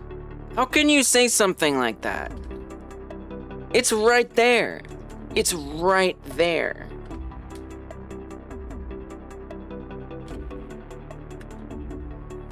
Please. I think you're looking for the wrong thing. I think I know what the problem might be. I think I have an idea what the problem might be. I think I might know. Prop textures and then possibly a character sculpt. Nice! Sounds rewarding. You're looking for the mesh! You need to be looking for the hub menu. I mean, the mesh is in the hub menu! to be fair.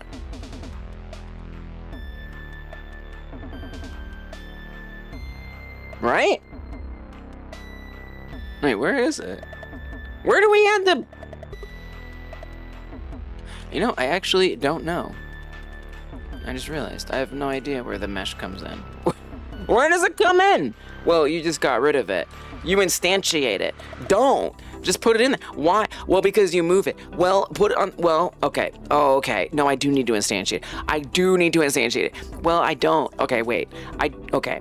I don't, but we might need to reparent it to the player. I knew the init wasn't affected by process disabled. Okay.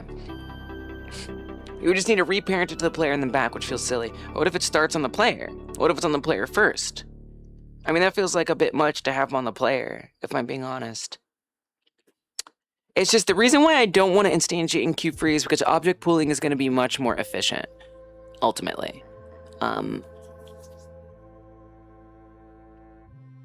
But you know, if it's just the mesh, it's not the whole hub menu.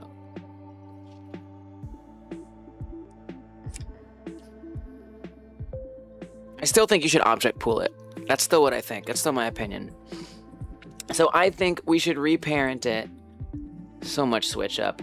So much switch up. It's for... I would show you, but it's broken at the moment. Wait, didn't I make a build the other day? I guess I did make a build the other day. I can show you that now that I think about it.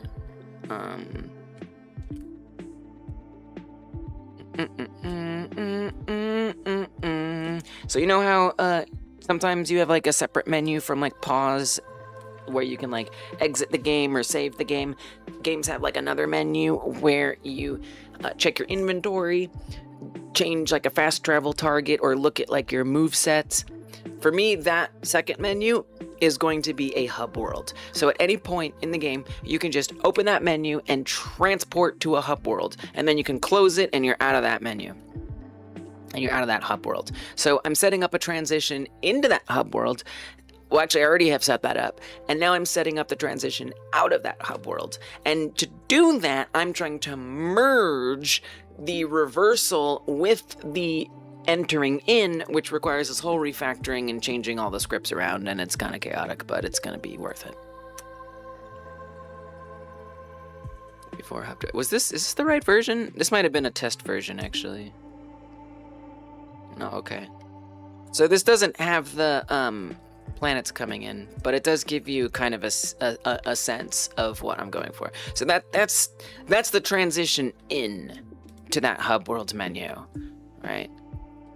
It creeps over the horizon and then it wraps around. So I'm trying to get now the transition out, and then merge those together. Thanks. So with this thing, it's and this UID here, can you comment that back in for a second, please? This UID, what is that? Take me there. Take me there, coward. Hubmenu.tscn. That's very confusing. That's very confusing. And what does that break exactly? It's very confusing. I'm very confusing. Oh, you got rid of it. Oh my goodness. Here. Go back. Go back. But you instantiate the whole thing. See, that's what I don't get. And you instantiate as the mesh. Hub mesh scene. Okay. Alright, here's what I'm going to do. I am going to keep it in the hub menu. I am not going to do this weird init crap. I don't think that is necessary. Doesn't make sense. We're going to set it to disabled. And in here, we are going to keep the hub mesh in there at all times. So it will already be in the hub menu. Okay? And that means we should have the reference to it. But that also means that I'm going to need to reparent it. So we already do reparent it. We just have to make sure that timing is correct. You already are reparenting it. That's so weird. So weird. Okay. Yeah, that wasn't necessary. Great. So if I get rid of this, add child. Wow. Wow. So if we just say that,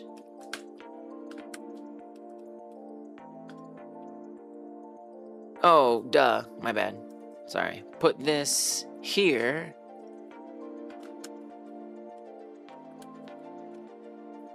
Adding it as a child and you're reparenting it. You don't have to do that. You would just straight up reparent it. That's all you have to do. Okay. Okay. Let me see if that's still a problem, and if so, why? How do I fix it?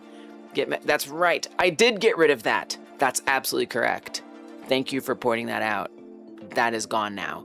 And I just realized I forgot to save that code before I got rid of it. So I'm going to need to go get that. I'm going to go to the GitHub here, where I got rid of that, but it's quite simple. That's on the hub dome itself, so that's this one. We should be able to just do this on hub dome, like that. And then for the outer, same kind of a thing. Surface override. Are they both surface override materials? Yeah, because they're both from Blender. So yeah, they're both surface override materials. That's correct. That is absolutely correct. Hub dome outer dot that. Okay. All right, let's try it again. We will get there. Okay. Wait for the errors. Okay, no errors. Also no dome. But no errors. I mean, that is an error in a way. Okay, I tried to undo it. We're not in the right state. Okay, so what state journey did we take there? We started at handle vanish. We went to hub dome and then immediately went to handle hub. We did not spend enough time in the hub dome state.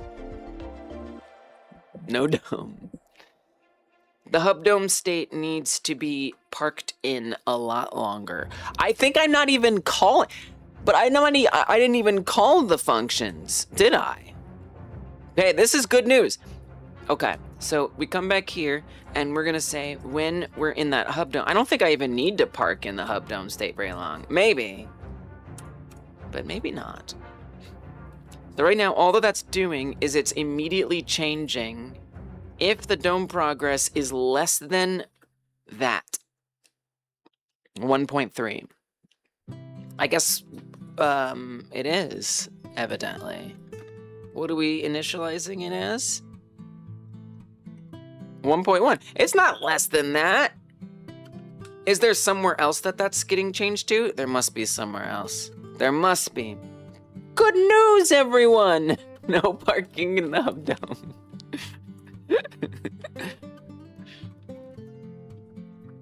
I think about that all the time.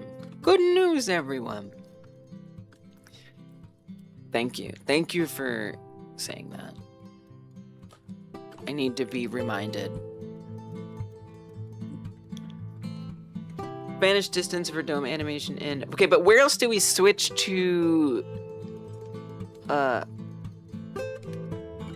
handle hub? 3 handle hub. Okay. Did I spell it wrong? The _3. Oh, don't put the last. Okay. All right. Oh, right, it goes states. Okay, so we change the state here. That's the one we want it to stay at. But what are these other two situations? This one is on the out, so that one's fine. That's not causing the problem. It shouldn't. If it is, it shouldn't be. So we can deal with that. Otherwise, this is on finished. Again, that's out. It's still calling it twice, which is not great. So I guess my question would be, or my assumption would be that it's occurring here. And my question is, what do you think the progress is at that moment? So variable dome progress, we're gonna make that a float equivalent to get dome progress. And then check if dome progress, keep that the same. But now I'm going to print. Let's use my fancy print so that way I can just more clearly see it and it will stand out a little better. Whoa, control backspace. Whoa. It deletes like components at a time. That's wild, I never knew that. Okay, it's a happy accident. It's kind of scary, but maybe I'll use it someday. Okay, and what I want this to do is, oh my goodness, is tell me dome prog and what it's currently at. Long figures for a control back. It's two hands. One hand. Yeah, that's tough. Do separate. You silly. I like you.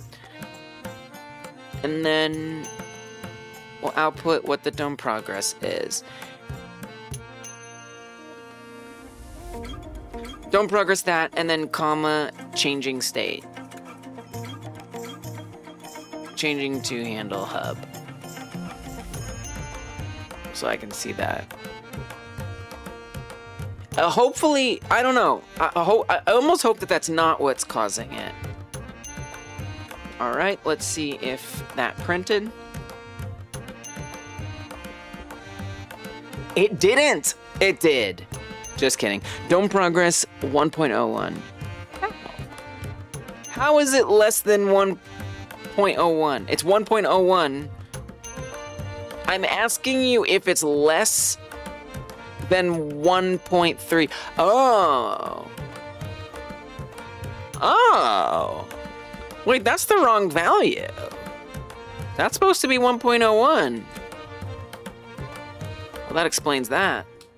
How did that happen? Huh? I'm confused. Okay, we still get no hub, and in fact, we never even moved on there. Which makes sense because I never called it. Okay, we're on the right path here. This is correct. You like me too? Always say you remind me of one of your best friends. Oh yeah, thanks. Okay. I'm locked in. So, over here, where I'm making that check, which is there, we need to call that function. So when we're on HubDome, immediately, what I need to say is manage, or not manage, hub menu mesh dot ref dot change state to hub menu mesh states dot. So the first thing we want to do is for the dome to go up. So we will call dome up. All right, let's see if the dome goes up. It does not. Interestingly, nothing happened, which I'm a little surprised by. So I guess the next question is, does the state change at all? So we go to dome up, it changes to traveling. We check, as long as we're not in traveling, continue, and we see what the last go state was. Did we get a doming up print? We did not get a doming up print. Why? On HubDome, we know that we switched to that, right? We know that must be happening. We on hub dome, on hub menu in. I feel like we also know that must be happening. So then my next question, for real, is if it knows that we're traveling, well, no, because we know that's not happening. Let's see if we're traveling. Print, traveling. Can we actually get a print fancy? And I'm going to do a function effect so it shows me the function. It's a tricky one. This is a complicated refactor. Refactoring be like that. Okay, let's see what's being output. We on hub dome.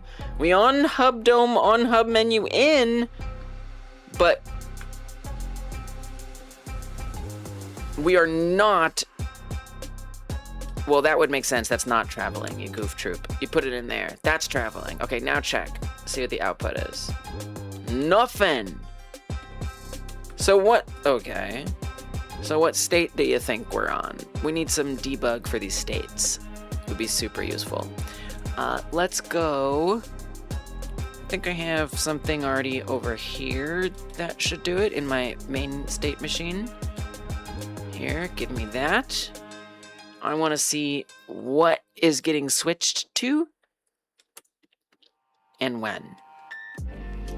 So we're going to come right there.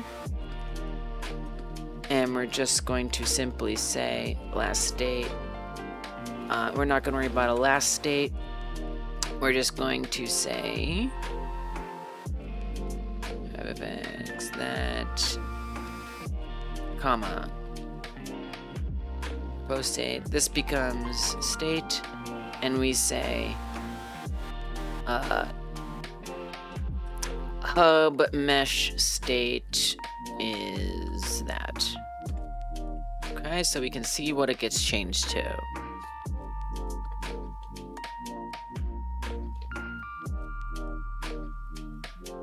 Hub menu state is dome up.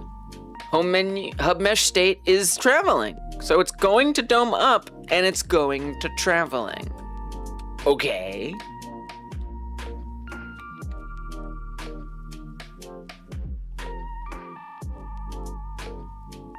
So why is this not printing? We say if we're not in the traveling state, do this.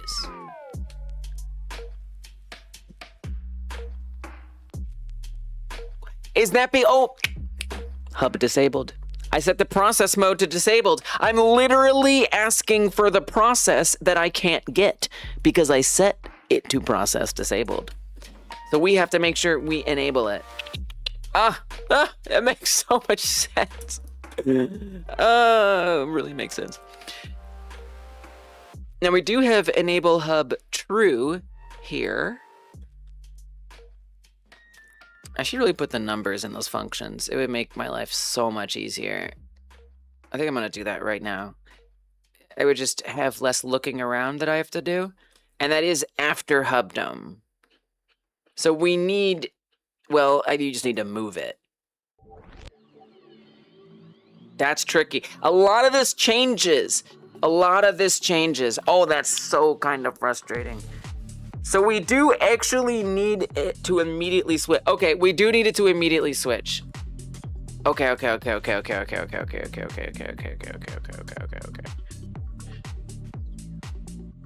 So actually, the dome progress when hub in, this was correct. It should be at exactly that. That was correct. Makes sense that it was correct, but now I get why it's correct. It's kind of misleading, but it. Okay, all right. Yes, that worked. Now, you may have noticed there's no dome, but that's because what I expected. I have the dome progress going the wrong direction. It actually appeared for a second and it shrunk down instead of expanding out. Excellent. That's an easy fix. So, hopefully that's as simple as changing the direction, but I might also need to change these max and mins. I don't know. I'm just gonna start with that. I'm not gonna use my brain. We're just gonna change it and see what happens. Then I'll use my brain if I need to. Otherwise, hey, I didn't have to use my brain. Oh yeah, baby. Let's go. Okay, good. Good. Now out's not gonna work because yeah, we haven't set that up yet. Hell yes. So that didn't work because we tried. It's good. It's good progress. Because so what I've done now is I've externalized the dome stuff. That is to say, even though we're supposed to be combining things, we are.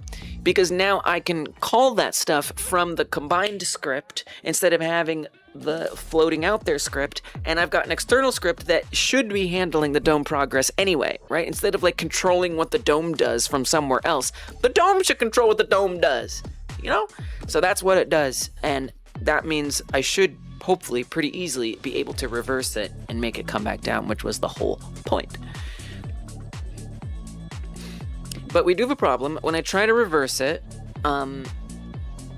it says that I'm starting in the wrong state. So we gotta fix that. No dome manager. The dome is just managing itself. The dome is managing itself. Yeah, to me, a manager isn't needed here. Yeah, it just handles itself. Sometimes it is. It's its own manager. It self-manages. But there's no particular need for it to be externalized. Sometimes I do have a lot of managers, that's for sure. I wish I could like succinctly be like, this is why a manager is useful, here's where it isn't. But I just kind of intuit it. But I'm gonna try to remember the next time I make a manager to think of like what little thing I can say that explains why a manager is needed there. But in this case, it just makes sense for it to handle itself. At least for now. That could change. So, we are trying to go out, but we're not on finished. Because finished isn't getting called, which I remember now. That was one of the things here that we weren't correctly checking for, evidently. So where do you want to check for that? I don't know. It's a good question. That's a good question. So this is actually constantly happening. Wait, if I unpause it, is that still printing? Sure is. Well, we're never ending the dang travel. Okay, let's fix that. We gotta fix that real bad. Real bad. Yeah, I mean, it's just something that I find myself doing, these transitions over and over again. And I've never really found like a pattern that I stick to when I do these kinds of things. So I'm trying to finally sort of establish that and wrestle with the code to make it sort of make a little more sense. So when I make other transitions, I can look to this as an example. Currently, it's sort of the mess I typically do. And that's why I'm working so hard to clean it up a bit. Because there's going to be a lot of other things too. But yeah, it's intense. Yeah, it's intense. It's very intense.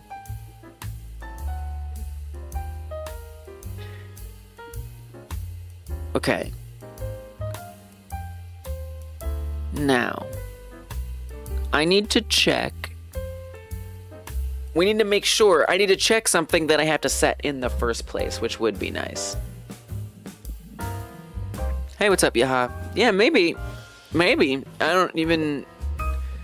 It depends. Yeah, it depends. It just kind of depends what you like, what you want, and what makes sense in a situation. For me, the manager comes into play when it's like, I don't know. I don't even know. I don't even want to talk about it. I gotta ignore you, chat. Chat, you're too interesting. You have to be. You don't have to be less interesting. You don't. I have to. It's not me, it's you. It's not you, it's me. Wait, it is you. But it's good in this case. You're good, and that's the problem. You're too good.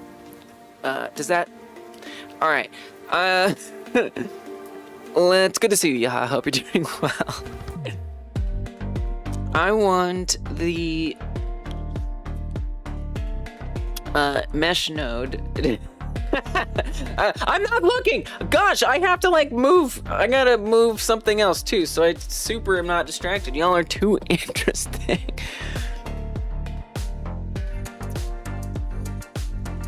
So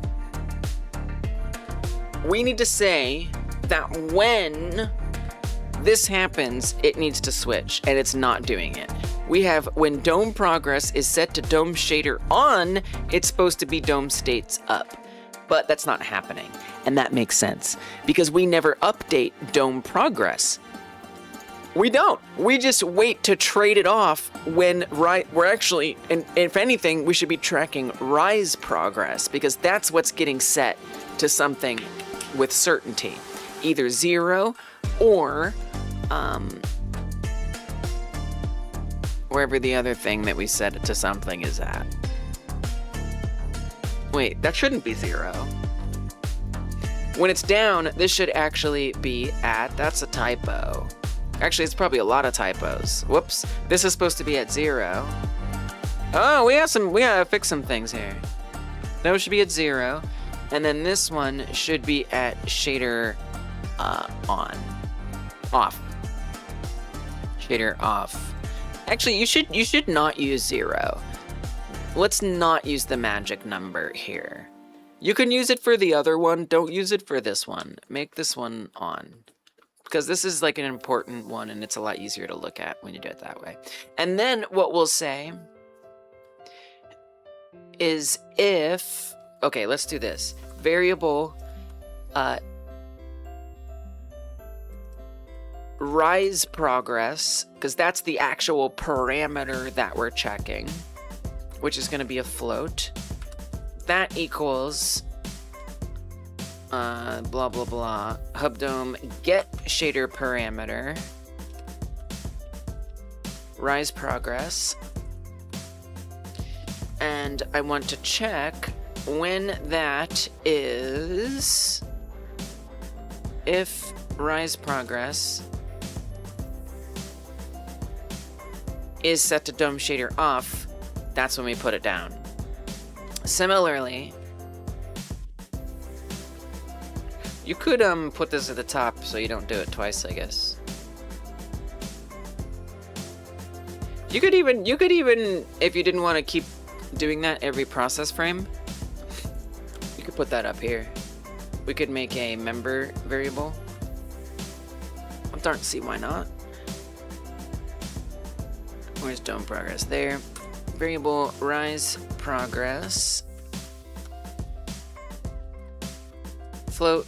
Well, you would still, no, you would just be checking. No, this is, well, you would still be, but it's you're not, you're writing the get shader thing, which is a little better, I guess.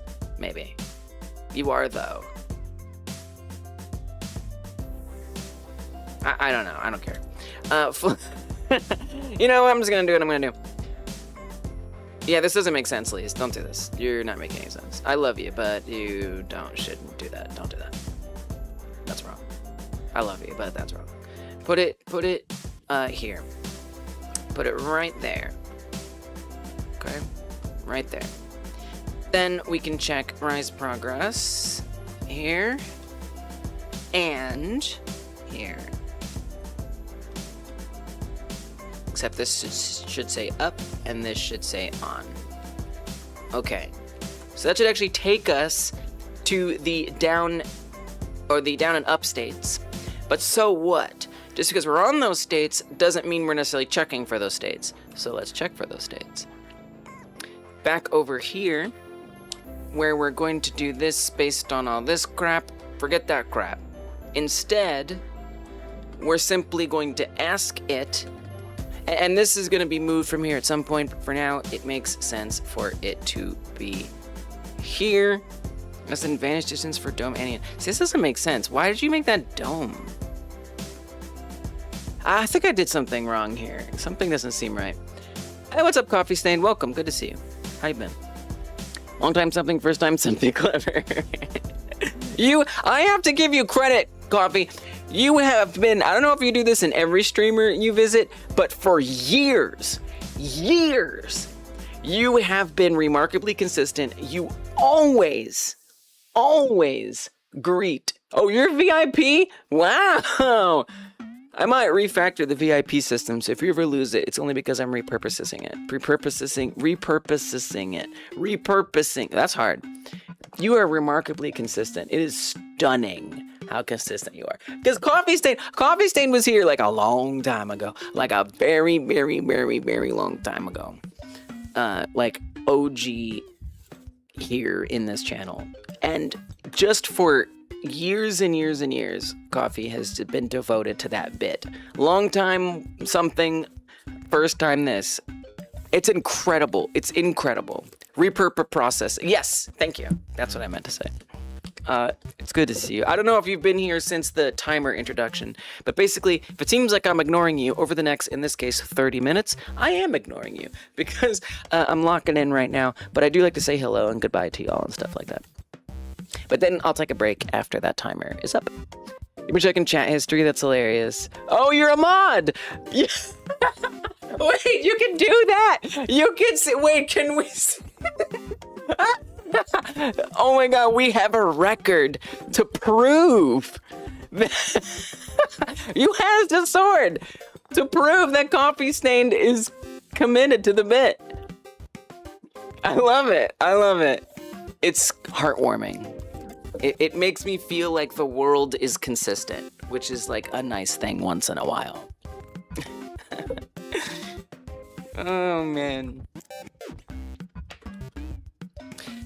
Okay, but their first message. No. Nuh-uh. That is not true. Their first message ever on this channel was long-time watcher, first time using this intro.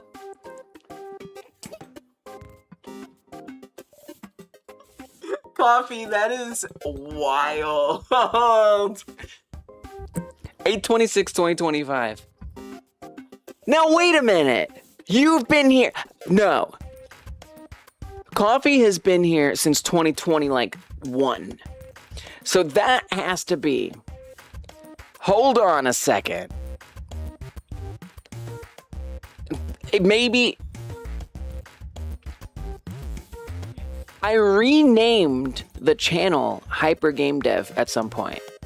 I wonder if that's when it's starting it. They've been following since 2021. Something is fishy. Something is fishy there.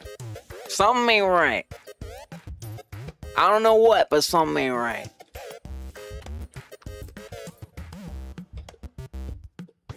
Yeah, Coffee has been here for, like, since, like, 2021. Like, a long time. Long time. I wonder if Twitch, like, purged the chats after a certain point. But I started streaming on Twitch again in July. I have a lot of questions. Alright, anyway. I'm locked back in. Okay, so this... I need to look at GitHub, because I did something I shouldn't have done here. At some point, I don't know when. Here in this transition script that I'm trying to transition away from...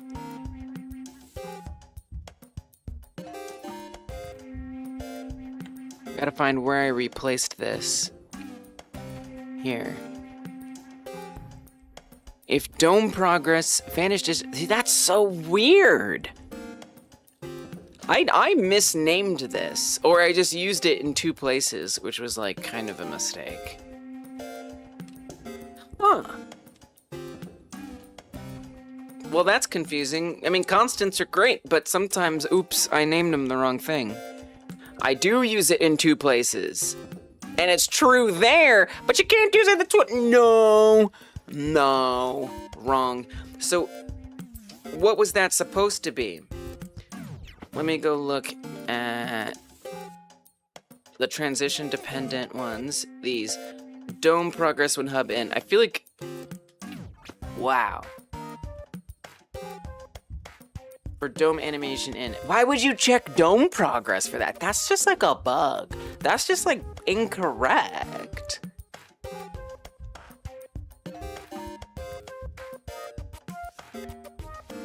Why would you check the dome? That's so weird.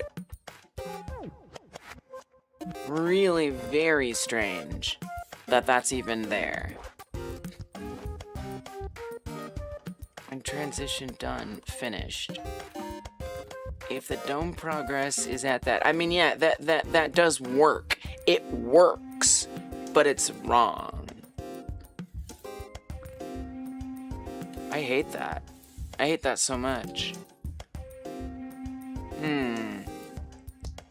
Okay, well, I'm gonna make this dome outer progress and transition done, and then we'll say dome regular progress when transition done, and that should be -0.1. That's what I should have done.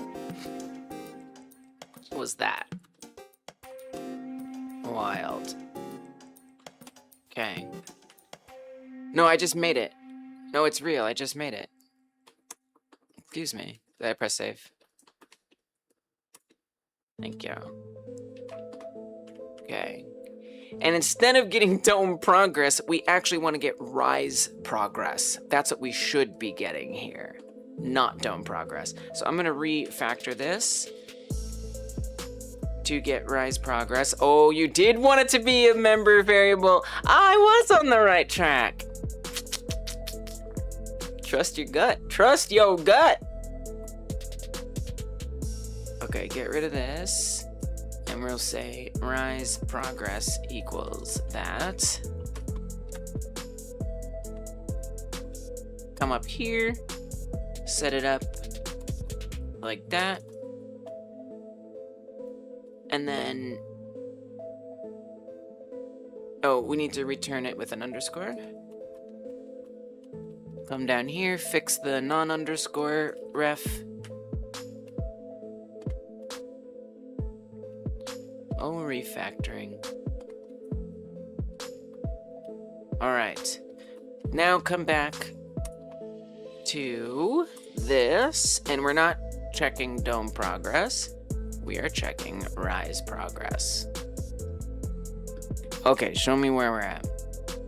Actually, wait a minute. I don't even need to check that. Wait, what's wrong? Wait, what's wrong?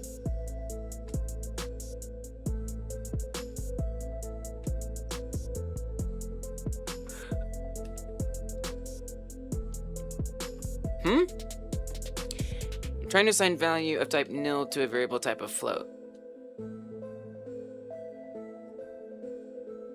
What? Why? I'm not gonna...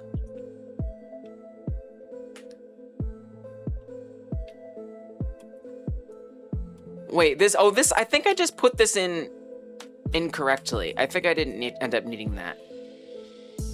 But what I do need to do... This is... It gets so confusing. I actually don't need these at all. I don't need these at all. You need them a little bit, but not a lot. I do need the outer. Leave it. Just leave it. Just see if it works. How about you see if it works first, and then decide if you want to get rid of it. Okay? No. Well, no, because I renamed it. Get rise progress. Rise progress. Oh, it do get confusing. It do get confusing. Refactor that for sanity's sake.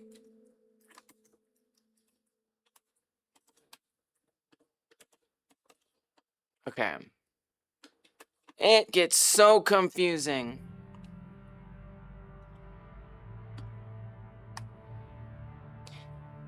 Nil to variable of type float. Stop lying! Why do you say that? Why can't you find the hub dome mat?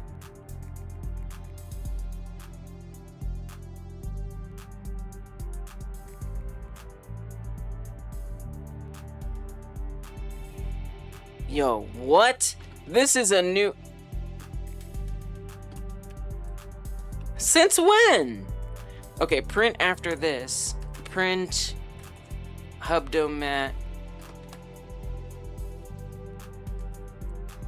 What the heck? Ah! Ah! Comma. Old abdom outer mat. How did this happen?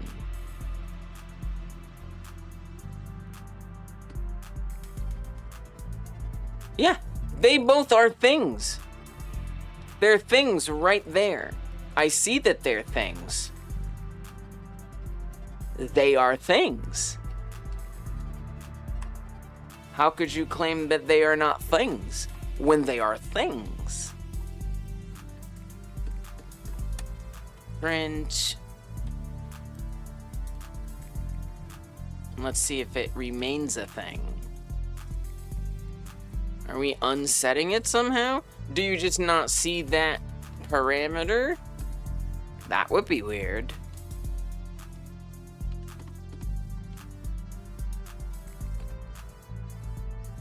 It's right there!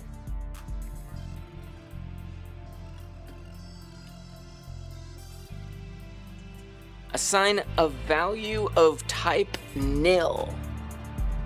What, there's no rise opacity? Bullcrap. Am I setting the right material? What is happening? Why is this happening? This was not a problem a second ago. What the heck is going on? I'm very disappointed by this right now.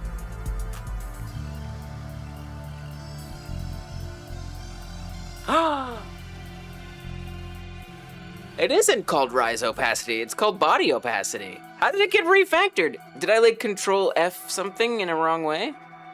Wait, yeah, there is no rise opacity. That isn't a thing. It's body opacity. Oops. When did that happen? Okay. I was like, what's happening? That's what was happening. Okay. Nice. It didn't do it, but better thing. We're on a better track here. Things are better. Hub mesh state is up. It was not up. Okay, we're getting there little by little. We're further along. Jesus. Further along than we were. Let me get rid of this crap. Wow. Whew. Because if that wasn't working, I was gonna be like, something is really weird, I'm freaking out, but I'm not freaking out anymore. However, I am a little confused as to why we're hitting hub dome up so soon. So the easiest way to check this is to add this back in so we see what's happening every step of the way. I'm gonna need to refactor it so it fits this particular situation. Instead of stopping position, we will check rise progress and set that to rise progress. If you want, we don't need position. If you want, you could also do dome progress and set that to dome progress. Probably not that useful, but you could do it if you wanted. So expression, that, comma, that, too many commas. Okay. So let me see what it thinks all these values are, or what I think they should be, but they aren't.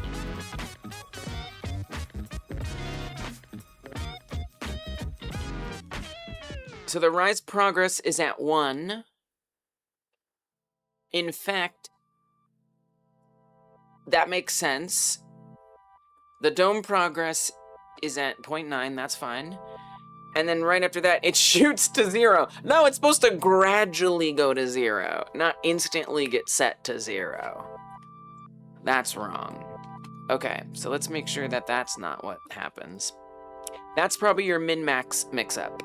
That's exactly what that would do, because it would immediately switch it to the wrong one. Either I've got min-max mixed up, or what I'm telling it to compare it against is wrong. Well, dome shader on is 0, which is right. So you would definitely want to do min for that. So I think we just have to invert these.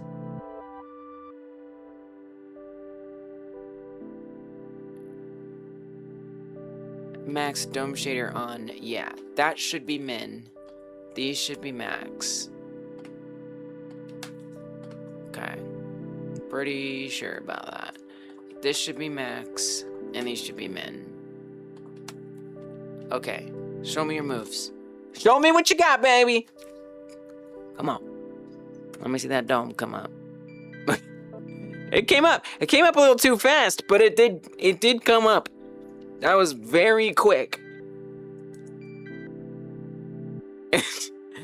Okay, we needed to do a little more slower than that.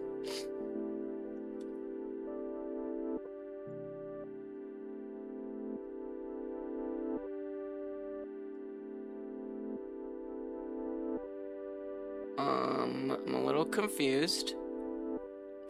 Rise progress 1. It's supposed to be subtracting. Oh, do you need to reverse? I think I need to reverse the direction again. That's confusing. Doming down. Down adds. Yeah. Oh, it's so confusing. That's my dysboulia. I'm gonna blame that on my dysboulia. Oh, crap. Okay. Alright. Let's see what happened, though. This is hard. So it's now it's counting up, which is wrong. Okay, it was right. Well, then why didn't it? I mean, the rise progress is staying at 1. Oh god, this is so confusing. Okay. So the dome progress is just increasing constantly. Why don't you just make it rise progress? I don't know. Something about that seems weird. Well, we're just tracking rise progress. We're not setting rise progress. We're looking at it. And rise progress is consistently staying at 1. Which is wrong. Well, you need to be updating. Are you updating it? Well, we're checking it. We check it right here. We see what it is. So it's not getting applied to it correctly. So if we're currently going up, and we're saying that what is smaller? Whatever is smaller, that's what it should get set to. Dome progress or dome shader on. Dome shader on is 0. So that's gonna be smaller. So it's always gonna be 0. Dome progress should be starting at like 1 point something. Here it says it's 1.01. So it's always going to pick 0, and it'll always be set to 0. Now, rise progress is staying at 1, which is weird, because wouldn't it... What? I'm so confused. I'm so confused. Okay, just think about it. When it's going up, I want the rise progress... Look at what's happening down here. You're setting dome progress to subtract... and it inverts it. I mean, that's already confusing, isn't it? So if you're multiplying that by negative, that's going to make it positive. Oh, for crying out loud. Well, that is confusing. That is very confusing. And the reason why that does that is because the dome... progress, by the way, if this, look, okay, the reason why it's like this is because the dome progress, there is body opacity. Body opacity starts at 1, okay? When I pull this down, now it's going to be fully invisible. Actually, it's not supposed to start at 1. It's supposed to start at 0. And then it goes to 1. So it starts at 0. And then it goes to 1. And then it's filled up. Okay? As for rise progress starts at 1.3. So it starts high. And when it's low, that's when it's done. Whereas with body opacity, it starts low, and when it's high, it's done. And that's the same for the outer one as well, if that makes sense. So that's why it's inverting between the two, negative and positive, because some of them go down, some of them go up. So the direction is, it's a little tricky, because you would actually want it to be positive if I want the rise to go down, since we're going to be multiplying it by negative. That keeps it negative, which is correct. And for this, if that's positive, that keeps it positive. The body goes from 0. Yeah, so that's correct. So you want positive there and negative there. But we might still have a problem. Oh, it's confusing. Ay, ay, ay. It goes the right way, but it's too fast. We're not checking gradually. Not updating gradually. So you have one of these checks are off here. And if we look inside of this, we can actually see it pretty much ran one time. The rise progress was 0. The dome progress was 1. So the rise progress was not updated correctly. That should not be the rise progress. That is not right. Oh my god. Y'all. Are you seeing this? Are you kidding me? I'm tired. This is why we do the breaks. This is why I don't stream for 8 hours anymore. Because even on my 3rd cycle, what are we in? 5 hours? My brain is still shot. It's just not down again. What? No! What? I too got this. No!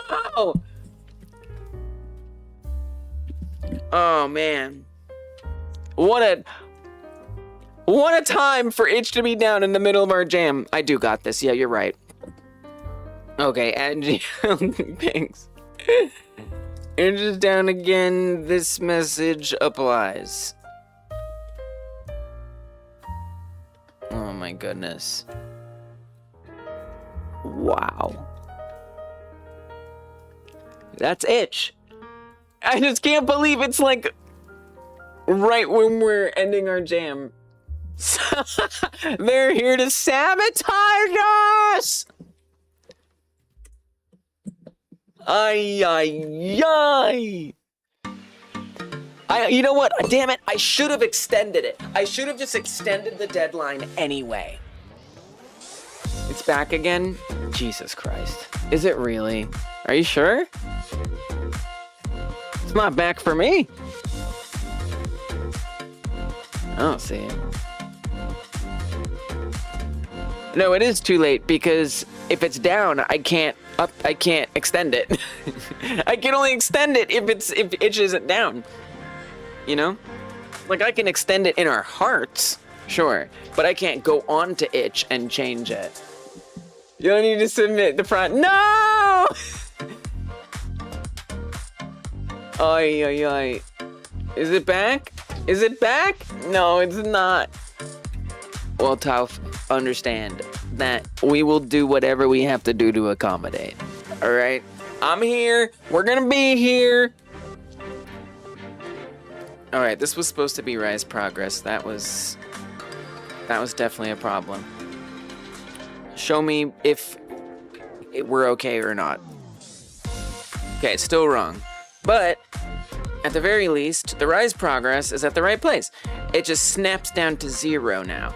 That's gotta be a min-max issue, period. Period. So if we're asking if it's, which is small, yep, okay.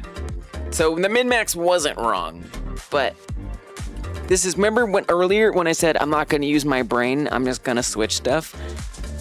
I could have saved a little time if I used my brain. That's a lesson. That's a lesson for me. You know what? Just take a minute. Go with your gut. Okay, there we go. Now it's actually doing the right thing. Hell yeah. Okay. Now going back down, we have to set that up. And what's blocking that is that we're not in the finished state. So we need to make sure we get in the finished state. For some reason, it isn't taking us to the finished state, so let's make sure that we do get there. Get there, we were using this to try to check it out. But apparently this is not firing like I would have hoped. We were checking if the rise progress is less than negative 0.1. I don't think that that's never gonna be that. This is a different world now, okay? That's not the world we live in anymore. You know what you can actually check? You can just ask if we are in the state up. So we'll say hub menu mesh.ref.states.up, okay? If we're in that state and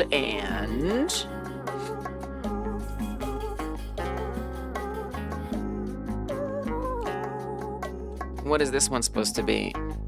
1? I mean, I don't think that matters. I'm even just gonna ignore that. We're just gonna do that. We're just gonna check that. And we're gonna call that good enough. Itch is still down, y'all. Okay, can we go back down? Nice! Okay! That's what I'm talking about! Now let's get that dome out of there! Alright, and then come to this. And dome up. So now we need to make the dome go down. And that would be where? That would be somewhere. I'm not exactly sure. Where do we get to? Handle hub? Is that where we are? We're on hub dome. So we go from finished to hub part way to handle hub. Tell me more about us being there on the out. On the out, we just reparent the hub to the player. And that's it. Reparent the hub to the player. We want to bring the dome down. That is the next thing. So I would say, let's go to the next, let's switch. Change state to states.hubdome.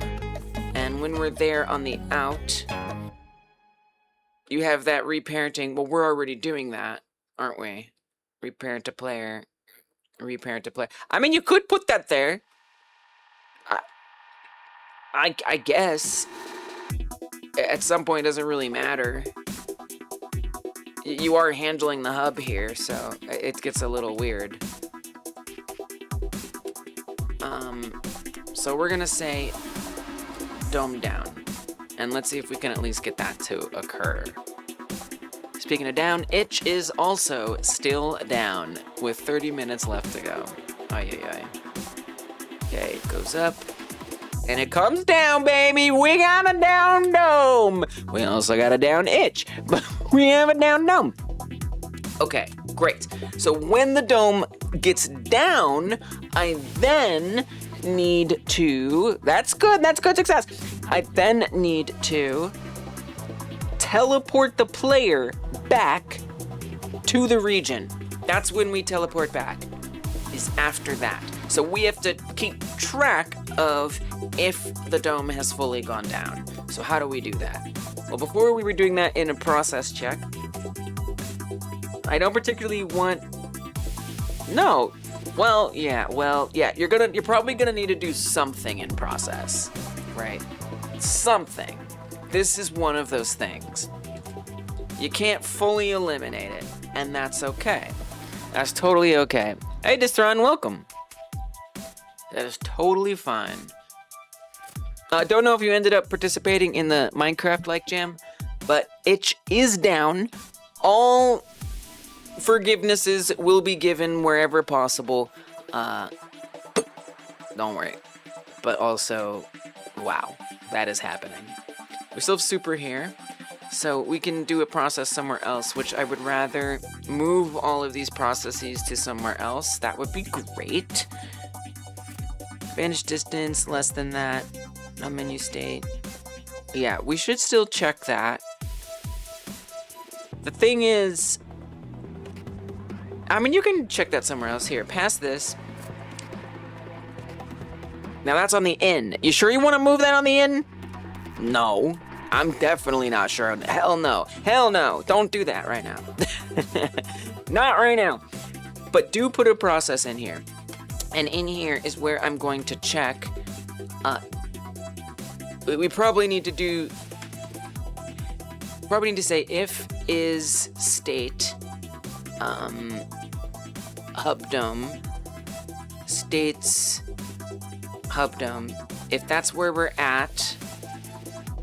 It's weird because the hub dome and the handle hub swap. So the state names don't really make sense going backwards. So that's something definitely to think about. I might not even name them as much. I don't know yet. I'm still trying to figure out my transition system. Maybe I could say to hub dome or like to out hum dome in handle hub. I don't know. It's kind of crazy, but we'll see. I might have two separate state machines. I'm just not really sure yet.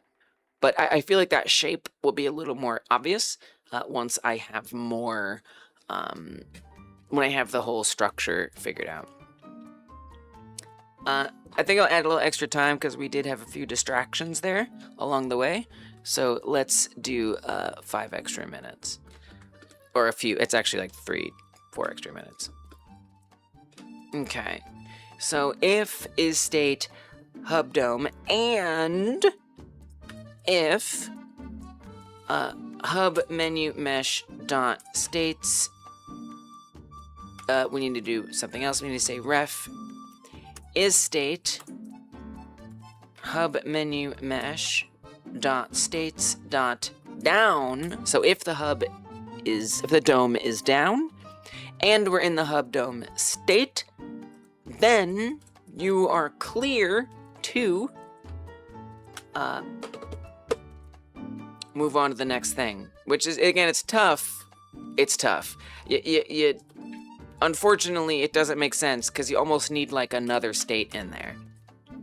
Unfortunately, because now we're doing handle hub. On the way in, we did dome first, and then we did hub. But on the way out, we need to do dome first and hub next. So it doesn't work going back the other way, which is a little annoying.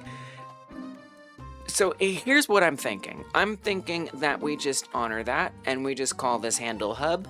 And again, I figure this out later once I get the general shape figured out a little better. That's probably the best way to go. So on handle hub, we just are we're reparenting and then calling hub dome. Let's not do that. Let's instead reparent, reparent and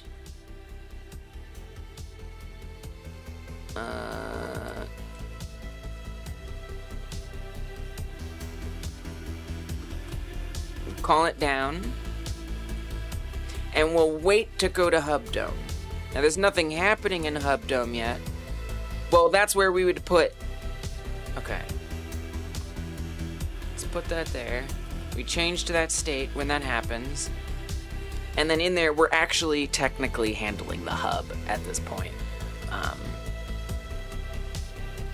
I think we pretty much want all of this stuff. Probably not actually all of this at once. That's probably a bit much at once, but at some point that stuff is going to need to happen. So we'll remove the ones that it makes sense to remove. But for now, hub menu false, yeah. Region true, pause sky false. A menu enable false. Oh, I guess show it first. I don't know. Let's see.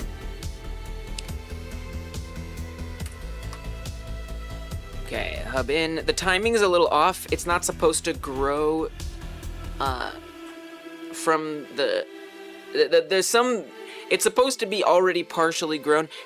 There's a few things that are a little off, but it's not the end of the world. It's just about tweaking values. But let's see if we can make it go away and we appear back in the region to some extent. Now the vanish shader, however, we're not turning that off yet. So we will need to make that vanish shader go away. That's the other thing I'm not gonna have time for probably. Okay, bring that down. And we should be, all right, it pops us into the region. That was kind of like abrupt. I'm a little confused why the ground is visible.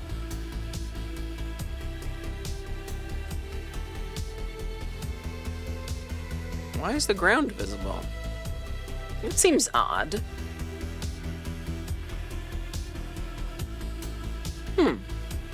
Because that should be affected by the vanish shader.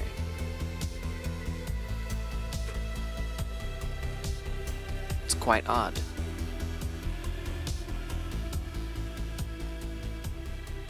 Why?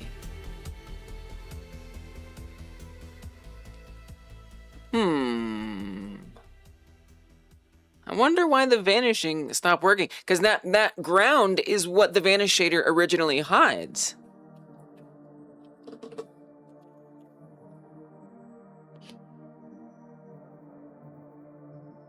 So why would us teleporting back and me I mean, this is good progress. We're definitely almost all the way back.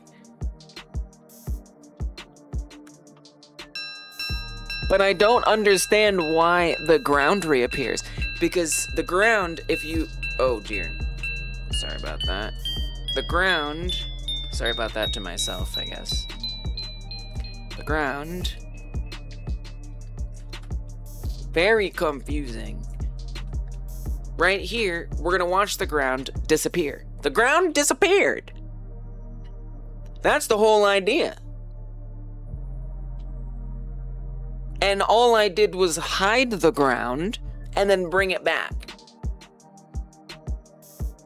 And apparently when we come back, the objects are still vanished, but the ground isn't vanished. How did it do that? I don't know. That is a mystery right there. Where do we define the ground at? Wait, where is the ground mesh? I thought it was gonna be in... It should be in the region, right? Region...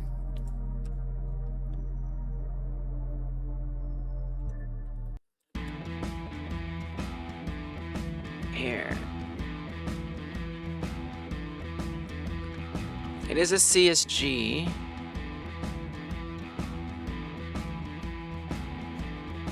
Oh, well, but that's not right. No, that's not right either. That shouldn't do it. We shouldn't take it off layer 1. That makes it invisible. But if you look, also some of the mountain is also... Definitely some weird things happened. I would say there were some oddities that occurred there. That might be a different kind of problem to try to solve, actually. That might actually be a tricky other sort of issue. Huh.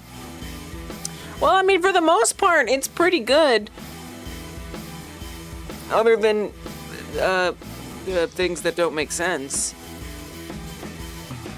Very strange. Well, I could sort of just skip over it for now, so we can at least sort of feel like we did the dang thing. And the way that I would do that, I know I'm going over, I don't really care. We got time, right? 19 minutes? Oh my gosh. It's just still down.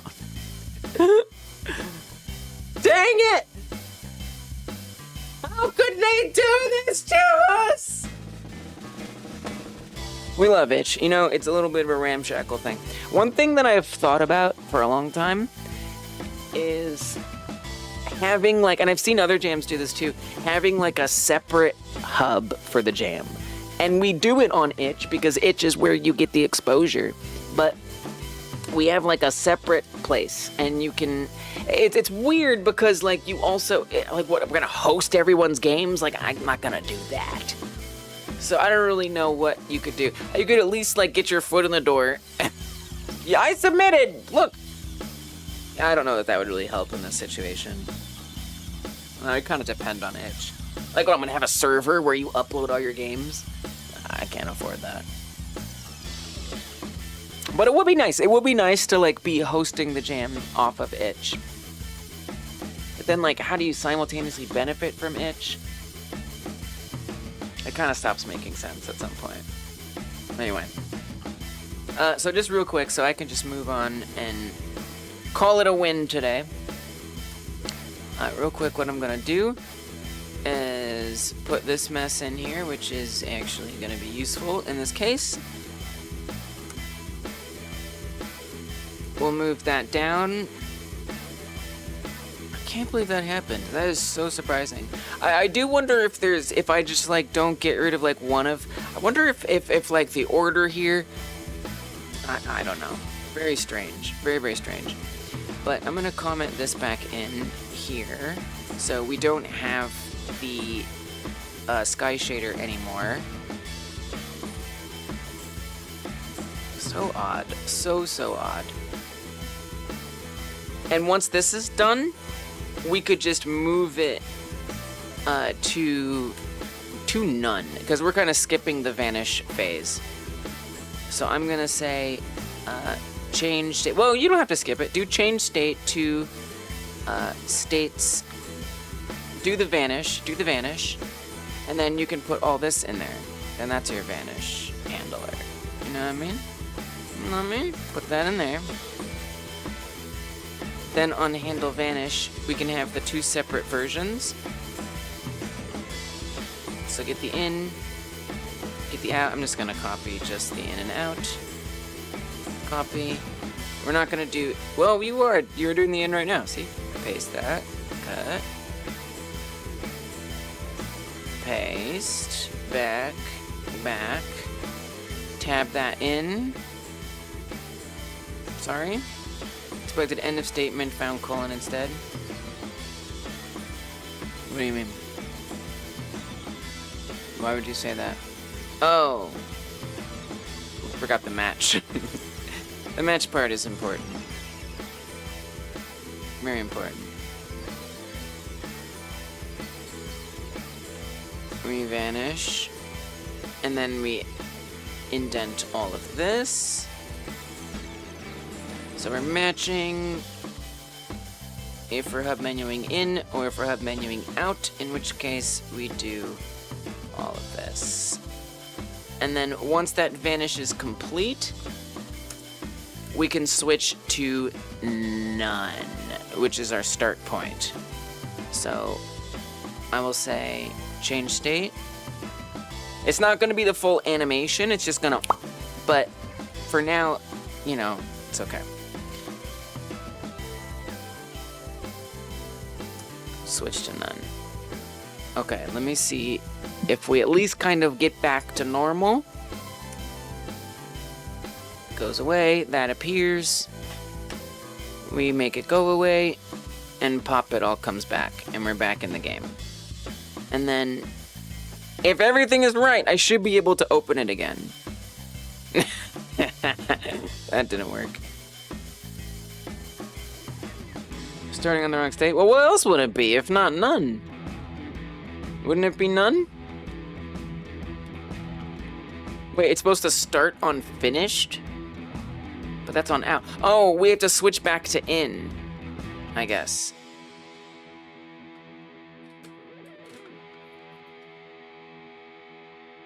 Manage transition. I'm a little confused why that didn't call in and that called out. Because it should be running this other start. Where do we call that? I know I'm spending extra work time. Where are we at? 13 minutes? Come on, itch. Oh no, it's still not back! Come on, what are the odds? What are the odds? Damn, come on.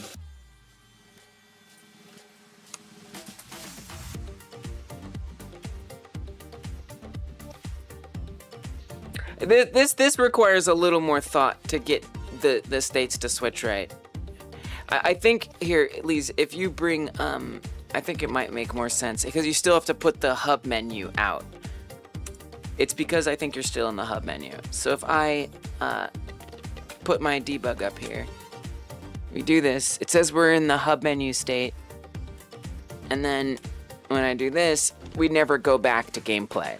So we have to switch back to gameplay. That's the main thing that we have to do. So then what we would say is if we go to none, while we're in out, that means now it's gameplay time. That's what you do. That's the thing. That's it. That's the stuff. So right here, we could say, whoops. I got lost. Get rid of all this. On none. And we can check this.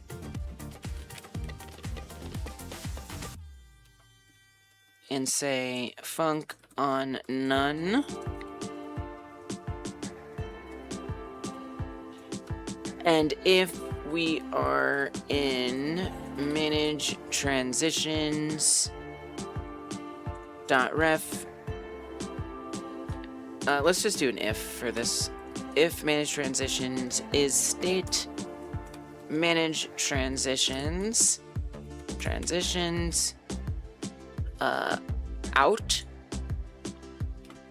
then we need to go to our gameplay manager, and we want to change that state. Do we not have, what was that? Hydrate? Thank you for the hydrate. Cheers.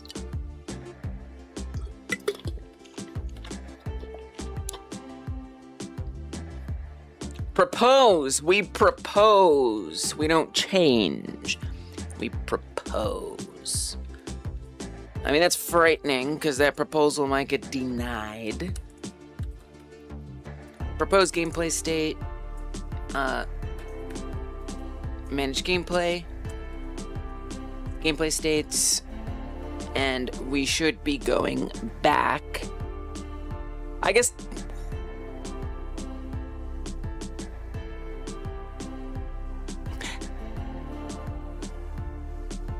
Yeah, we should be going back to gameplay at that point. So, region would be the right one. I'm not really sure what happens when that happens.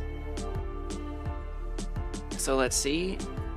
When we get to region, it's just true. It just allows it. Okay, great. No denial. Well, let's see if I can. What I want is I want to be able to open the menu, close the menu, open it again. So there it closes, and then it's a little broken. It's a little broken, but it some things kind of happen. All right, there's a lot more I gotta do, but I look, I made a lot of progress. Okay, it's something. I made a lot of progress in the right direction there. That is not quite right. This was a tough refactor. This is a tough refactor, so I'm still in the process of combining that which I'm reversing, but this is a good step collection in the right direction. And over the weekend I will finish making that more gooder. But we're not done yet because we're gonna hang out at least unfriggin' till this dang jam situation comes together. What? It's the pay. It's still down.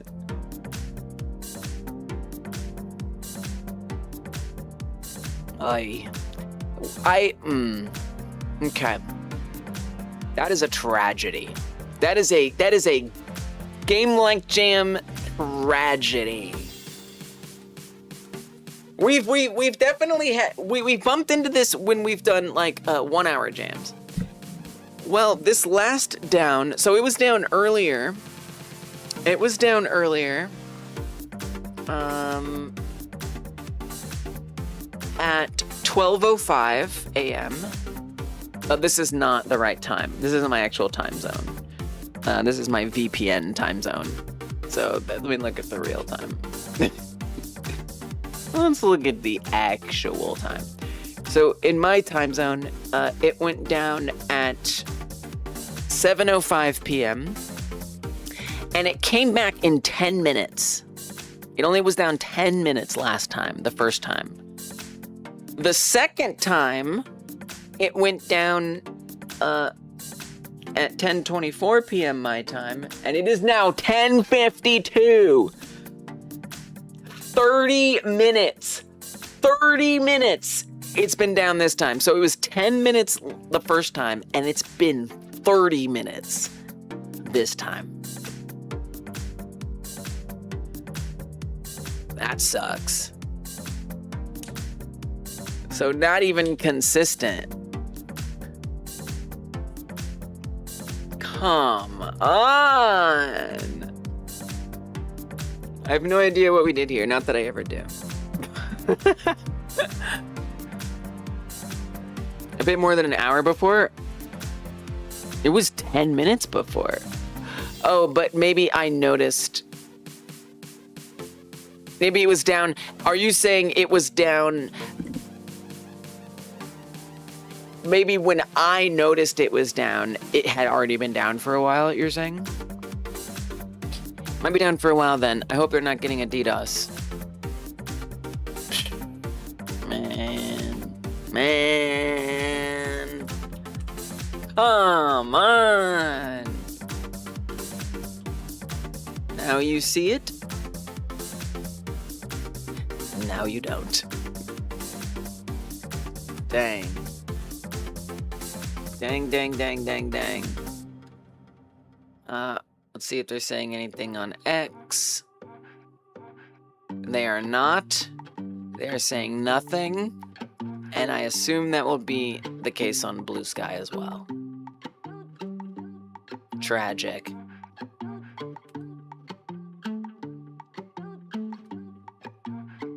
What are you gonna do? What are you gonna do? I wanted to be here with y'all at the submission. But who knows? If it's a long time, when I'm gonna stream an extra several hours? On Blue Sky, it was 12 hours ago. So we don't even know if anyone... Are they there? Are they... Are they paying attention? Meh. What a shame. Welcome back, Andrus. You hate to see it. You hate to see it. They're rigging it. How?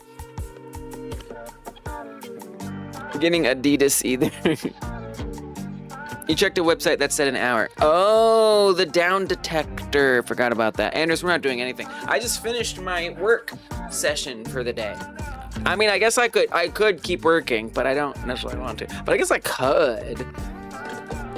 We were gonna sit here and count down and help people as we get closer to the deadline for the jam, but itch.io is down right now. I'm sure you remember quite a few 1 hour jams where that happened, which made sense. We did those every week. It was bound to line up, but we do this every other month. It's a much smaller overlap possibility, and it has happened. Not many people. Not many people. A couple, maybe. You remember. Okay, right, so you checked like a down detector. That makes sense. Let's see if my browser even lets me. Itch.io down detector. Wow. Itch.io's down, it sure is. Itch.io. Ichigo's a lot cuter. I don't know why I don't say it. I just got used to it. Oh, we probably shouldn't read these. These can get really weird. These comments. I was gonna play Mario vs. Luigi with my friends, and this happened. I hate everything. I had plans. I was playing Crow 64 and it went down. It's creepy as hell.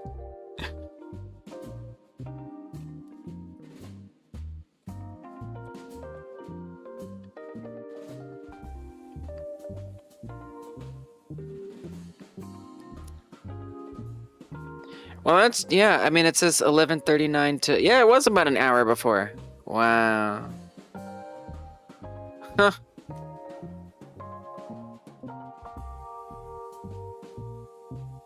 Wow. Well, if that's true, then right now, it's, technically we could wait, it hasn't been an hour yet. So we could wait a bit for when the next hour would be and see if that stays, if that's like a consistent time that it comes back. How much was in between? 12:24 to 3. That's pretty inconsistent. The comment is giving you vibes when 9/11 happened and I was sick of complaining because the breaking news interrupted my SpongeBob.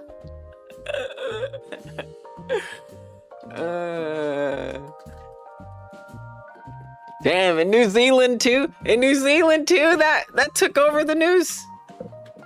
It's so embarrassing. Yeah, I guess I'll play a game in the meantime. I guess I will.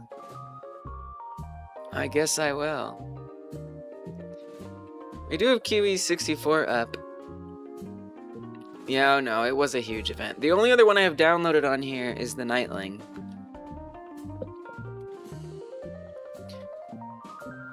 Which is kind of a weird game to randomly play. So I guess it's more Kiwi 64, huh? Is it more Kiwi 64 time? I don't know, maybe I just keep doing game dev.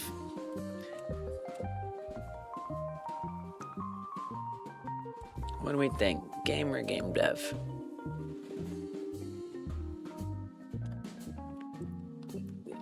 One minute left. 1 minute left to win the jam would have ended. What if it comes back just like in the last few seconds? Took over everyone's news feed back in the day. You remember coming into uni class the day after? Sounds like a cereal that has all known allergens in it. Itchy. Wait, I probably didn't catch up with chat all the way though. I probably missed some things actually. We should catch up. First moment my mother thought something was off about me, undiagnosed autism until I was about 21, but she never got me tested. She explained that it was a horrible thing and people were getting unalived. And I said, okay, but they're not from New Zealand. I don't know them. Damn.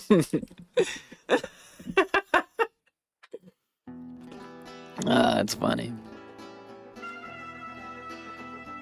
Okay. Let me just catch up though. Looking at a ton of indie games.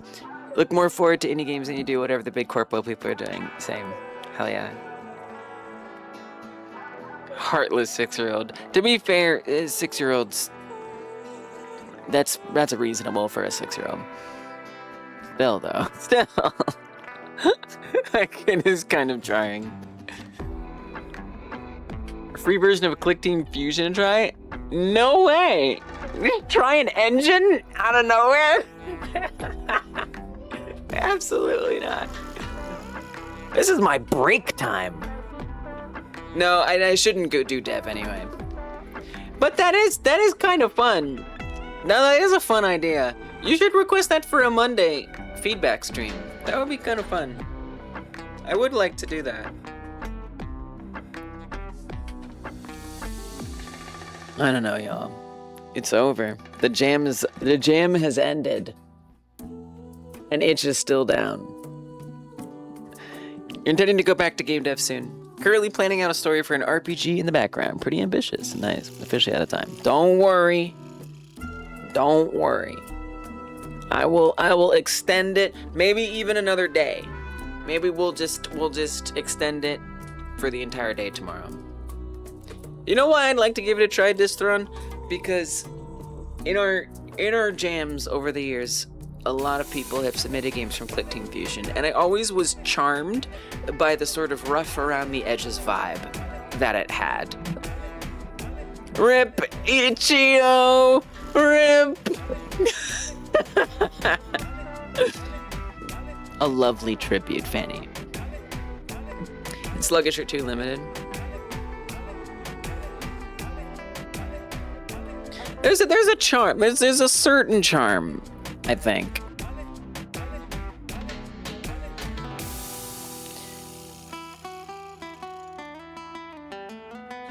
A full version is a must. Oh, so like especially the free version. I see. Got it. That's kind of sad. Don't they want me to test a decent version?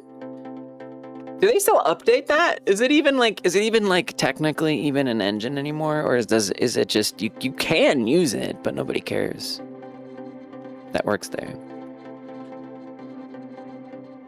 That's too much. Godot is right there. Surprised so many people submitted Fusion games. Yeah, they did. Such an obscure engine. Most of the time, people have never heard of it. Yeah, we had someone who would always. I'm trying to remember. We had people who would always submit Fusion games, like every single time.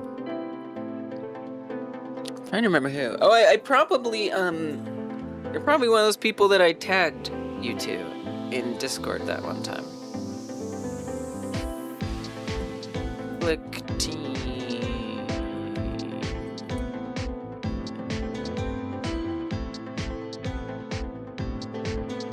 Jim Bink always would submit games in Click Team Fusion. Basically every single time. That was kind of cool.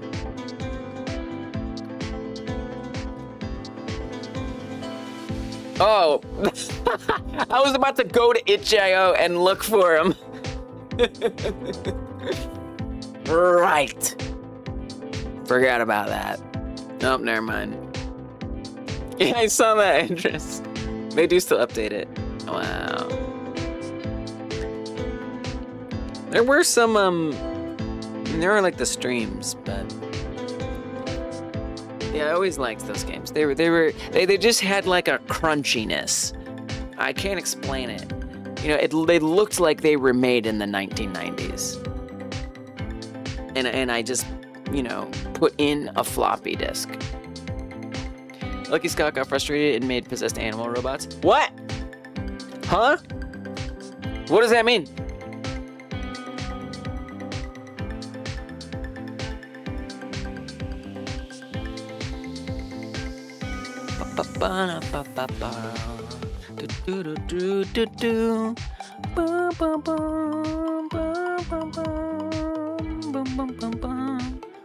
You're goated with the sauce.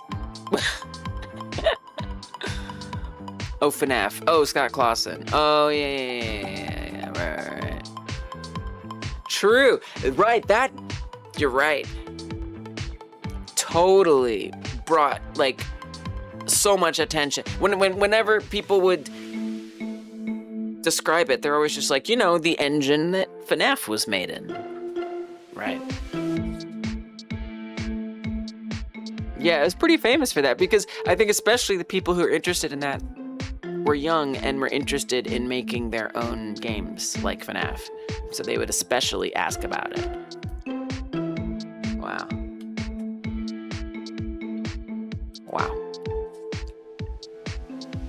This shtick is only for me? I love that, Coffee. There has to have been a purge, because my first message ever was long-time caller, first-time watcher. Yes!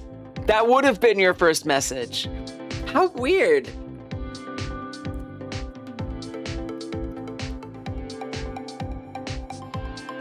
So weird.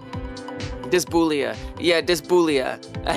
When I say dysbulia, what I mean is I get really confused when we start doing like booleans. Like sometimes when there's like a false and with like double negatives. When things start getting double, triple, quadruple negatives, like a negative and a positive and a true and a false, and there's like multiple of them layered, I get really lost really fast, really easily.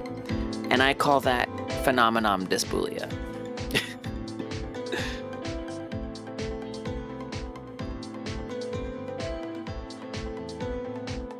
A new data type dropped a dysboulian.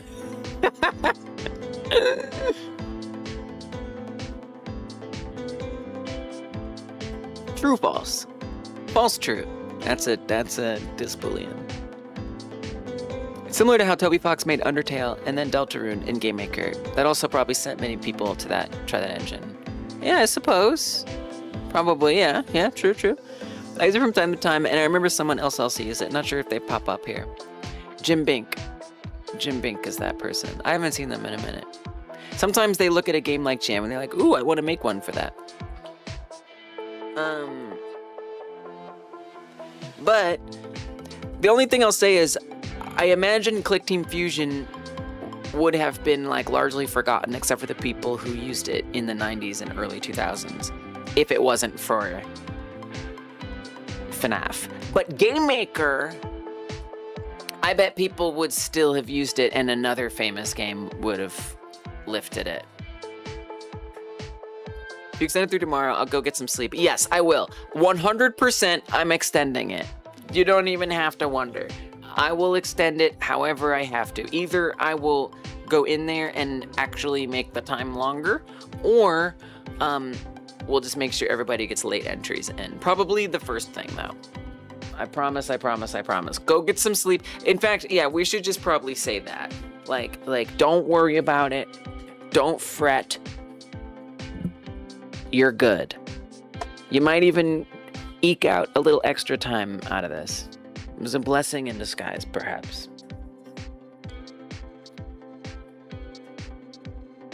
You know, and it's not like, because the big punishment to being late is that you get less ratings. Because if you're late, the people who dropped in to do ratings, you know, one day but don't come back the next day will miss your game. But nobody can rate anything because it's just down. So there's really, as long as I keep an eye on this. Oh my god, I got a different error, but it went back to the same. As long as I keep an eye on this, I'll try to make sure that I don't let any ratings come through. I will do my best.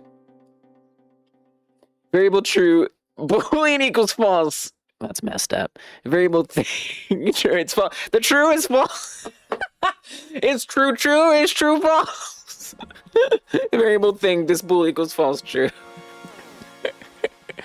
Like false, true, false are truly meaningless.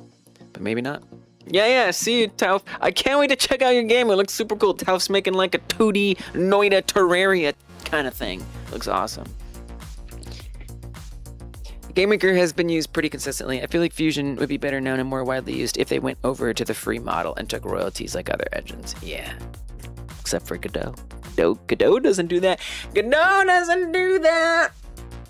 But yeah, you're right. You didn't get a chance to do the jam. Had way too much going on. Trying to organize some musicians to make music for your game. Nice. Organizing musicians! That's cool. Not like picking somebody to like do it all. But like saying like, okay, what do? You do drums, you do guitar, you do bass, band. Real progress is one day at a time, not all at once. I don't know what you're saying that about, but hell yeah. I know that's right. Your error message reminds me of, I did that. I was just typing random letters in there. I don't know what that is, and I'm not gonna say it because I don't know what that means. Should the ground be, it should be invisible. Yeah, I don't know. Something weird happened through all the shader stuff. I don't know. Maybe, I mean, before, no, I don't want to do that. What I don't want to do is queue free the level and reinstantiate it. You know what, though? That vanish mesh, it's on the camera. And the camera is on the player. and the player gets teleported and then teleported back. So I don't know, maybe in some weird way, what if the angle of the mesh is, the vanisher is changing? And so it's pointing differently, and that's why the vanishing isn't working. Actually, that could be. I don't know. Maybe not. Doing an audition process, commissioning a song from each of them. Wow. That's so cool. That's pretty smart. That's very professional. I'm taking mental notes right now.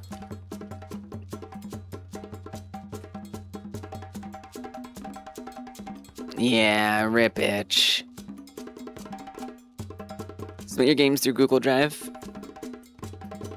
Well, but we want browser versions. So we'd have to host a browser version somehow. Which you could still do. I wouldn't, well, yeah, I don't know. I know nothing about setting all that up. Normally you get exposure first, then the itch. I have an itching sensation. It'll be down for a while. Right, has it been longer now than it was down the last time? Get your ass back in the house before I beat your mother, father, eh? Thank you. Oh, but it looks longer. I forgot I did know that. But at a glance, it didn't happen. I'm kind of glad I didn't know it, honestly. Or I forgot that I knew it. It was too traumatizing to remember. People talk about it like it's like a funny joke. And I'm like, yeah, okay, let's bond over our trauma. But also, we were traumatized. Also, you know, it could be that the reports didn't update that it ended until later. Okay, so anyway, that was like about an hour. Started at 2:55 here, and it ended 3. We're at an hour. We are literally at 1 hour right now. And it's not back. Unreal. Not none is a double negative. True? Yeah, it is, Kai Guy. It is. Open them up in a virtual machine. Look, if I was going to, I mean, we're not playing the games now anyway. We'll just extend the deadline. But if, it would be nice.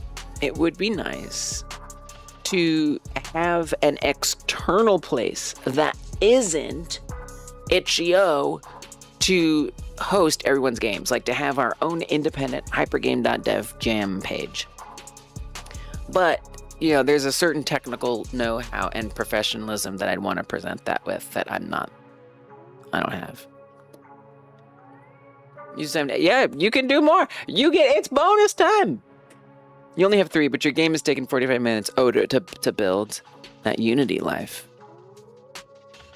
We're paying you for overtime. It's just not in the budget.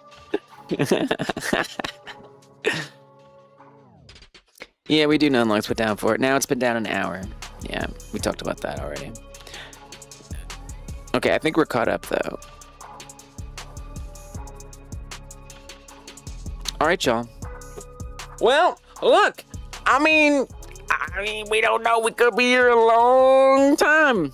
So I'm gonna tell you what. If y'all are participating in the jam, do not worry. Okay, do not worry. If y'all are watching on YouTube, press the like button. Press the like button. Thank you. Other than that, let's go see if we can find someone to hang out with. I would love to stay here all the way until it comes back, but it could be 10 minutes, it could be 10 hours. So all you need to know is it's gonna be okay. I promise I'll give extra time. I am merciful. I promise. Oh, we got options tonight, folks. How long has Hypnotic been live? 7 hours! Oh my god. Well, I can't imagine he's gonna be on much longer. There's this beautiful potato. We rated before.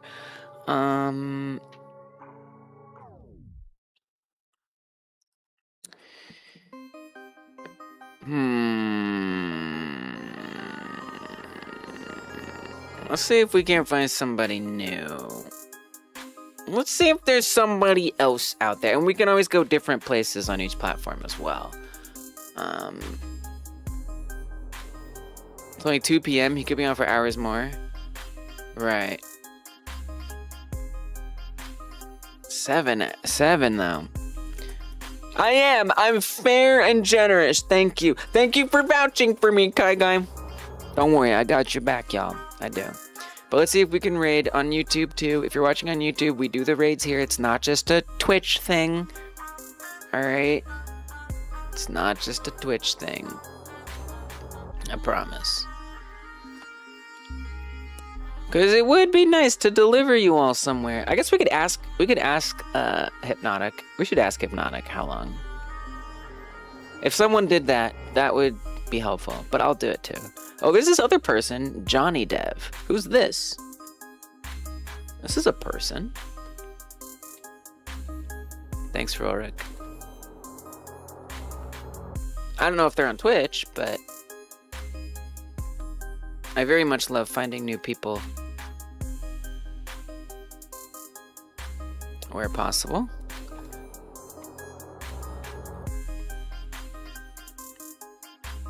Not English. Not English. That is definitely a con. That is a con. Unfortunately, the English is nice. We like the English.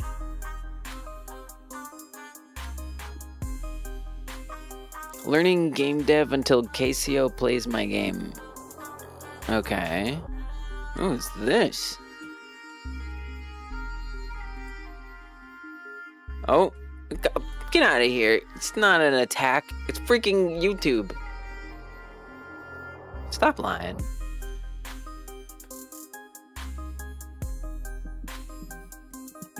I guess it could be true, but it's not. Road to KCO game. Learning from scratch, 0 experience in Unity. Until a famous Twitch streamer plays their game. I love the Moxie. And they're on Twitch. This is intriguing. Granted, they already have a lot of people there.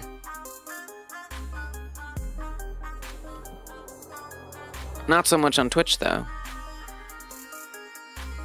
How long have they been live? A couple hours? They might not be on much longer. Okay, let's ask Hypnotic how long Hypnotic will be on. And then if Hypnotic isn't going to be on much longer, we'll go to the other person. Yeah. That's the plan. I think that's...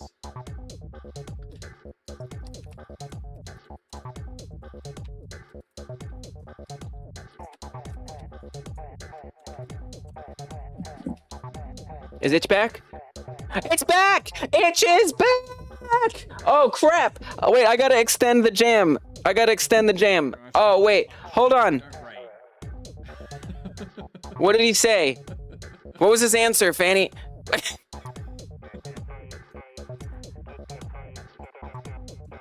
I didn't hear him.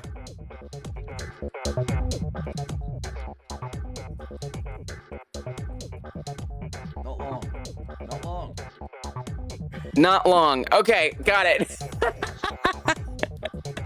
All right, so we'll go to the other person.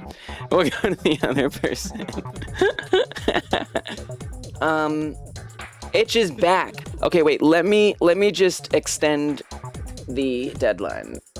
End date. We're gonna drag it out to Saturday. Saturday night. And save. All right.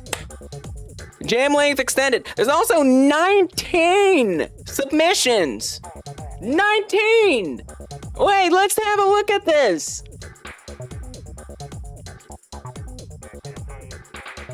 I can't show you because we're not here. There's 19 submissions. That's crazy. I don't know. I expected there to be less because it's Minecraft, and I was scared that would be hard. And that's not counting all the people who couldn't access Itch. I think we might get a lot of submissions. All right. Well, the jam is back. If you need to submit, you got time. You have a lot of extra time. All right. I bumped it up by an extra day. That's a lot of time. Some might say too much time. Some might say too much time, but I don't think so. I think you deserve it. All right, y'all. We're going to go hang out with this other person. I don't know who they are, but they're streaming, and they have a face cam, and they seem to be speaking English. So that seems like the best option. Okay. Here's how you do a raid on YouTube. If you didn't know, if you're still like, you can't raid on YouTube, please. You can. You can. Check it out. So here's what we'll do. We go to this create button, hit go live. It's going to show you all of the stuff. This is for my streamers out there who don't know about this. Okay? I'm going to drill it in your mind until you decide one day you're willing to try it. Okay? Yeah, it's me. I'm me. Look at me. I'm me. Wait, what? I'm not me? You might have to verify that you're you. Okay, you're going to click on your current live stream, and then you'll scroll down here to stream settings, and then go to edit right there, customize, scroll down, redirect, bam, click add. Now, click on the second box, find the person you want to raid, and then pick them. Now, I actually don't have... Am I subscribed to this person? Ooh. It's possible they might not allow raids. This is actually a possibility. Not everybody allows raids. And they may not know that they don't allow raids. Which means we could convince them. But that's effort. Did I subscribe to them? I think I did. I don't know. We might not be able to raid this person. Front End Eddie. We can't raid them! No! I wonder if I could convince them to let us raid them. This could turn into a real adventure, everybody. Let's see what they're like. Ooh. And I said they're also like you can't just, you're not gonna clip me saying that. If they expand the context, they know I didn't say that, so you can't cancel me. In Europe, I'd say a cosmetic store. Talking about getting canceled. Okay, everybody in Twitch chat, relax. We're doing a phone repair shop. The race of the shop owner is unknown. It doesn't matter. I don't know what's going on in this chat. It's whoever's playing. It's their. If they happen to be Asian. What if someone else started streaming? We're not gonna have references to be like that's not gonna be a part of the game. Because it's just like, you know, they're in a moment. I don't know if I want to go in there and try to. Sometimes I convince people to set it up so we can raid them. He's not. But then I have to like instruct them how to do it. I don't even know if we'll have him. You'll see his hand, which is some effort. Why would they be yellow? Why would they need to be yellow? Well, there is Vic Villain who's just playing games. That the shop owner tells you from Mandarin. If we're on, we could just go watch someone playing games. He's gonna. That could be kind of nice. What if we just watch someone playing games? Why do we need it? We don't. What if we just do that? I know Vic Villain takes raids. She doesn't need the viewers. But it's about you all. I want you all to have a good time. So let's do that. All right. So you click on that second box, and then you find the person you want to raid. Hopefully they're actually in there. Vic Villain is, that's who we're going to raid. You know what? You never know who it's going to be, but that's where we're headed. She's really good vibes. She's often playing Splatoon is generally what she's playing, but it's good vibes. It's a chill place. I am honored to send you there. So hopefully we've got the same name spelling over there on Twitch. I will be back on... Yes, that was the right person. I will be back on Monday. Now, the Monday stream is for members. So here's the thing. You can get a free portion of that stream. You don't have to pay for the first portion of the stream. There is a catch, you have to join the Patreon. But the Patreon is free to join, so you don't have to worry about that. It's not that bad. And we play your games. Do you have a game that you want to share that you're like, hey, I've never seen someone play it on stream. I'd like to. I want to play it. Let me play that game. Give it to me. And actually, we're doing something really fun next Monday for the member portion. For the member portion, we are going to actually be making a game together. Yeah, we're going to make a game together. We're going to use this cool Godot extension called Backstitch that lets you live see updates of what other people are doing in the project, and so you can like literally make a game at the same time. It's kind of nuts. So I'm really excited about that. Use this raid message if you want, copy paste it so Vic Villain knows that we're there on 2 different platforms. I will see you all then. I'll keep working on my transition off stream. Thank you all for hanging out. I appreciate you. If you're watching on YouTube, the way that that's gonna work is you will the stream will end and it will just take you there. If you don't have autoplay on, you might have to like click on a button. All right, see you later. Goodbye.